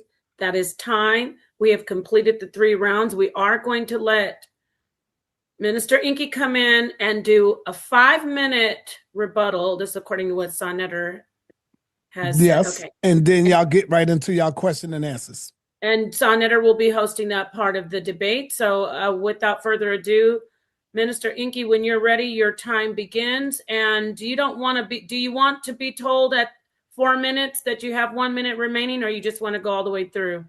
No, it's cool. I'll go all the way through. Yeah. Okay, great. Perfect. All right, sa.neter. All right, whenever you're ready, Minister ENQI, I will start your time. Okay. So listen, I want y'all to understand what y'all just saw, because Jabari, and this is the problem when you introduce new concepts, especially science, it goes over people's heads. So first of all, I showed this in the first round. Second of all, Jabari said I didn't give y'all the citation. Right here, volume 1, the Prome, the very beginning of the book, The Secret Doctrine from 1888, lays out the omnipresent, eternal, boundless, immutable principle on which no speculation is possible. The impersonal reality is the foundation from which all gods emanate. Yes, when Jabari teaches that the natures are principles, he's getting that from here. We can just keep moving forward. I showed y'all the origin of what he tried to show y'all. He tried to pull up the Shabaka stone as if he didn't understand. Clearly, he didn't understand what I showed y'all in the first round. I showed y'all the scientific proof that establishes the Shabaka stone not just as a mythology, but as a scientific reality. I told y'all that the standing waves originate in the brain. I showed y'all that this right here is a standing wave, and this is a resonant cavity for a wave.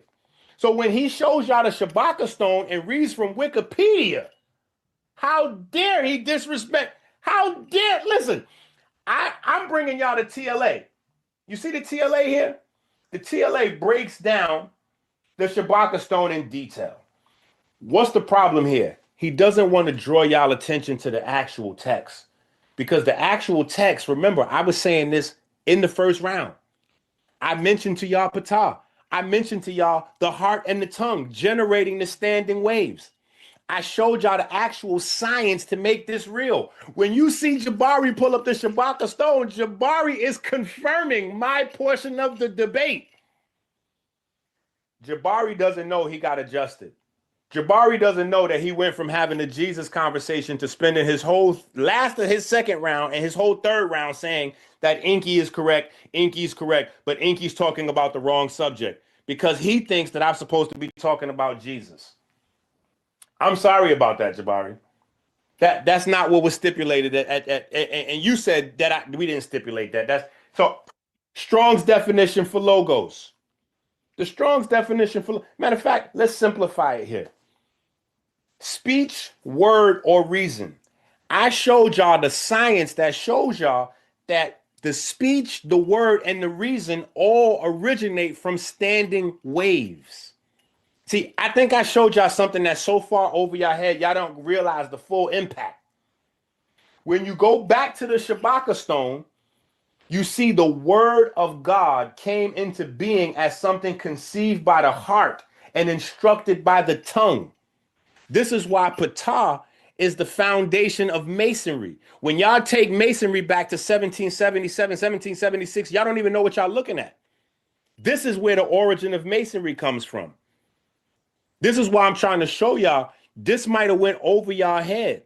I established to y'all the scientific underpinning of what the Shabaka stone is teaching, of what the hieroglyphs are teaching. So when he comes back and circles back around, Jabari don't even know this information I just showed y'all about standing waves and resonant wave cavities. He doesn't know that the sun is a resonant wave cavity that operates from standing waves, which is the reason why Ray has two glyphs, and both of those glyphs are related to standing waves.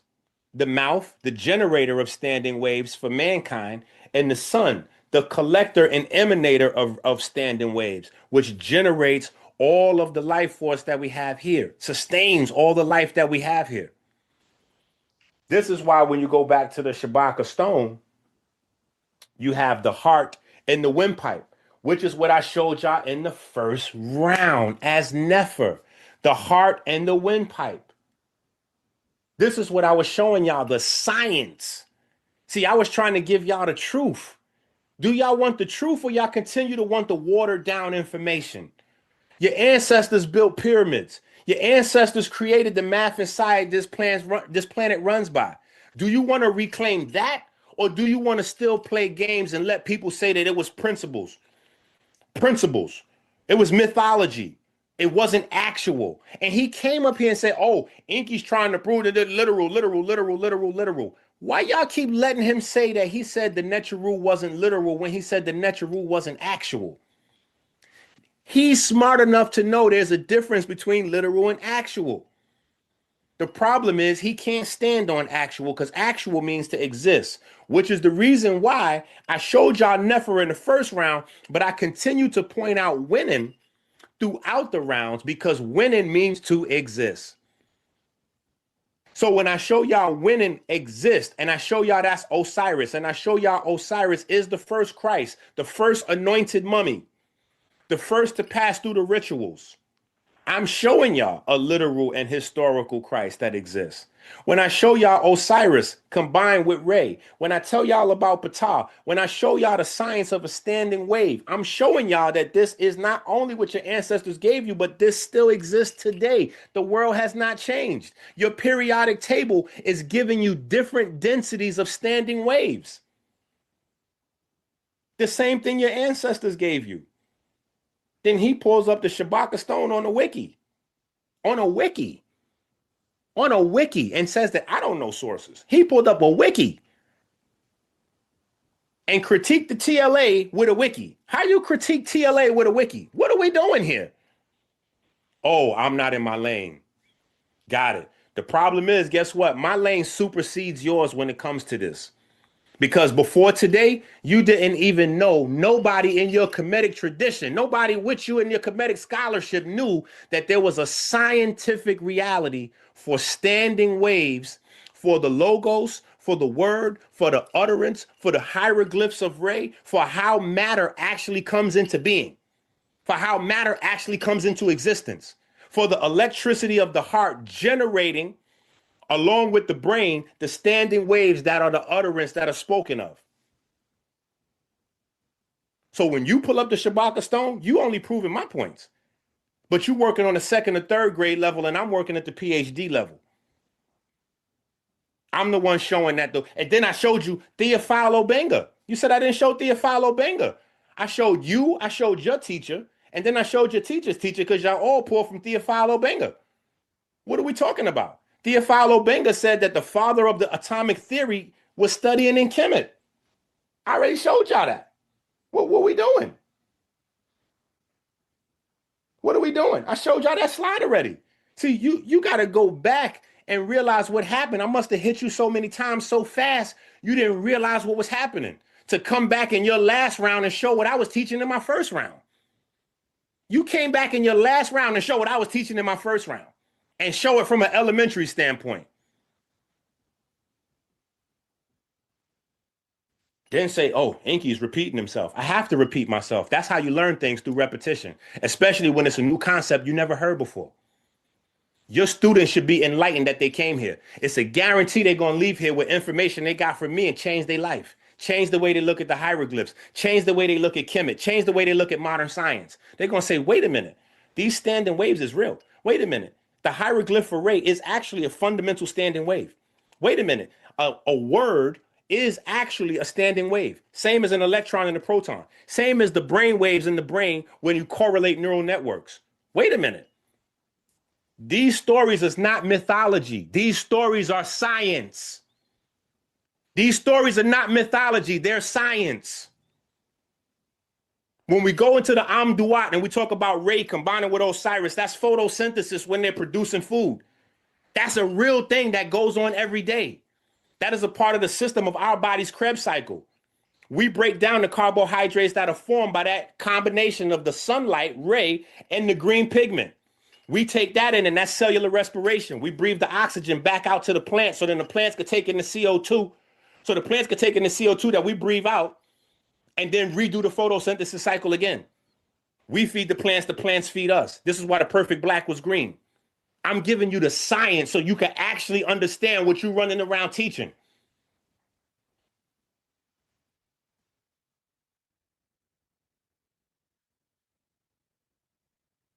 What you tapping your wrist for? What you tapping your wrist for?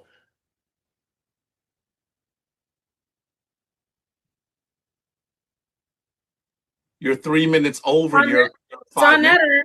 sa.neter was supposed to come in and do that. You're 3 minutes over your 5 minutes. That's Yeah, why. you are. No, I was not supposed to do that. I'm doing the question and answers, baby. Yeah, I thought you all said right. you. It's all right. Let's go. Okay, my bad. My fault. That's why. Yeah. I assumed that you were going to come in and stop him. So Nah, because I don't have the time. I wasn't doing the time. It's all right though, man. Don't worry about it. It's all right. Well, I would like to be fair, and then because you were fair with you want to, yeah, you could give Jabari 3 minutes. 3 minutes to Brother Jabari. He's going to be. I disagree. Nah, you could disagree all you want to, but if you if you had 3 minutes over time, ENQI, you got to be fair and give the brother 3 minutes. Hold on. I asked earlier if I could move my time. He disagreed. I wasn't able to move my time. What you mean move your time? He did not disagree to nothing. What are you talking about? Can I say this? No. Let me speak. I'm the moderator. When you had tech difficulties earlier in the debate, you were given 3 gracious minutes. So because sa.neter and I it was our fault. We miscommunicated. You went 3 minutes over. It's only fair, and I think you agreed, ENQI. It's only fair that we find a way to give Jabari his extra 3 minutes. In fact, that's ma'at, that it's actually the 3-3. So if we could ENQI, come on, man. Do that. So I apologize. I miscommunicated. I thought you were taking over, and that is my fault. So please, we will give. It is only fair to give the 3 minutes. So sa.neter, decide with Brother Jabari. I'm going to hand it all over to you for the record. Decide how he wants to do his extra 3 minutes, please. Thank you. He just get 3 minutes. That's it. Ain't nothing to decide. Because you're going into question and answer. Yeah. Oh, okay. 3 minutes now. Would you like that? He get his 3 minutes now. Put the 3 minutes up, Nepal. Yes. Okay. Now I'll stay on camera and I will handle the clock, and then I'm out after that. All right. Let's go, Jabari. When you're ready. Unshare your screen, Doc. All right. Come on, Jabari. Let's go. Really quickly, I just want to say that ENQI has said that I used Wikipedia. I'd never used Wikipedia in this debate. I don't know where he got that from. You saw a site from thought.co, and then you saw a scholarly article from JSTOR. Maybe he doesn't know what that looks like. But I certainly did not. I would not use Wikipedia in a debate. I'm not sure why he said it several times, and he's just incorrect. Okay, we will start your 3 minutes when you're ready. Okay, please go ahead. Go ahead. You supposed to have started it already. That was part of what? Listen, folks, listen. Stop. I started my 3 minutes. All right, go ahead. An extra 40 seconds. Thank you. I'm gonna go 3 minutes. I will. I'm not gonna go. You're wasting time. So I also want you to know that when we talk about these things, he is also now saying that Theophile Benga is saying that the Karast is literal. Theophile Benga doesn't say that. Yeah, I want him to show us where Theophile Benga says that. Theophile Benga talks about how the traditions, the scientific, the mathematic traditions have their origin in Kemet that go into the Western world. You're not going to find him saying that the Karast in Christianity, in the biblical narrative, is literal. He didn't say that. He's misrepresenting what people have said. And I'm hoping that people recognize that, I guess when you're out of bullets, you're going to throw anything. You're going to throw the gun. Because none of this, he's freestyling now. He's freestyling now. He didn't show you a source of him saying that. Just playing Theophilo Benga's words, he has to say what you said he said. He did not say what you said he said. And by the way, if you are now describing Ra as energy, that's what he's been doing. You heard him. Then how can Ra be literal? Are you punch drunk? He's describing Ra as energy. He did it several times in this debate. How could he then also be literal? Hold that time up, Jabari. So I just want you to understand that our dear brother is not meeting the basic standard 30 for seconds. this debate. You can't do this in a few days or a few weeks. I've been studying this for years. And he didn't even try to do it. He just figured he was going to try to win on a technicality. You're the one that told us you were talking about the biblical Christ. Did he show that the biblical Christ was literal and historical? No, he tried to tell you literal just means words. It just means words. Character can be in a story. If you're saying that, then you're saying he's not literal. What are you doing? Time. Anyway, family, that's 3 minutes.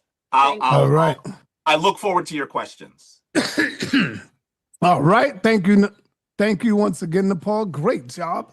And, yes, thank you, gentlemen. Thank you, everybody. Yes. I'm going to speed my way out and enjoy. Yeah, but just still be in the background somewhere. Got it. I will.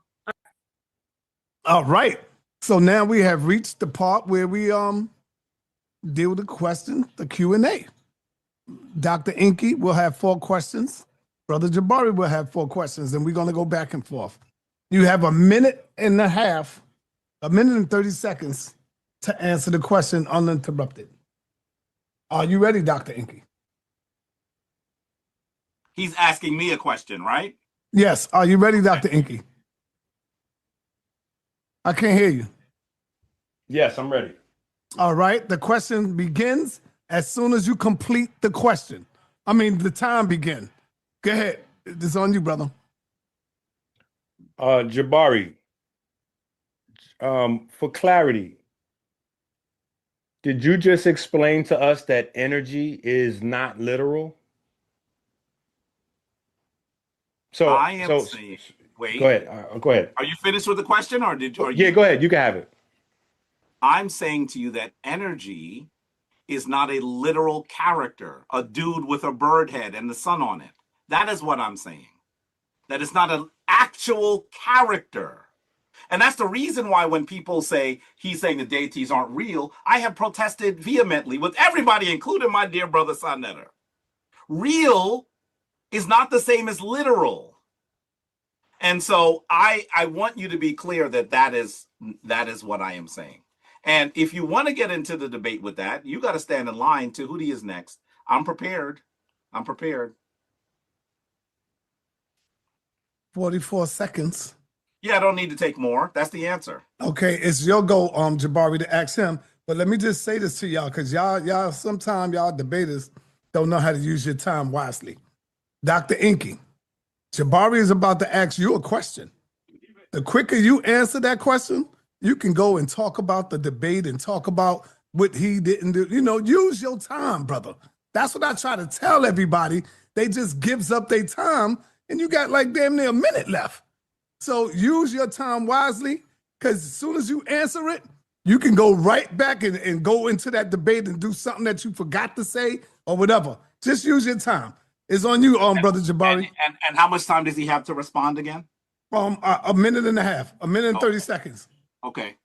ENQI, can you tell us how you can prove that the biblical Christ is a literal, actual being? Can I tell you how I can prove that the biblical Christ is a literal, actual being? Yeah, if we had another conversation, sure. But because the biblical Christ being a literal, actual being is not the debate conversation, I don't need to do that right now, because the actual debate conversation is literal historical character. And character, as we looked at, I'm going to go ahead and hit the share screen. Character, as we looked at, is a symbol marked or branded on the body, a symbol or drawing used in sorcery, a alphabetic letter or graphic symbol standing for a sound or a syllable. So what I showed you is standing waves. Standing waves are formed by acoustic waves as well as electromagnetic waves. So I literally showed you a symbol or an engraving, right? 10 seconds. For the word and how things are created. I know this standing wave conversation is going over your head. It's okay. Go back to school with it. Ask your contemporaries, ask your other teachers at the school about standing waves. Time. Oh man, right on time. All right. Dr. ENQI, you can ask Jabari your second question. Take down your slide and let if you're not using it. All right, let's get it. Jabari.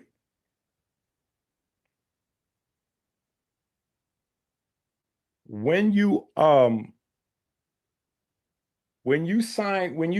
agreed to debate me about Christ, and you say that we argued, and I kept saying that I did not want to discuss Jesus. Can you explain what that meant for you? Because you seem to have come prepared for a debate on Jesus. So I'm trying to figure out, how is it that if I told you for a half hour straight that I would not be debating Jesus with you, that you came into the conversation today with 3 rounds on Jesus? Can I go? Sure. Yes, your time start. Do you remember in the weigh-in I said that ENQI tries to frame my statement in a way that's really advantageous to him? He never said in the conversation he was not going to debate Jesus. He said the opposite. He said, everyone's going to know we talk about Jesus. I don't know why we have to say that. And be an honest man for a second and admit that you said that. Be an honest man for a second and admit that you said that. I never said that. Yo, you can't talk. You can't He talk. never said it. Okay, he never said it. I thought he was asking me a question. I want to be really rhetorical. I want to be really clear that is precisely what he said. And I said, well, ENQI, if we're talking about Jesus, why can't we just put that in the title? I think it's going to be interesting if we don't say Jesus, because, they'll know what it is. And that's also the reason why when sa.neter asked him the question, are you talking about the biblical Christ? He said, of course. He didn't say, oh, yeah, I guess so. He said, of course, like it was apparent to us. I don't take ENQI as a liar. I'm going to say that he does not remember what he said. But I remember what he said because I said, ENQI, I know what you're doing. It's going to be confusing for the audience. Who the heck wants the debate that ENQI just gave you? Nobody. What we want to do is talk about whether this narrative that encompasses 2 billion people on the planet is one that has a literal Jesus. That's it. All right, Jabari, ask your second question. Sure. ENQI, wait, let me time. ENQI, when you say that Asar is the when nefer, can you admit that when you show us the translation, you're only showing us part of that compound word, when? And then can you tell us why you are not telling us what when nefer means? You're just telling us what when is purported to mean.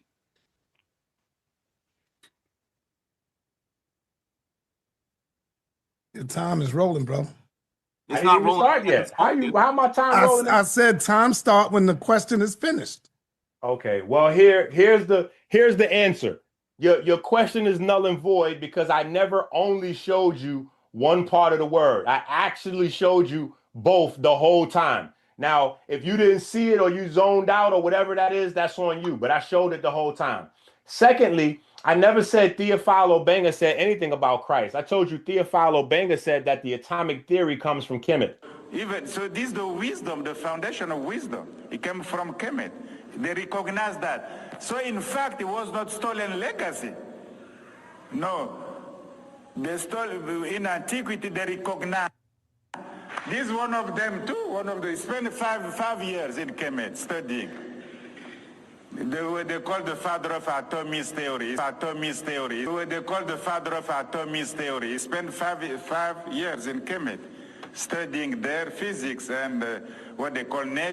So I'm showing you that, what Theophilo Benga said, and then I'm also showing you the science so that you can understand. I'm giving you tools to really be able to teach Kemetic science and get out of the mythology. I'm giving you the real tools so you can really teach Kemet. That's what I'm trying to do for you, champ. I'm trying to give you something. I'm trying to teach you, Jabari. If you're arrogant, if you could get out of your own ego. I think you have time, brother. Time. All right. ENQI, ask Jabari your third question. Time start when the question is complete. What, Jabari? What is the form energy takes for a word to be formulated? Do you understand the question, Jabari? No, I'm not sure if I understand what he's trying to ask. Okay, that's why I asked What again. is the energy that a word Explain your question, Dr. ENQI. Explain what you're for talking about. something to be created is what you're saying? Is that what you're asking? Say it again, please. Come on, Okay. explain the question. What is the form energy takes to formulate a word? I'm asking you, do you now understand the nature of a word? When we're talking about the word, the utterance, who.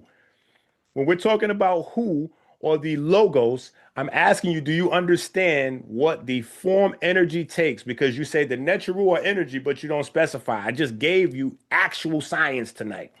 So now I'm asking you, do you understand the form energy takes in order to produce a word?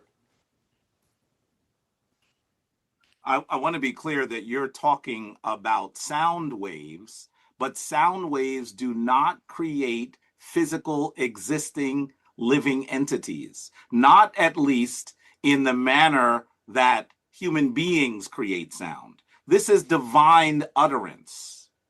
And so you're making it sound like you gave us science to explain how words create beings. You did not do that, brother.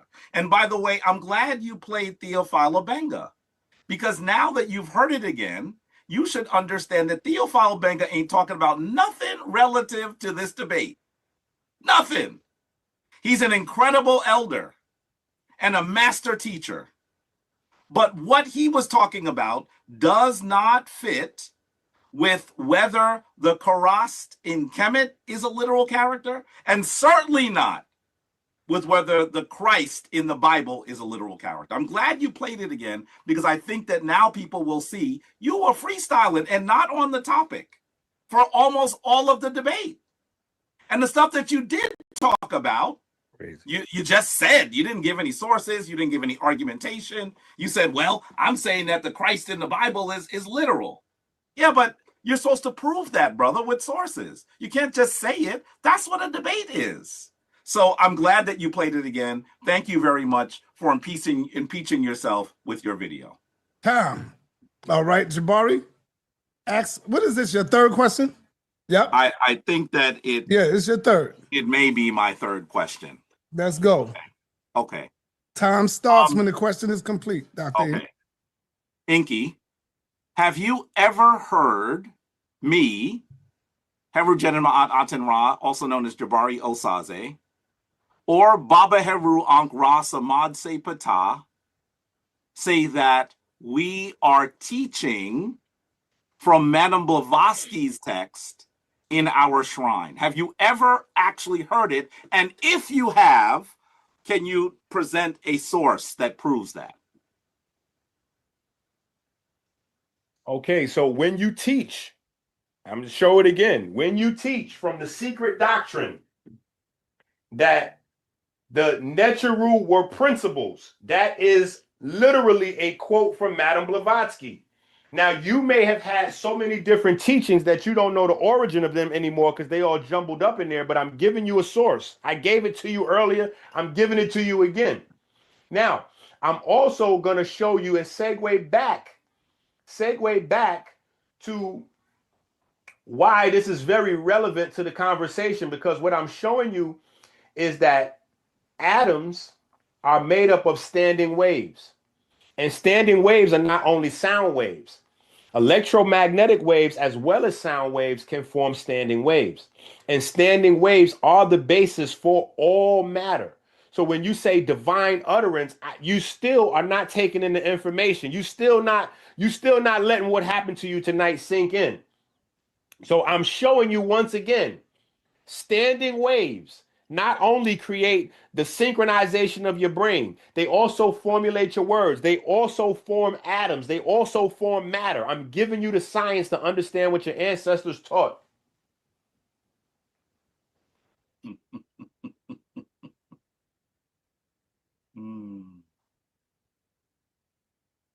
Time. All right. I think Dr. ENQI went out for a minute. We wait till he get back.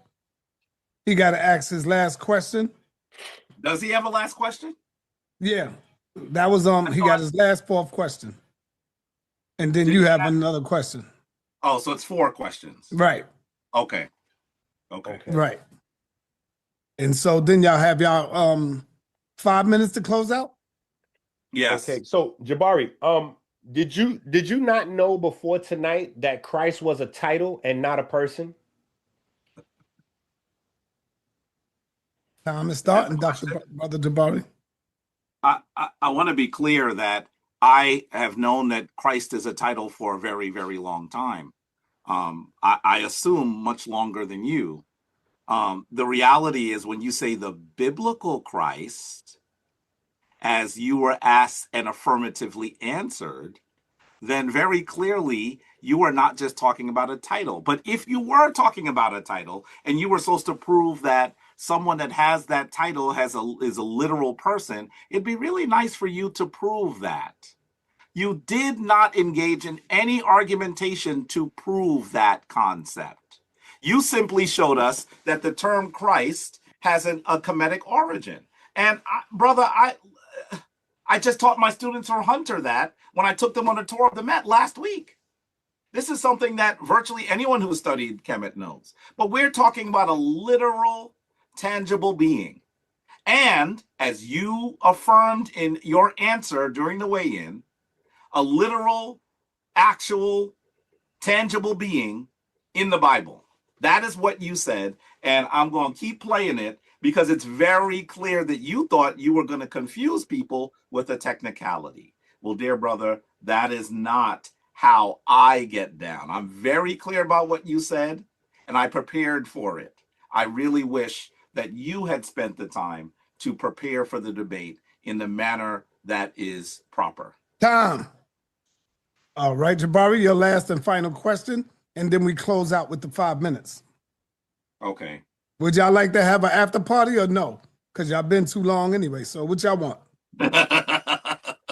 Just so the people could get in and we can talk about it. Y'all ain't got to stay long or nothing. I get a sense that he's going to want to go to the after party, but you know, if we're going to do that, maybe an hour. I mean, I still have an early morning because I do have Kemetic Ascension tomorrow. Okay. You want to, actually, ENQI, or no? Sunday. Today is Friday. Of course. I got other stuff to do. I gotta have a victory lap. I was thinking that, Jabari. I was like, Jabari thinks it's Saturday. I mean, yeah. I listen. If you only saw what my week was like, Queen Devon. I'm dead. My wife just smiled at me because she's Ask like, your question, Jabari. Okay. Here is my question. Give me 1 second. Let's see. Okay, here we go. In the debate, this is going to be a really simple one. In the debate, you said that I read from Wikipedia. What did you think I read from Wikipedia, and why do you think it came from Wikipedia?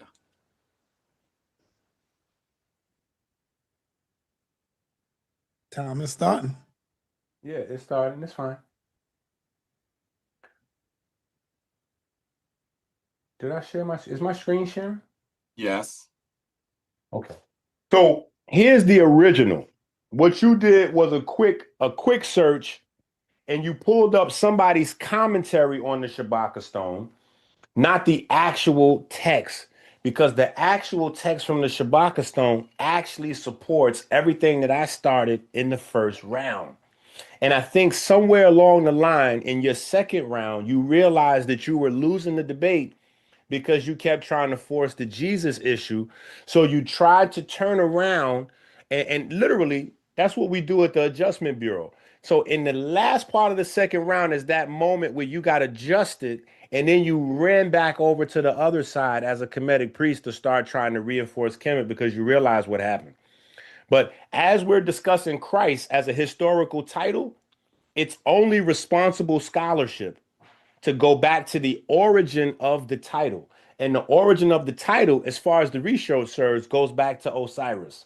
So when I show that Osiris, when a Nefer means to exist, I'm showing you that there's someone who existed that had the title Christ. Now, if it's not the person you wanted, because you wanted to have a Jesus debate, because you had all these slides prepared for Jesus over the last 10 years, and you didn't have time to prepare, so you thought you'd be able to use your Jesus arguments?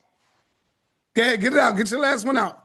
Get your last point out. The people got it. The people got it. Okay. Yeah, they did. He did. Okay, so brothers, we are now at the closing remarks. Inky, you got 5 minutes. No. I go last on the closing. Why? Because I went first in the rounds. Why does that mean you go last in the closing? That's the logic sa.neter used on me last debate. He said, brother, we got to switch the closing. He is correct. That was the last debate, though. Every debate that's don't the have debate rules. Hold on. No. Every debate don't have the same rules. What? Boy, why you think you went 30 minutes each round? That's not in every debate. No, I did that for this debate because it was a heavy hitter. This is wild. Okay. Yeah. So we just switching the rules as we going along. No. You are being told the rules before you even start. We didn't discuss that. I thought brother, I said you are first. You wanted to be first. And last debate. I never said nothing about last, brother. Last debate, the person who went first those are last. different rules. Every debate have different rules because we set it up and see what we're gonna do. We always do that. But listen, brother, I was giving you hell about 30 minutes around, and y'all know that. Hold on, you and Jabari jumped me. sa.neter, if he wants to go last, because you know what happens, people end up seeing something that they can think and say is unfair, and then they're gonna harp on that. Right, that is true. And so I'm not gonna let him do that. Inky, would you like to go last? Because Jabari's cool with it. Yeah, let Jabari go first. As long as he's cool with it, I'm cool with it. All right, brother Jabari, you got 5 minutes to close us out. Okay, I'm gonna share my screen. All right. Time start when you're ready. Okay, give me a second. All right, time is starting. All right. I thought we had 10-minute closing. Question, wait. Very important. Hold on. I thought we had 10-minute closing. Was it 10 minutes? I think you're right. I think we did. Yeah, you were right. You're right, Inky. Yeah. It was 10 minutes. Okay. Hey, Inky, before we get started, the Knicks beat the Milwaukee Bucks. Hey, you might as well add to that. Inky beat the Jabari Bucks. Oh boy. All right, let's go. Anyway, take a listen. All right, I gotta ask this question, Dr. Inky. This is very important because we don't want this to go into no sabotage scholarship or sabotage debate. Now, I need to ask you, Dr. Inky, the Christ that you're talking about is the Christ of the Bible, yes? Of course. Okay, that's. I have to keep playing this because it almost seems like Inky is trying his best to pretend that he can do some sort of gotcha scholarship. That's not how a debate works. Let's be really clear. We know what he was talking about. He said what he was talking about. I wasn't even speaking. And so it should be really clear that If you're going to engage in this sort of debate, you need to actually meet the text. You have to be able to say, well, what are we discussing? What are we debating? And Enki thought that what he was going to do is show that ancient Kemet is the origin of much of the scientific knowledge of the Western world. That is not our debate topic. Then he tried to say, well, the term Karast comes from Kemet. Okay, that's interesting, but you still then have to prove that someone is a literal being. What did he do then? He actually then tried to misrepresent the title when Nefer. He tried to misrepresent the title when Nefer. That's really interesting. By the way, did you notice when he shows the TLA, there's a guy's face at the top of the screen? That's probably the person that helped him with that section of the debate. Just saying. I want you to notice that what's happening here is he just uses to exist, and he says that's a SAR. But the title is when Nefer, not when. It's when Nefer. And I want you to understand that that can't be the way that this is argued. By the way, if you want to argue whether the Kemetic Neteru were literal tangible entities or they were powerful energy throughout the universe, you have to get in line. That's a debate I'm going to have with Tahuti, and I'm prepared to do that. But I'm not going to spend a lot of time on it because he is still trying to get us off topic. He also spent a lot of time talking about chakras. Was this debate about chakras? Talked a lot about Madame Blavatsky. Was this debate about Madame Blavatsky? Then he went into Kemet being the origin of the concept of the atom, and so on and so on and so on. Is that what this debate is about? For those of you who are trying to say that he met the standard, and there's only a few in the chat, I want you to know that doesn't make any sense. That makes no sense. Very clearly, if he said he was just talking about a Karast, the title, then he has to prove that someone that had that title is a literal, actual person. He didn't meet that standard. He didn't even meet that standard. And that wasn't what he said he was going to do. Very clearly, ENQI said, I am talking about the Christ of the Bible. That's what he said. You heard him. Well, he wants you to be confused. He wants you to believe that your eyes have deceived you and your ears are faulty. In actuality, we know what this debate is about. It's the reason why Hebrews came to back him up in all of the times that he was there. It's the reason why Christians were on there whooping him up. Let's be really clear. They are disappointed because you didn't argue that concept at all. At all. Instead, I'm the one that asked him if he was going to show us contemporaneous sources. He says yes. Obviously, he doesn't know what the term means. I explained it. He shows no contemporaneous sources. None. Zero. Zilch. Nada. Bupkis. Bupkis. This is a historical debate. No contemporaneous sources? I showed you contemporaneous sources. These are at least the sources that you actually will hear people will make in this type of debate. I am actually debating someone who's not even sitting in front of me. That's what I'm doing. I went through the Talmud. I talked to you about Suetonius. I talked to you about Pliny the Younger. I talked to you about Josephus, and so on and so on and so on. There's so much more that I could have done if I needed to. But he was not even debating the topic. Family, that's unfair to you. I'm going to apologize for ENQI because ENQI is not going to have the decency to apologize. I know he's not. He's not going to apologize to you. But in actuality, he owes you an apology. He didn't do what Yara is going to be upset with you. Apostle is going to be upset with you. That's not what you were supposed to do. They were rocking with you and you let them down. That's what you did. Then he tried to insult me. I mean, can you imagine he tried to put a video of my recently ancestored teacher and say that I was misrepresenting him? That's creepy, brother. That's creepy. Why did you do that? He thought it was going to get me upset. He went back into Madame Blavatsky and auras and chakras because he thought I was going to get thrown off the point. Is that what you expect people to do in these sorts of debates? Whether you agree with me or not, is that what you expect people to do in these sort of debates? Let's be very clear that this brother was debating something else. And that's unfortunate because I thought we might have had an interesting discussion. I knew that he was going to do this. You saw me. By the way, Reggie said, I told he was going to do it. Reggie, I said it before you did. I knew he was going to do it. Before you came in, I said that's what he was going to do.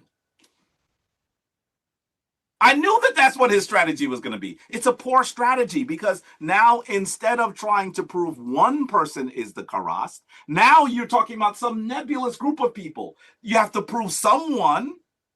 He proved no one. No one. He raised the bar for success, and then he didn't even he didn't even surmount the initial bar that he was given that he said he was going to do.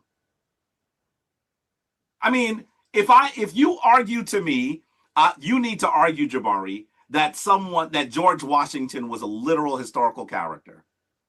And I say, aha, there's a lot of people named George Washington, and then I don't show you any of them as a historical literal character. I've made it more difficult. It would be easier for me to say, here's the George Washington you think I'm talking about. That would have been an easier standard. He took the higher bar and then didn't meet any of it. Put on some black gloves. What? Said I was using Wikipedia. By the way, when I asked him the question, obviously you could see that he said I was using Wikipedia and then he couldn't prove I was using Wikipedia. I mean, it's like, what? Why would you do that? Family, I am not saying that because I have argued that Yeshua, that Jesus, the Christ that you are familiar with, because I'm saying that they're not that he's not a literal person, that doesn't mean that I'm saying that he is irrelevant. That's not what I'm saying. You can still read your Bible. I'm saying that if you begin to understand that we're talking about an ancient story, something that is mythological. See, we've been told that myth is the wrong thing. When you were a little kid, they probably told you myth is what primitive people developed because they didn't understand things. That's not what myth is. History is correct once. Myth is always correct. You are the central figure in myth. That's what this is. Myth is not weaker. He can't say I'm an atheist because I'm saying that this is sacred myth. That's what he's trying to tell you. Who believes that? I run a spiritual institution. I was announced as one of the 100 spiritual leaders of New York by New York Magazine. I have married people. I have buried people. I have counseled people. I've been doing the work of a priest for over a decade. I want you to understand that we are in a really, really peculiar position. Because ENQI is trying to render the Kemetic tradition like the Christian tradition, and then he's not explaining to you why he's rendering the Christian tradition as he renders the Christian tradition. He's a confused Christian and an even more confused person when it comes to ancient Kemet. You can't just stick it all together and hope that something sticks on the wall. It's really important for you to ask yourself, did he even begin to meet the standard? I showed you the lack of contemporaneous text. And I even showed you where the origin of the concept of logos comes from. I didn't even like the second part of the debate, and he lost on that too. We have to raise the standards of our discussions in our debates. If we want to have something that's both entertaining and intellectual, don't let people try to confuse you and flim flam and do the 3-card Monty on you. Allow them to be authentic with their arguments and show you proper sources. With that, I want to say peace and blessing. Ankh and Ma'at to you all. You know you still got like 2 minutes. No, I thought that on my timer, it looks like I'm done. How many minutes was your time? It was up to 10. Oh, so you did 10? Yeah, that's why I finished. Okay. All right, cool. I try to stick with the time. Uh-huh. Okay. All right, Dr. ENQI, are you ready for your 10-minute closeout? And then we're going to head right over to the after fight review. You ready for your 10-minute closeout, brother? I'm talking to you, man. Yes, sir. Yes, sir. Yes, sir. My mic was muted. Right, your time will begin when you start speaking. Okay, so again, Jabari is either lying, confused, or punch drunk. He is saying that I didn't show any of the early church fathers, but I clearly did. The problem is that it didn't go along with what you see. Jabari wants to script his program and then script mine. He want me to say what he want me to say, so it goes along with his narrative. But I showed Ambrose. See, y'all will remember I showed this. Ambrose actually calls Christ the good scarab.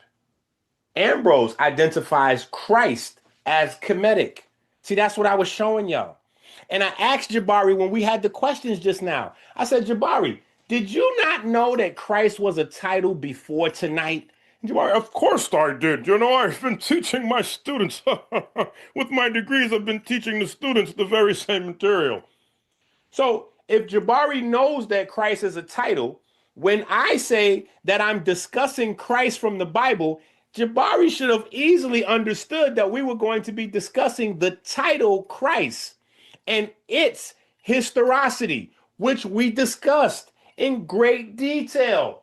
And then why is Jabari continuously caught to be lying with this here thing about literal? Why does he keep doing this literal where he's lying about this? Why do you keep lying about this? Are not literal.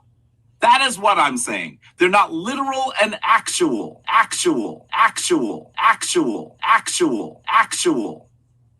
And when I hear people say, he's saying that the Neteru are not real, I say, no, I believe the Neteru are real. I don't believe that they are actual and literal. You see, yes. We're talking about.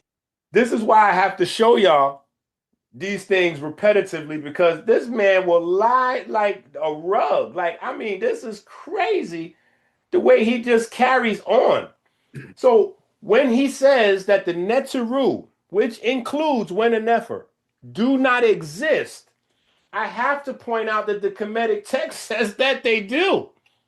And since this Neter, the one that literally defines existence, is actually the first Christ, we actually totally blew him out of the water with that.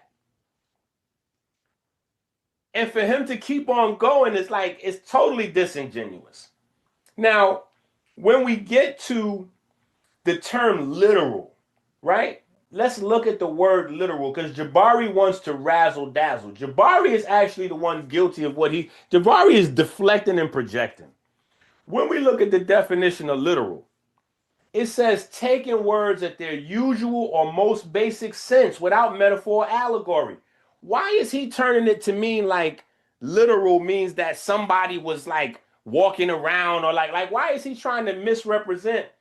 When we go to the etymology, it says taking words in their natural meaning from the Latin word literalis, of or belonging to letters or writings. Why is he trying to change the debate to something else that it's not? I'm showing y'all definitions and etymology. After I show y'all definitions and etymology, he come around and say ENQI is making something up. He trying to flip-flam you. How? When I'm trying to get you to be a free thinker and educate yourself. It says pertaining to writing. So what did I show you? Original Kemetic text. Now ask yourself a question. How come in these 3 rounds I showed you more original Kemetic text than Jabari did? How come I'm showing you the temple, the writings from Hatshepsut at Karnak? How come I'm showing you the Amduat? How come I'm showing you the actual writings of the Shabaka stone? How come I'm showing you all of the actual Kemetic text and not the Kemetic scholar? Ask yourself these questions. Why would he say that there's a mistranslation in the TLA after saying that the Neteru are not actual when I show you that actual means exist, and then I show you when and nefer? Yes, and I focused on the part that means to exist because that is the part that directly contradicts Jabari's teaching. That does, unfortunately, come from Madame Blavatsky. See, I know y'all might not like this, but this is a fact. Also, I did a little timing of my own, Jabari, and you actually spent more time in your third round rebuttaling chakras and Madame Blavatsky than I spent on talking about Madame Blavatsky. So when you say I spent most of the, you're actually deflecting and projecting because a hit dog will holler. And I didn't misrepresent anything Baba Heru said. Baba Heru said that the rituals that are in the Bible come from Kemet. I'm saying the ritual that is the title, the rituals that represent the title of Christ come from Kemet. I showed it. I showed the actual sarcophagi from the Gaza Strip where the original burial, the mummies, got over there so to show you the sharing of the information. I showed the archaeology. I showed the Kemetic text. I showed the biblical text. Just because you are mad about the whole Jesus thing, that is on you, brother. You have admitted tonight that we had a 30-minute argument about me refusing to discuss Jesus, but yet you come here and misrepresent my words and say somehow I agreed to discuss Jesus when you also are telling the people we had a 30-minute dust-up about Jesus and I refused to do it, which is why the title of the debate has nothing to do with Jesus. But I'm the one trying to fool the people when everybody can read the flyer. I'm the one trying to fool the people when I'm showing them the definition and the etymology for the words here. I'm the one fooling the people when I provide the science for a word or for reason, the information imbued in a word. When I provide the science behind that in the first round, you come around in the third round and say, let me show y'all Shabaka stone, because see, here is words and logos and words and logo. Let these people graduate from elementary school. I'm trying to show you that the ancestors really had real high-level science and not out of context. The debate concept, the second part of the debate is on the word. So I'm not talking about atoms. I'm talking about standing waves. Everybody has had plenty of time here tonight to Google standing waves and see if words are generated by standing waves, to see if atoms are composed of standing waves, to see if the sun is composed of standing waves. All of the things our ancestors said in Kemet and in the Bible. I showed it plain as day. I'm wondering why all of your 27 degrees never provided you with information on standing waves. I mean, you got degree from Cornell, you got degree from the witches of Eastwick with the chakras, you got degree from, nobody discussed standing waves with you? Nobody discussed the nature of a word, the nature of a thought? When it says thought in the actual Shabaka stone, Jabari, you do know that this is actually actual. You do know this is literal. When it says thought, when it uses the term ka'at, you know this is literal. This is again a reference to standing waves. See, you can't reduce a standing wave to simply sound waves. You got to do more study. But see, that's the problem with only studying Medu Neter in a literary English translation kind of sense. Our ancestors were encoding science into glyphs. They were encoding the science of life. So if you don't understand the science of life, if you don't know what the periodic table is made out of, if you don't know that matter is made out of atoms. Minute 30 seconds. If you don't know that matter is made out of atoms and atoms are made out of standing waves, you cannot recognize your ancestor's science when it's sitting right in front of you. You can't even recognize it because you don't know what a standing wave is. You don't know what an atom is composed of. Then I show you Theophilo Benga and you say, oh, Theophilo Benga didn't say nothing about Christ. I didn't say he did. I showed you that he said the father of the atomic theory, because atoms are made out of standing waves, he learned that from Kemet, referencing the material that I've been teaching you all night. And then literally, honestly, taking it easy on you, hoping that some of this you would absorb and take back to your students. Because I look forward to people actually teaching the actual Kemetic science instead of the gobbledygook you've been running around with. So yes, people did see one of us being disingenuous tonight. It was the one who was unprepared to have an actual debate on the science of what the word is. When we talk about Christ, the title representing the logos, we have to know what the nature of the logos is. So I broke it down for you, a standing wave. Then I took you back to the origin of the Christ title, which you yourself claim to have known. Jabari, just be real, man. Say you learned something tonight. I have an unorthodox style of teaching, but that didn't mean I'm not a good teacher for you and your students. Everybody in the chat right now everybody in the chat should say, you know what? This is one of the first times we came into this debate and learned something we didn't know before. Any debate. Time. All right. So, oh man. Powerful debate, brothers.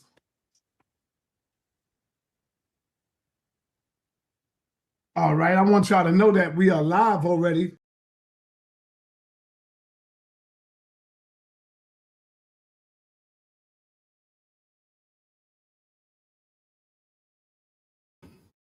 All right, testing 1, 2. There it is. I got it out my hair, got it out my hands. The debate is finally up so that people can see it. And as I was watching it coming back and forth, I couldn't believe what I was looking at sometime. When you watch it all over again and you see the brother up here doing what he said he wasn't going to do, you know, it's just crazy to me, man, that he would even come up here and do what he did. And ENQI's a smart dude. He ain't had to do that. You know, he ain't had to do that. He wait until the day of the debate and get up here and say, I'm not debating Jesus. You think we debating Jesus. Like, come on, brother. You said you was debating Jesus. You said it on the phone with us, and then you said it in the video with us. But you get up here and then you demand the belt from Jabari. Like, brother, who does that, ENQI? Who does that, man? You demands the belt. Like, how can you get a belt if you're debating one topic and Jabari's debating a whole different topic? How can you claim to even win? That's just disingenuous right there. Come on, brother. You better than that. And you could have had, I mean, all you're going to do is make people not even want to debate you no more, bro, if you're doing that. But we ain't going to do that no more, because what we're going to do is we're going to record every topic that we have. And we're going to know that we're recording. So nobody wouldn't think that, oh, we're going to go live and say what the topic is so everybody can hear it. Because I'm not doing this shit no more. For real. And then you trying to make me to be, oh, you're lying. Oh, Jabari lying. Nah, we ain't going through that no more. We ain't doing that no more. And so the first one that was in the building was Seven Asar. What up, man? Seven Asar. Peace. What's going on? So I can hear me? Yeah, I'm glad we had to play it. What do you think? Huh? Everybody going to y'all got to.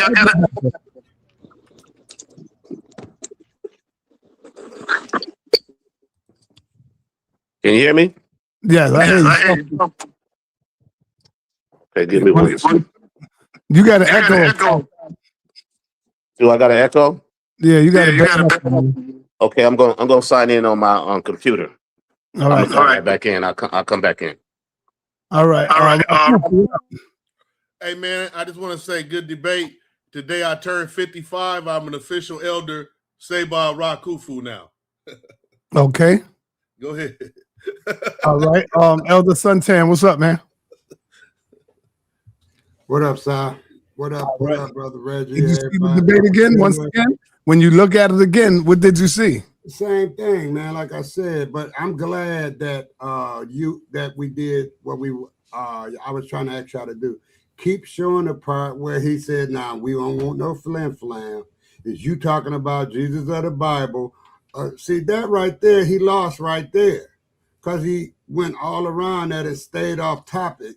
You know who is the? So I asked in the chat. So I guess the wave was the wave the character. You know because he said the wave was the character that man. He was confusing people.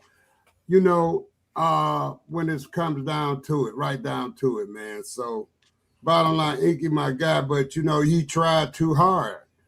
He went and you don't need to do that to try to win a debate. If you win a debate and you going for the type of championship, you ain't gonna get no championship doing that.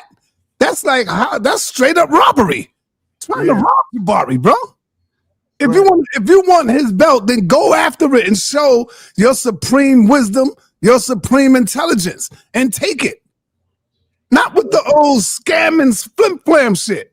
Right. Come on, man. Everybody knew you was talking about the Jesus of the Bible. Everybody knew it. Right. But then he put in the science of Kemet and all of this, which have nothing to do. I didn't see the character.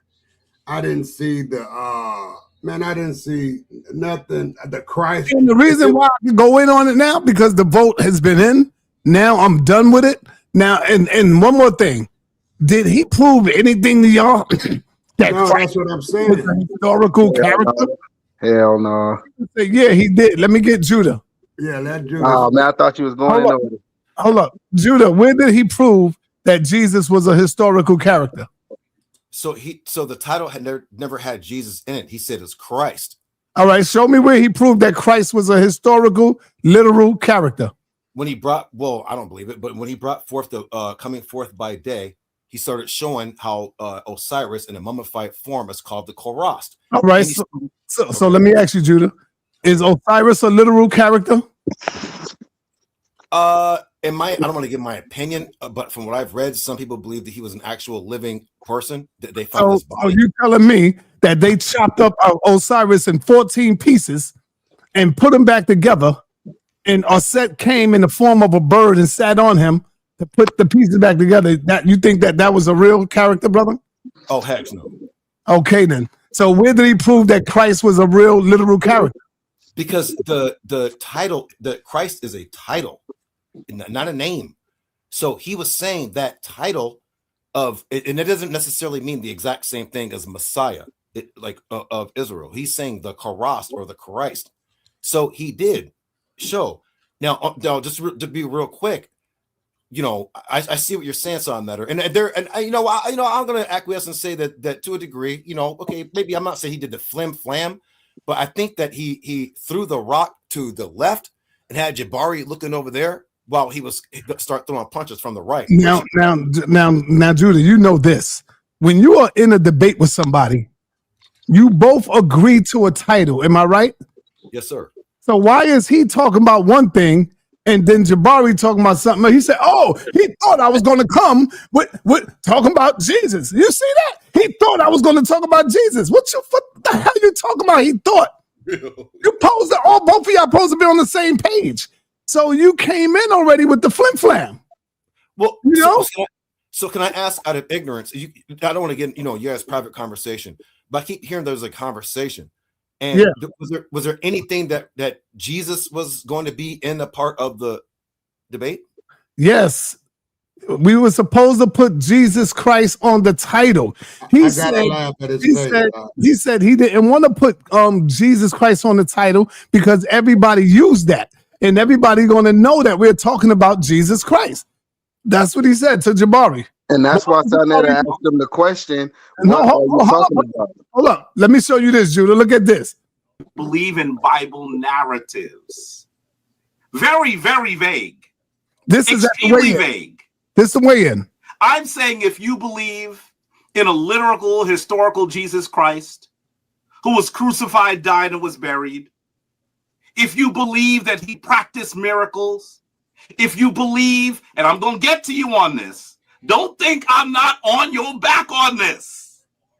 If you believe in the Exodus, which Jesus also mentioned, If you believe in all of those things, it is incompatible with the Kemetic condition, with the Kemetic understanding. Here's a question for you. Here's a question. You are actually arguing that you are going to prove that Jesus Christ is a literal historical character. Are you going to do that with contemporary sources? With contemporaneous sources? Absolutely. Absolutely. Absolutely. Absolutely. Absolutely. Absolutely. If you believe in a literal, So there it is right there, man. And the way he's telling everybody what he's coming to prove. So it's right there in front of everybody. All right, I didn't see that, so let me give my apologies to everybody. My man. Yeah, I didn't see that right there, Jude. I like that. I'm going to give my apologies to everybody. I didn't see that part. Right. ENQI, yeah, at least Reggie does. Not Reggie. I'm sorry. Sorry, Dr. Reggie. Jabari does deserve a rematch. I didn't see that. And hey, brother, I didn't know that you said that, brother. So my apologies to everybody in the chat that I was talking boo-boo. And Jabari at least deserves. Well, I guess he wanted to poll, but come on, ENQI, come on, brother. You don't have me over here rooting for you, brother. The chat, brother. I didn't see that. Hey, listen, Judah. Let me say this to you real quick. People saw that and still talking about he won.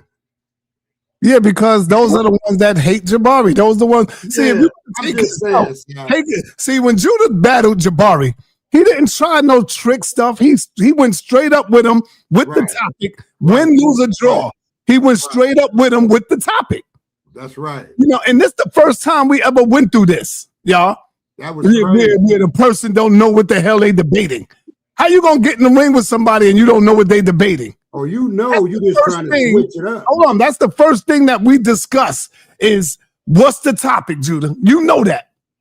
And so we was all three of us is on the phone, and the topic was the historical Jesus Christ. He said to me and Jabari that, we don't need to put Christ in the title because everybody does that. We want to give them something even better than that. You know, but everybody know we're going to be talking about the Jesus of the Bible, the Jesus Christ of the Bible. He says that. That's why he made his presentation towards the Jesus of the Bible. And so he gets in there, and what's the first thing he do? Oh man, he think I'm gonna be talking about the Jesus of the Bible. Like, come on, brother. And then he still killed himself, because he even put up a slide at the end that had the Oxford definition of literal, right? Now, even in the title, you don't even have to use Jesus because the title already tell you that you're talking about the historicity of Jesus, right? By saying Christ. Because if it's the history and the Bible one that you're talking about, then you already know that you're referencing Jesus. So you don't even have to say Jesus. So he already lost that period because he I'm gonna take it even further than that. Hold up, Judah. Watch this. Watch this, Judah. I'm gonna take it further than that. Here's the flyer. Once you put Christ and the word together, you're talking about Jesus Christ. See? So even when he say, oh man, we got to go by what the flyer say. The flyer said Christ, the word. Once you say is Christ the word, now you're talking about Jesus Christ. But if you would have just put Christ is the title. That's the title. But you added the word to it. Look, it ain't even the word. You got to be talking about Jesus Christ. Look, Si, you can even take the word part off. He said, is Christ a literal and historical character? You can leave it flat like that, and he would still have to identify that Jesus existed as a person. Because in that context of that name of that debate, of that context there, it's talking about the historical Jesus. Without even saying it. So he still has to prove it. And him putting up that Oxford definition really killed him because in the Oxford definition, it says to take it literal and no metaphors, not metaphorically. So it means to take it in exactly what it is that's being said. So him putting that up already killed him too. He killing himself. Well, can I say real quick, you guys, again, my apologies to everybody. I didn't know that ENQI said that. and sa.neter played it, but verbatim, word for word, came out of ENQI's mouth. I'm a little disappointed in ENQI, right? And it's no hate on Jabari, but I'm a little disappointed in ENQI for that. But I will say, as far as the debate goes, I don't really think that Jabari really brought it for like 2 rounds. Even though, yeah, you're right. That ENQI was. I mean, you got to say he's off topic. You got to. Right. You got to. Lost. I'm gonna be fair. I'm gonna be fair, and I'm gonna hop off so other people can come on. But I was going to say, but let's not discount. Well, ENQI, you come on, brother. He did it to himself, man. He did it to himself. Yeah. So, hey, man, I guess I got to give it to Jabari, man. I'm sorry, ENQI, man. I think you're a good brother. I think you're a good debater, brother. But I didn't. When sa.neter played that footage, people lie, men lie, women lie. You know what I'm saying? That's right. It is what it is. But let me hop off. So others what it is. It was but it was a good debate, man. But jeez, I got a couple of questions for ENQI. If you out there, man, I would love for you to come on so I can address some of these questions that I got, because I took some good screenshots and did some good research, man. I don't want to just have to say it. I want you to address it. So if you out there, come on up here, man. All right, thank y'all. And here's the poll. Because I want to. Here's the poll. Here's the poll right here, y'all. And so I'm glad I got this out the way, because ENQI kept bothering me. Yo, he got to come up off that belt, man. He got to come up off that belt. Like he won, man. Come on, ENQI, man. Stop playing, man. Be careful what you ask for. sa.neter, give me a few seconds. I gotta go somewhere real quick. So nice coat, brother Reggie. Is it warm? Where you at, brother? That is fine. Oh, yeah, it's cold out here in New York. Oh, okay. Right. That bomber though. That's that bomber though. That's that Parker, boy. Okay. Brothers and sisters, to the House of Consciousness, Brother Reggie is going to come out of retirement for one time. Reggie want to take on Jabari. I challenge, you can let Jabari, Brother Jabari, neter Jabari, right, know that I will debate him on that he is absolutely wrong. The neters of the ancient Egyptians who, that they believe, the neters of the ancient Egyptians, right, and their belief, they believe that the neters was both real and ontological literal.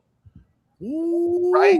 Jabari's construct comes from Greeks, from metaphysics, esoterics, right? And he is hijacking Nile Valley culture because the ancient Egyptians absolutely believe, watch this, that what they was talking about with the neters, they believed there was real and ontological literal. What Jabari is doing is he's leaving out the word ontological and he's making it what you call modern literal. Modern literal cannot describe ancient Egyptian culture. And you tell him neter Jabari, he needs to learn some metal neter, because his win nefer, right? I don't know why he did that, right? He could do that to ENQI. He cannot do that to me, right? Because he left out that there was a neter there. He left that out, right? And he said, did he say, family, did he say the double energy, the double something, the double energy? If you say the double energy in the metal neter, when you see the inglyph, you don't know what the hell you're talking about, right? At best, you could have said it was a phonetic complement, but it was language, right?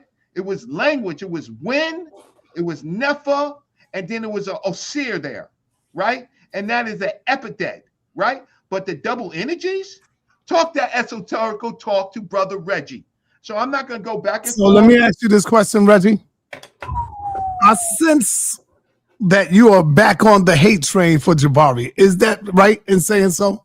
Well, one, I'm contributing, right? Mm-hmm. I'm contributing. I don't like the way he talks to me. Okay. Right? I don't like the way he talks to me. I'm going to be honest. But more importantly than the way that he talks, because as when I remember, 87, I was in Kemet. In 87, he might have been in high school. Maybe have been in 9th grade. So he's grown. He's grown. He's a grown, right? But I don't like the way that he talks to people. So there you go. So now my whole point of it is put that aside, right? Put that aside. Matter of fact, I'm gonna just say this. I'm gonna say this. We were friendly for years, right? We had conversations for years. We had discussions for years, right? We had You had debates for years. What would you say your record would be going up against Jabari?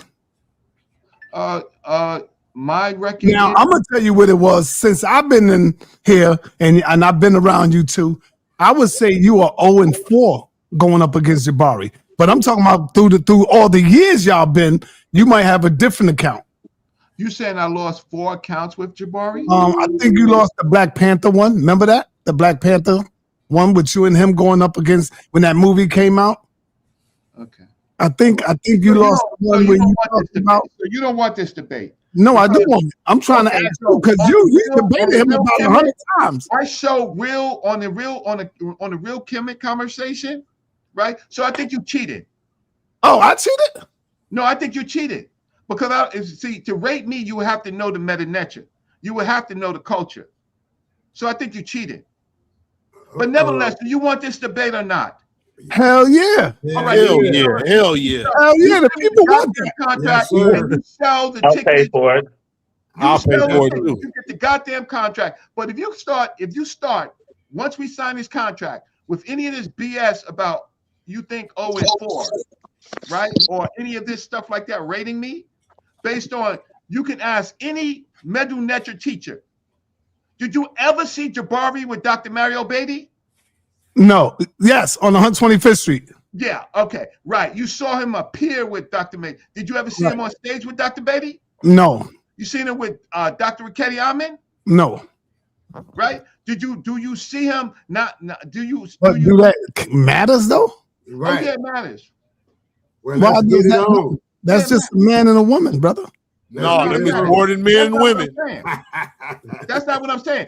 I'm just saying. When is the weigh-in? I'm just saying. Yeah. Family. I am saying that where it counts on a topic, it counts. Right? Now I'm talking about presenting in conferences. I'm talking about having whole conversations on the meta-nature or Nile Valley with scholars. When it counts, it counts. So when's the weigh-in? I think I could do this in January.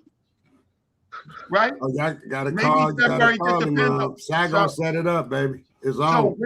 So now, but if you start at any point on this contract, sa.neter, if you start weighing in and capping for Jabari, put that in the contract. The debate is over. So I'm gonna leave it up to you. So if you start weighing in about this 0-4, I think it's 0-4. No, I'm not gonna say no 0-4. This is new. I say no. I ain't gonna say 0-4. No, you start all of that capping for him. I would say remember you debated him on the Kemetic, who's the best teacher on who knows the best or something like that. Sure. Do you want me to bring that back out and play it and I put up the votes?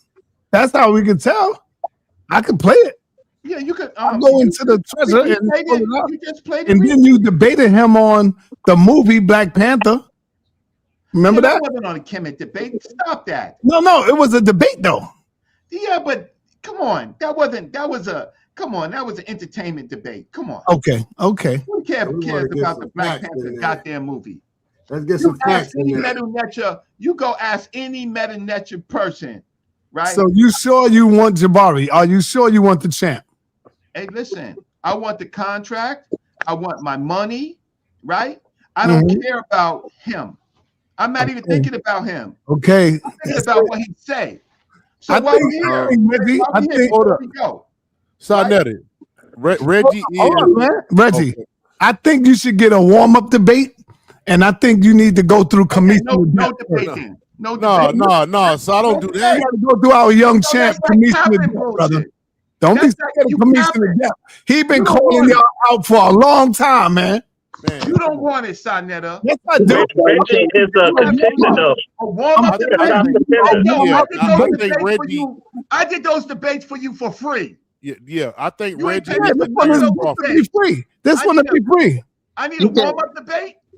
Yeah, No. no. Yeah, because look, you coming out of retirement. When Michael Jordan came out of retirement, right?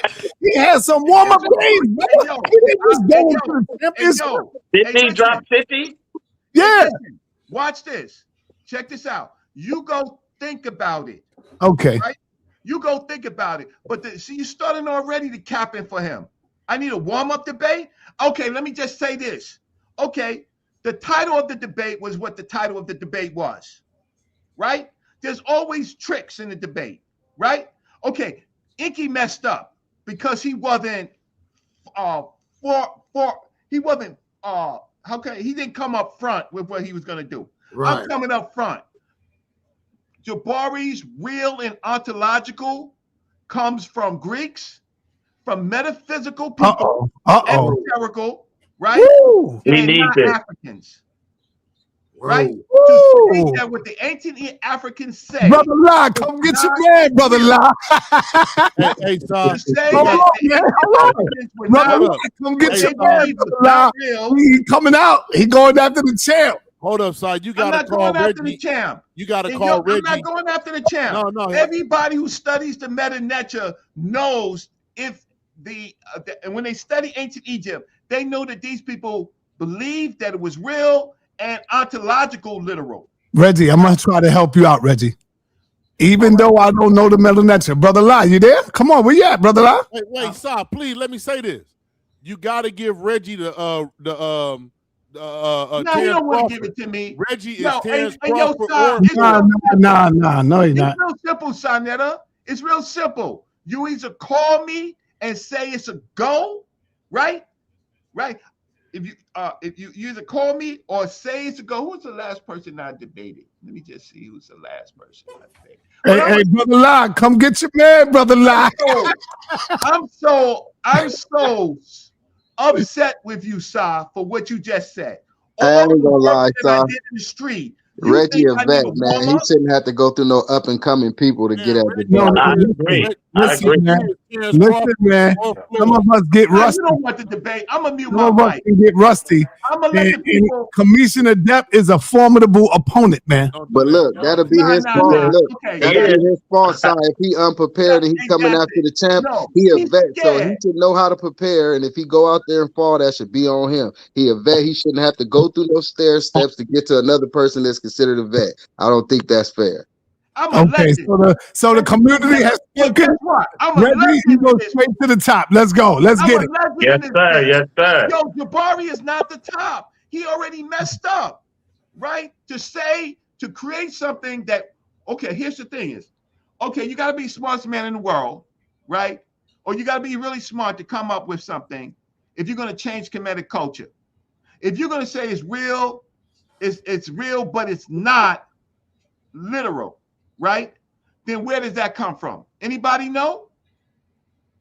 Anybody know? Well, let me try to help you out, Reggie. Reggie, I got to try to help you out on this one. No, you ain't Yes, helping me. no, listen, just listen. You cold cap. Yeah, hold on. Yeah, you know more metal nature. You know all of this, right? But Jabari's going to agree with you when you say the people of Kemet believe that they were real. And I'm saying, yes, they did. But here's the deal. The topic is going to be, are the Netchers literal, Reggie? And what you going to say to that? If Jabari's saying that the Netchers are not literal, we ain't talking about what the people think. We know the people, just like the people right now, they believe, just hold on, be quiet. Just like the people right now, Reggie, believe that Jesus Christ was real. No, So see, what? On record, right? You are capping. No, said I'm not. real I'm and trying to save you, brother. Literal. What Jabari did was take the ontological out, right? So what you don't. So we will explain what a netter is. Okay, what the hell is a netter? Kim Netter, what the hell is a netter? My brother, what's the definition of a netter? Deity. Okay. No. What you would call it? What you would call a deity in Kemet? It's a principle. No. Nature, man. Thank you, La. It's nature, man. See, how could La can do that, and he studies Islam, and you people who study Kemet don't know that it has to do with nature, but it has more to do with nature, right? But look at La. Look at La. I'm proud of you, La. No, I'm No, proud I of you, understand. bro. Now I understand that it has to do with nature. I thought you was asking me in the sense of what we was talking about, and if they was real like gods like that. That's why I said it that way. Now, if you was, but I definitely understand that all of. But I definitely understand that all of the natures has to do with nature. They talk about coming from the water. Hold on, y'all. Everybody, hold on. Judah got his finger up. Let's go, Judah. Wait, hold up. Let me answer this. See, the problem is, thank you, Judah. Right? They think Judah is a rough dude, but he's actually more disciplined than a lot of you. Right? It's That's just a lie. that you don't That's a like lie. his mouth That's a lie. when he talk. When listen, That's capping. You capping, Reggie. listen. Judah is. Well, look at him. Look at Judah. He gave me the mic. Right? That's polite. Me and Judah don't agree. We on two sides, different sides of the world. I'm saying that listening to these comedics, right? You have lost your mind.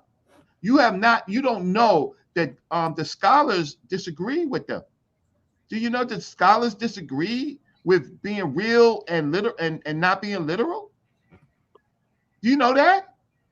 Do you know that it's actually some of the stuff that ENQI said comes from Madame Blavatsky, right? It comes from esoterica. You got your mind snatched, but you don't know that. See, you're not going to have Dr. Mario Beatty get up there and say they're real and not literal. Did you hear Dr. Mario Beatty say it? Did you hear Dr. Richetti say it? Did you hear Dr. Theophilo Benga say it? No, you listen to your friendly neighborhood comedic person, right? So they are real for these people, and they're ontological, literal, right? So if they're real, how come your boy was scared to death? How come Tahuti was scared to death? Tahuti's not my boy. Tahuti, I was trying to, my brother Tahuti, because I was in that conversation with them, and I didn't ruin the chance, but I actually made a mistake and sided with Jabari. You remember that? I sided with Jabari, right? And that threw the whole thing off. So I was trying to get him to say, okay, good brother, I'm not going to interfere, right? Choose a topic. I don't think that it was Tahuti that was scared.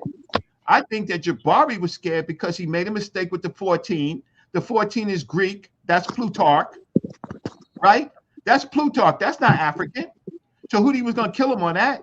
On the 42 laws, Jabari don't teach the 42 laws. There's more. How you know Tahuti was going to kill him on that, Reggie? How you know? See, that's big hate coming from you right now, brother. No, okay, it's not. Yes, wait, sa.neter. There's no 14. Sa.neter. There's no 14 body parts. That's Plutarch. No cheerleading here. Come on. So you think, brother Lai, you think too that Tahuti was going to beat Jabari? No. I'm going to be quiet. I'm going to be quiet. I'm going to let you finish. Hey, let me let Judah finish. Judah here. Go ahead, Judah.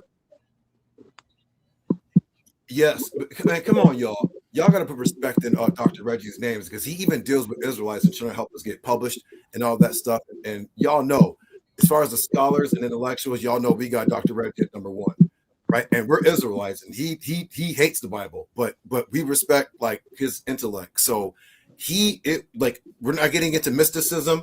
We're not getting into allegory and parable.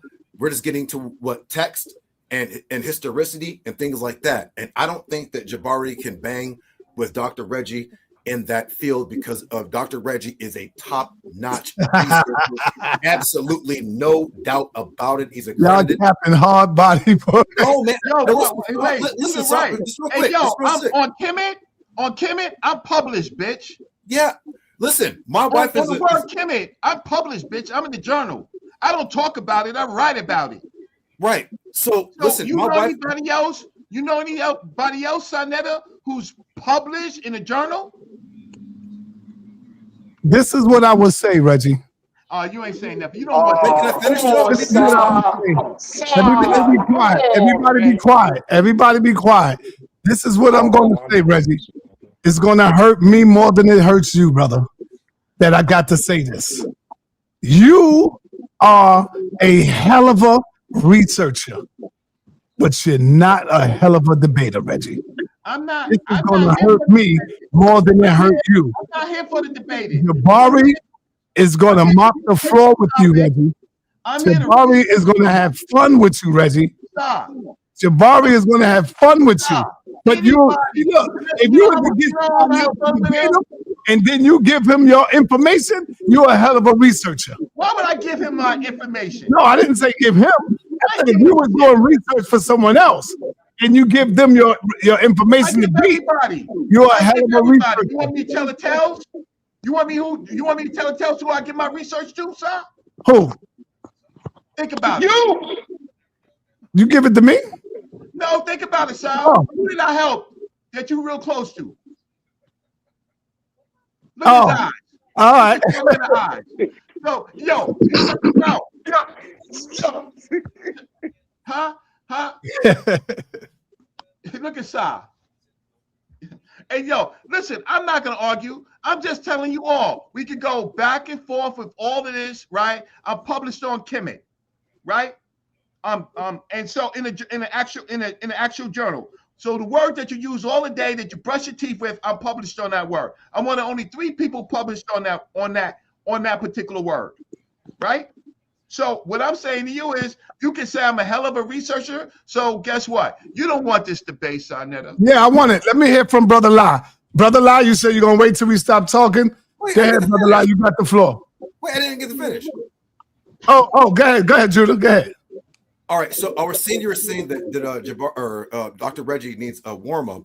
I strongly disagree, especially with Ephesian adept. But if that has to happen, which it shouldn't, there's a brother named Brother Law who's supposed to be a Muslim. Here up in the lodge talking about some 3, 5, and 7 battery knocks in Freemasonry.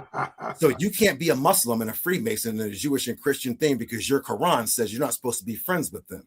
Now, since if they try to put commission in front of Dr. Reggie, how about you, Brother Law, get in the ring since you like to hit the panel and not contribute to the bring it out, Judah. Panel and defending Freemasonry, a Jewish and Christian organization, and you're supposed to be a Muslim. How about that? Because I have the Quran too. I have 2 of them. We talking about Jabari and All right, okay, fine. No, you're right. Leave it alone because he's not going to step to his Lord. I got a question for Reggie. Can I ask Reggie a question? Hold on. Let him finish. Let Judah finish. No. You know what? No, he's right. This is not about me, and this is not about nobody else. This is about Dr. Reggie. All right, that wasn't me. That wasn't me. I know that was Brother. But anyway, hold on. Brother La is on you now. Yeah. When you gonna come out of hiding, Brother La? The most important thing and the smile that I have on my face now is for Brother Reggie. That's right. Reggie, you make my heart smile right now. And it's not about no information. It's not about this internet. Finally, you stand on your square in front of people in public on your morals, principles, and say, you know what? I'm tired of being a beat up horse. I'm going to stand up on my own. Damn. Stand on my own as a man and handle my business. Yeah, not business. My whole thing is, hold on, Red. I'm gonna have a conversation with a sister. Let him finish, Reggie. I'm talking. Go ahead, brother. I just want to get this off. Let him get it up, Reggie. Let him get I let everybody do the chatty patty and the chats with all the petty labels in the chat and all that. You asking for a straight up squabble. You asking for the 5. You shooting the fade. You asking for an up and up straight up fade. My advice to you, Reg, is this, and me and the Wiz already had this conversation. No more talking, really. Minimize all the emotions at times, the things of that nature. Don't do none of that. Don't get on the chat doing none of that. No more, no chats, none of that. sa.neter put that contract in front of you. Me and the Wiz said we'll look through it with you. It's no problem. Whatever you need, brother, I'm here for you. No, I'm so nice. I'm so nice with this. That's the problem. You can't be nice no more. No, watch You this. can't be nice. You put a contract in front of me. You don't fulfill your contract part. You find yourself in court, right? My whole point, and I'm not saying sa.neter's not going to fulfill a contract. If I put a contract in front of you, you best believe I will live up to the contract. Okay, because you know why? Otherwise, why would I put a contract in front of you? But it ain't gonna be no crazy ass contract. It's gonna be something that I know I can give. Right? That's No, it's fine. But you know, sa.neter, in the early days, you know who writes good contracts, right? Who writes good contracts, sa? Well, you got me beat down with a contract with SETI and Pharaoh. That's why I don't speak with them to this day because of the contract you made, brother. No, it wasn't my contract. My contract saved you. It was your I didn't contract. even see the shit, and you gave it to SETI and Pharaoh, and that's why we don't speak to this Are you day. serious, sa? Hey, sa, they sent you a contract. Right. They sent you their contract. Right. I say it don't work like this, sa.neter. Right, and then you responded back. We sent the contract. You see what I'm saying? See Hey, this? son, can I ask Reggie a question? Hold on. Kim, never asked me a You gonna question. look at me and tell me that that's not what happened? Yeah, that's what happened. I didn't say that didn't happen. Yeah, that's what They happened. sent you a bogus Can contract with I double speak beds. afterwards too, Saw? Because I haven't been able to speak. limousine. Everybody been speaking 2 and 3 times. I haven't even got it But I'm once. still talking. They sent you a contract. They wanted your rights to every time that you showed the video. They wanted double beds in their hotels, in their both rooms. They wanted a car service, right? But they wanted and of course they wanted royalties. I saw that contract. I said, first of all, sa.neter, you're the one who write the contracts. You're the promoter, and that's how it happened. Yes, that's how it happened. All right, let me move on over. Hold on. Go ahead, Kim Netta. All right, Reggie. Now, I don't claim to know everything or nothing like that, but I do some research. And in the research that I found, in the coffin text spell 80, it say these are the principles medu.neter that came into being, and it called them principles there. So that's why I went with that. So am I misreading this here? Well, That's the same thing I saw. If you could pull up the coffin text, I could probably do it in the meta-neter. So what is the word principles that you're using? Right now I'm just looking at the English translation of it, so I don't know what So you word say they use, coffin but text. it's the coffin Wait, text one spell second. 80. If you can pull it up, I'm just using my phone right here. So. I could pull up coffin text 80, but I just want to see what it says. Coffin I text. know I could be wrong. I thought it was the principle. That's why. All right, hey y'all, I ain't got that much time. I got to roll out. So let me get Assad 7 right quick. Assad, let's go. You're not gonna let me respond though to that, so I can know. No, I Peace gotta to go. everybody, Man. peace to everybody on the panel and everybody in the chat.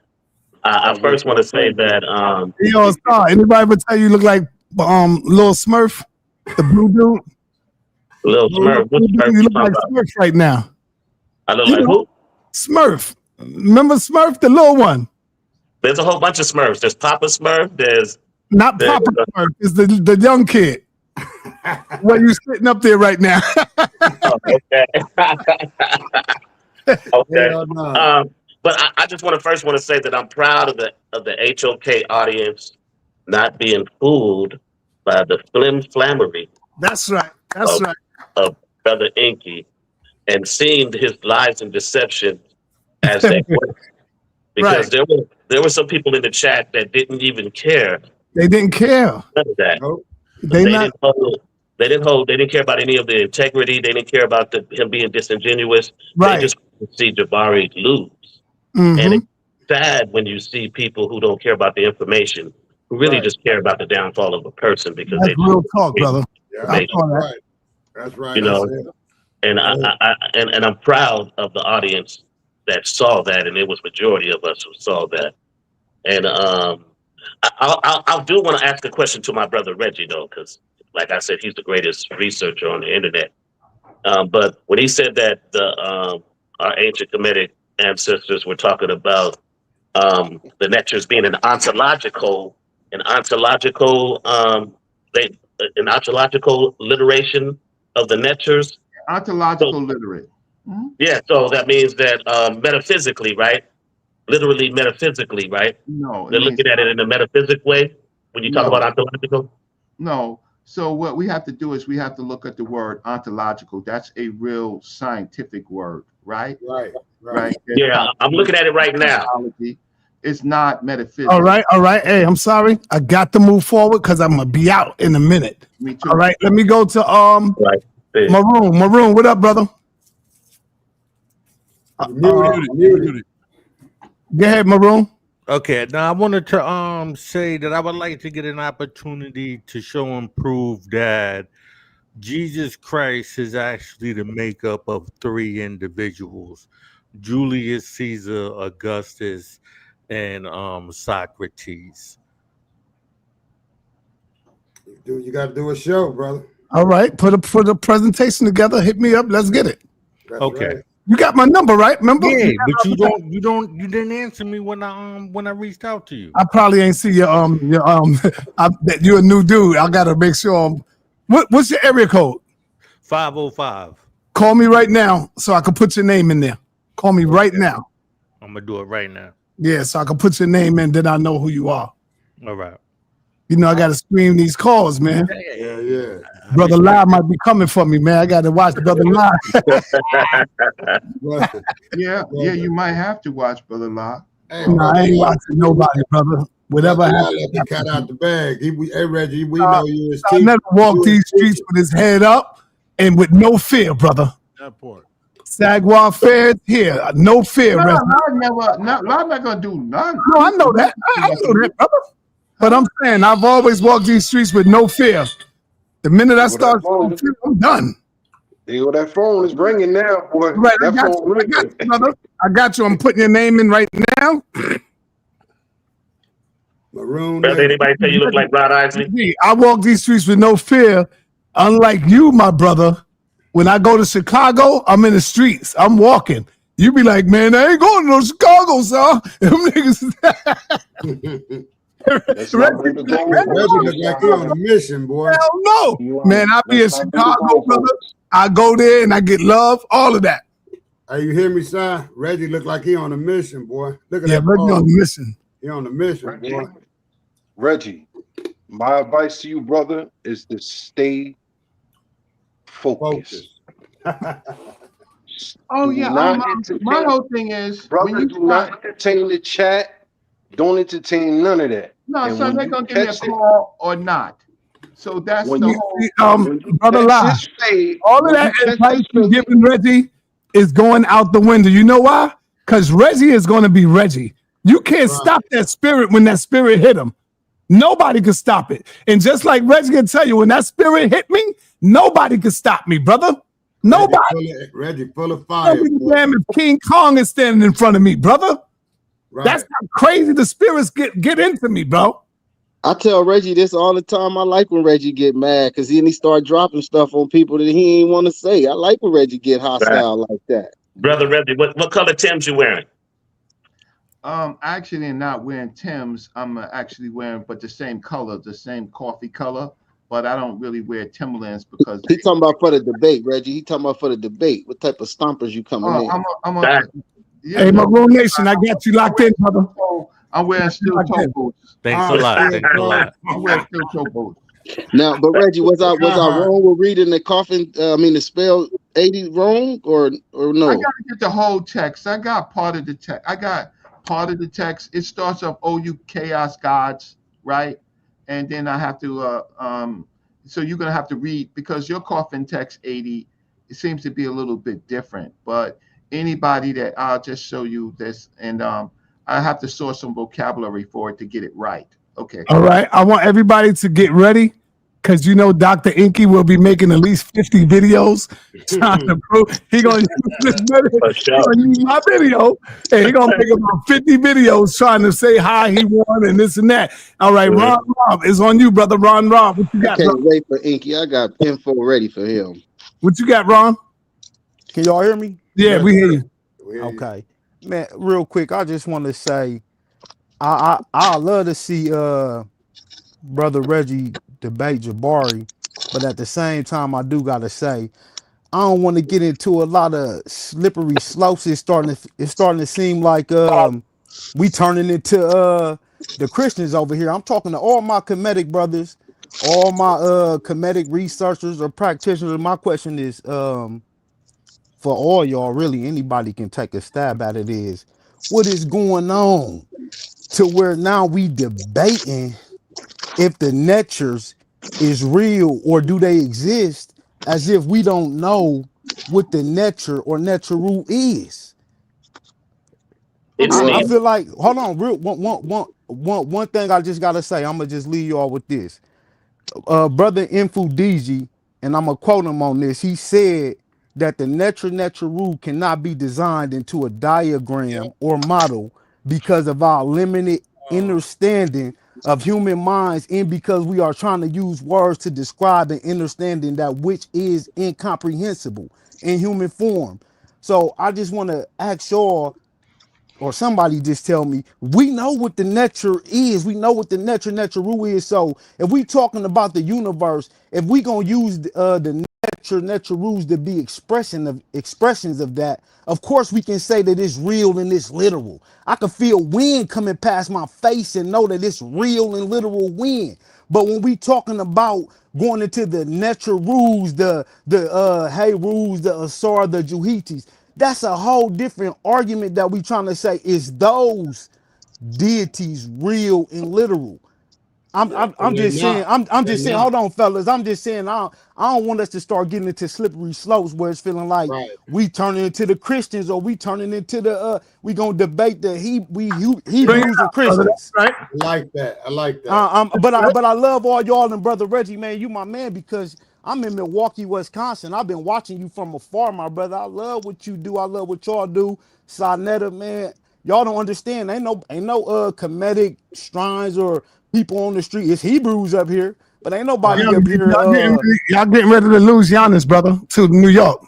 Yeah, man. That's what it seemed like, man. That sucker acting like he can't play no more. He hurt. He going down for no reason. I don't know. They act like they laid hurt. Now he coming to Detroit. Man, No, we don't need him. We don't need him, Suntan. We number one right now. He most and definitely. Then I don't even know if Milwaukee won't, but Nick is offering. All right, y'all. But to sum it all up of what I'm saying, I'm getting out of here. I'm gonna listen. Man, all I got is fellas like y'all who come and give y'all knowledge. Of course, I done been online. Brother Infudigi, man, that's my mentor from afar. Jabari, Reggie, I didn't watch y'all over 10 years. I got plenty of books. I feel like I'm well learned, but I am never well learned enough where I don't want to keep learning. Right. Like, man, I love what y'all got to give me. So when it comes to you debating, brother Jabari, I'm with it. I'm down to see it because I know it's gonna be fun and something that I can grasp. But at the same time, I don't want it to be like sa.neter used the word silly time, because man, we know what we talking about. We know what we talking about. We know the difference of this nature being, if we talking about wind, or if we talking about air, shoe, tefnut, whatever. I'm just saying, using it as an example. We know what we talking about. So yeah, it can be literal, it can be real, but once we start going into describing those people, like Jabari say, people walking around with stuff on their heads, we know that them is not that of that expression of what we talking about. But y'all go ahead and have the flow, man. I love y'all. All right, peace, brother. Peace. All right, hey, Dr. Reggie, I'm gonna say peace to everybody. Hold up, I didn't get to close out, sir. No, you're not gonna do that. No. Can I close out and then Reggie go? No, sir, because then everybody gonna close out. Oh, Nobody Reggie, out. I just wanted to Reggie, ask. Reggie just close out. Reggie just be the one to close out. Go ahead, Reggie. Well, let me just ask. Can I get a happy No, birthday? sir. No, sir. I got the road, brother. I got the road. Thank you, Happy brother. birthday. Oh, man, damn. Why you had to say that? Now I got to let Rakufu close out, man. It is his birthday, man. Damn. No, go ahead, Ray. Go. With my clothes, I'm not trying to get to the Knicks. Knicks. Thank y'all for You already know. That's right, Suntan. You know, we playing for the cup right now. So you gotta watch this. I see you Suntan Saturday out here. Go Lions against the Rams. Oh, yeah, we got it. We got it. All right, go ahead, Reggie. Make it quick, brother. Okay, so like I said, what I would be debating him on is against what he says, the neters or real, but they are not, and I will say ontological, but they are ontological literal, right? I'm not, I do not agree with him that the netters are real and not literal, right? Because he's taking out the word ontological, right, to make it the modern definition of literal. And he didn't author that. I know who authored that. He knows who authored that. But you know what? He's hiding his footnotes, because when you find out who authored that, then you will be shaking your damn head. Now, on what I was going to show on the thing, right, Greg. So I don't know what you were saying on spell 80 of the coffin text. It says, "Oh, you chaos," right? "Oh, you chaos gods," right? And it says something like you encircled the heaven, right? And then over here is the same thing, but in another passage with their two arms, right? So let's just do here, or they're being ontological literal, right? Ontological literal, because they're saying, "Oh, you ate chaos gods," right? That's ontological, because you got to understand what a netter is, right? And the problem is that y'all been listening to these comedics, and they don't tell you what a netter really is. They never did any show on the netters. They just talk about netters. Netters do not mean God. Talk to Dr. Riketti Ahmed, right? A God is a stand-in for the word netter, right?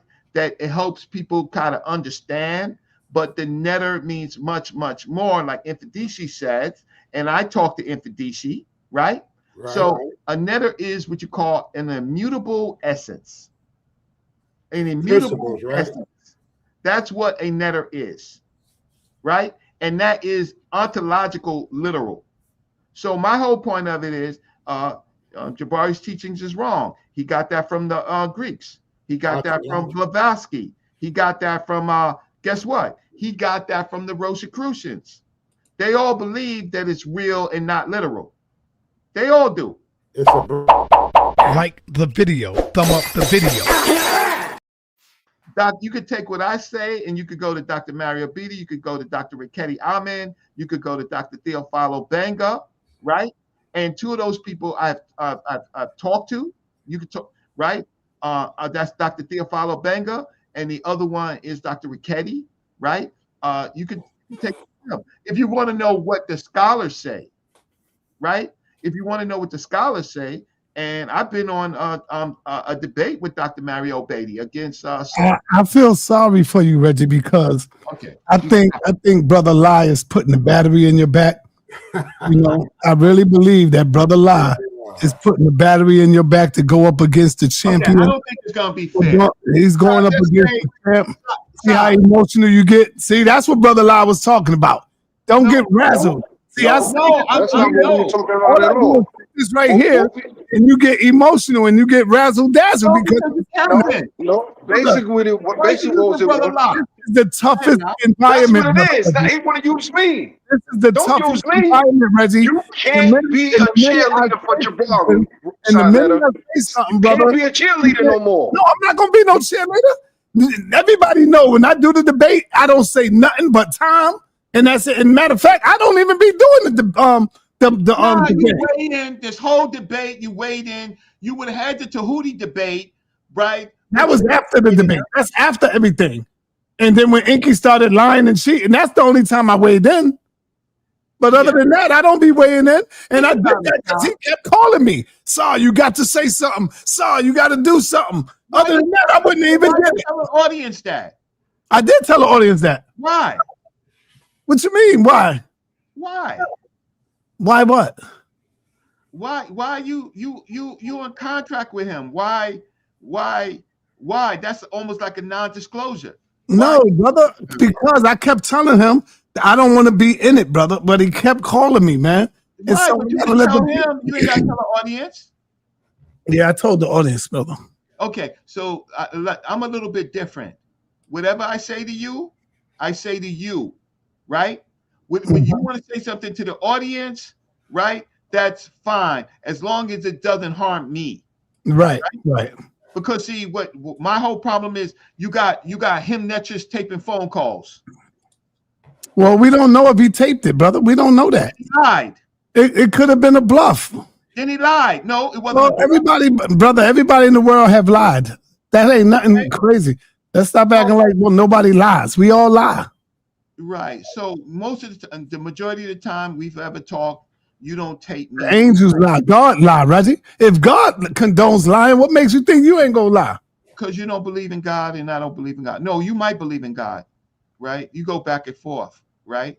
No, I don't go back and forth. I always stay right where I'm at. Okay, great. I say I'm not an atheist. He believes God. He don't believe the Bible. You know what? I don't believe God, man. This is my prediction.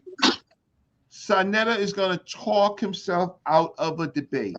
I don't think so, Reggie. This is going down. He's going to talk himself out And of if I do, it's because of the love I have for you. See, where I don't want to see that, you right? get beaten. I heard that, right?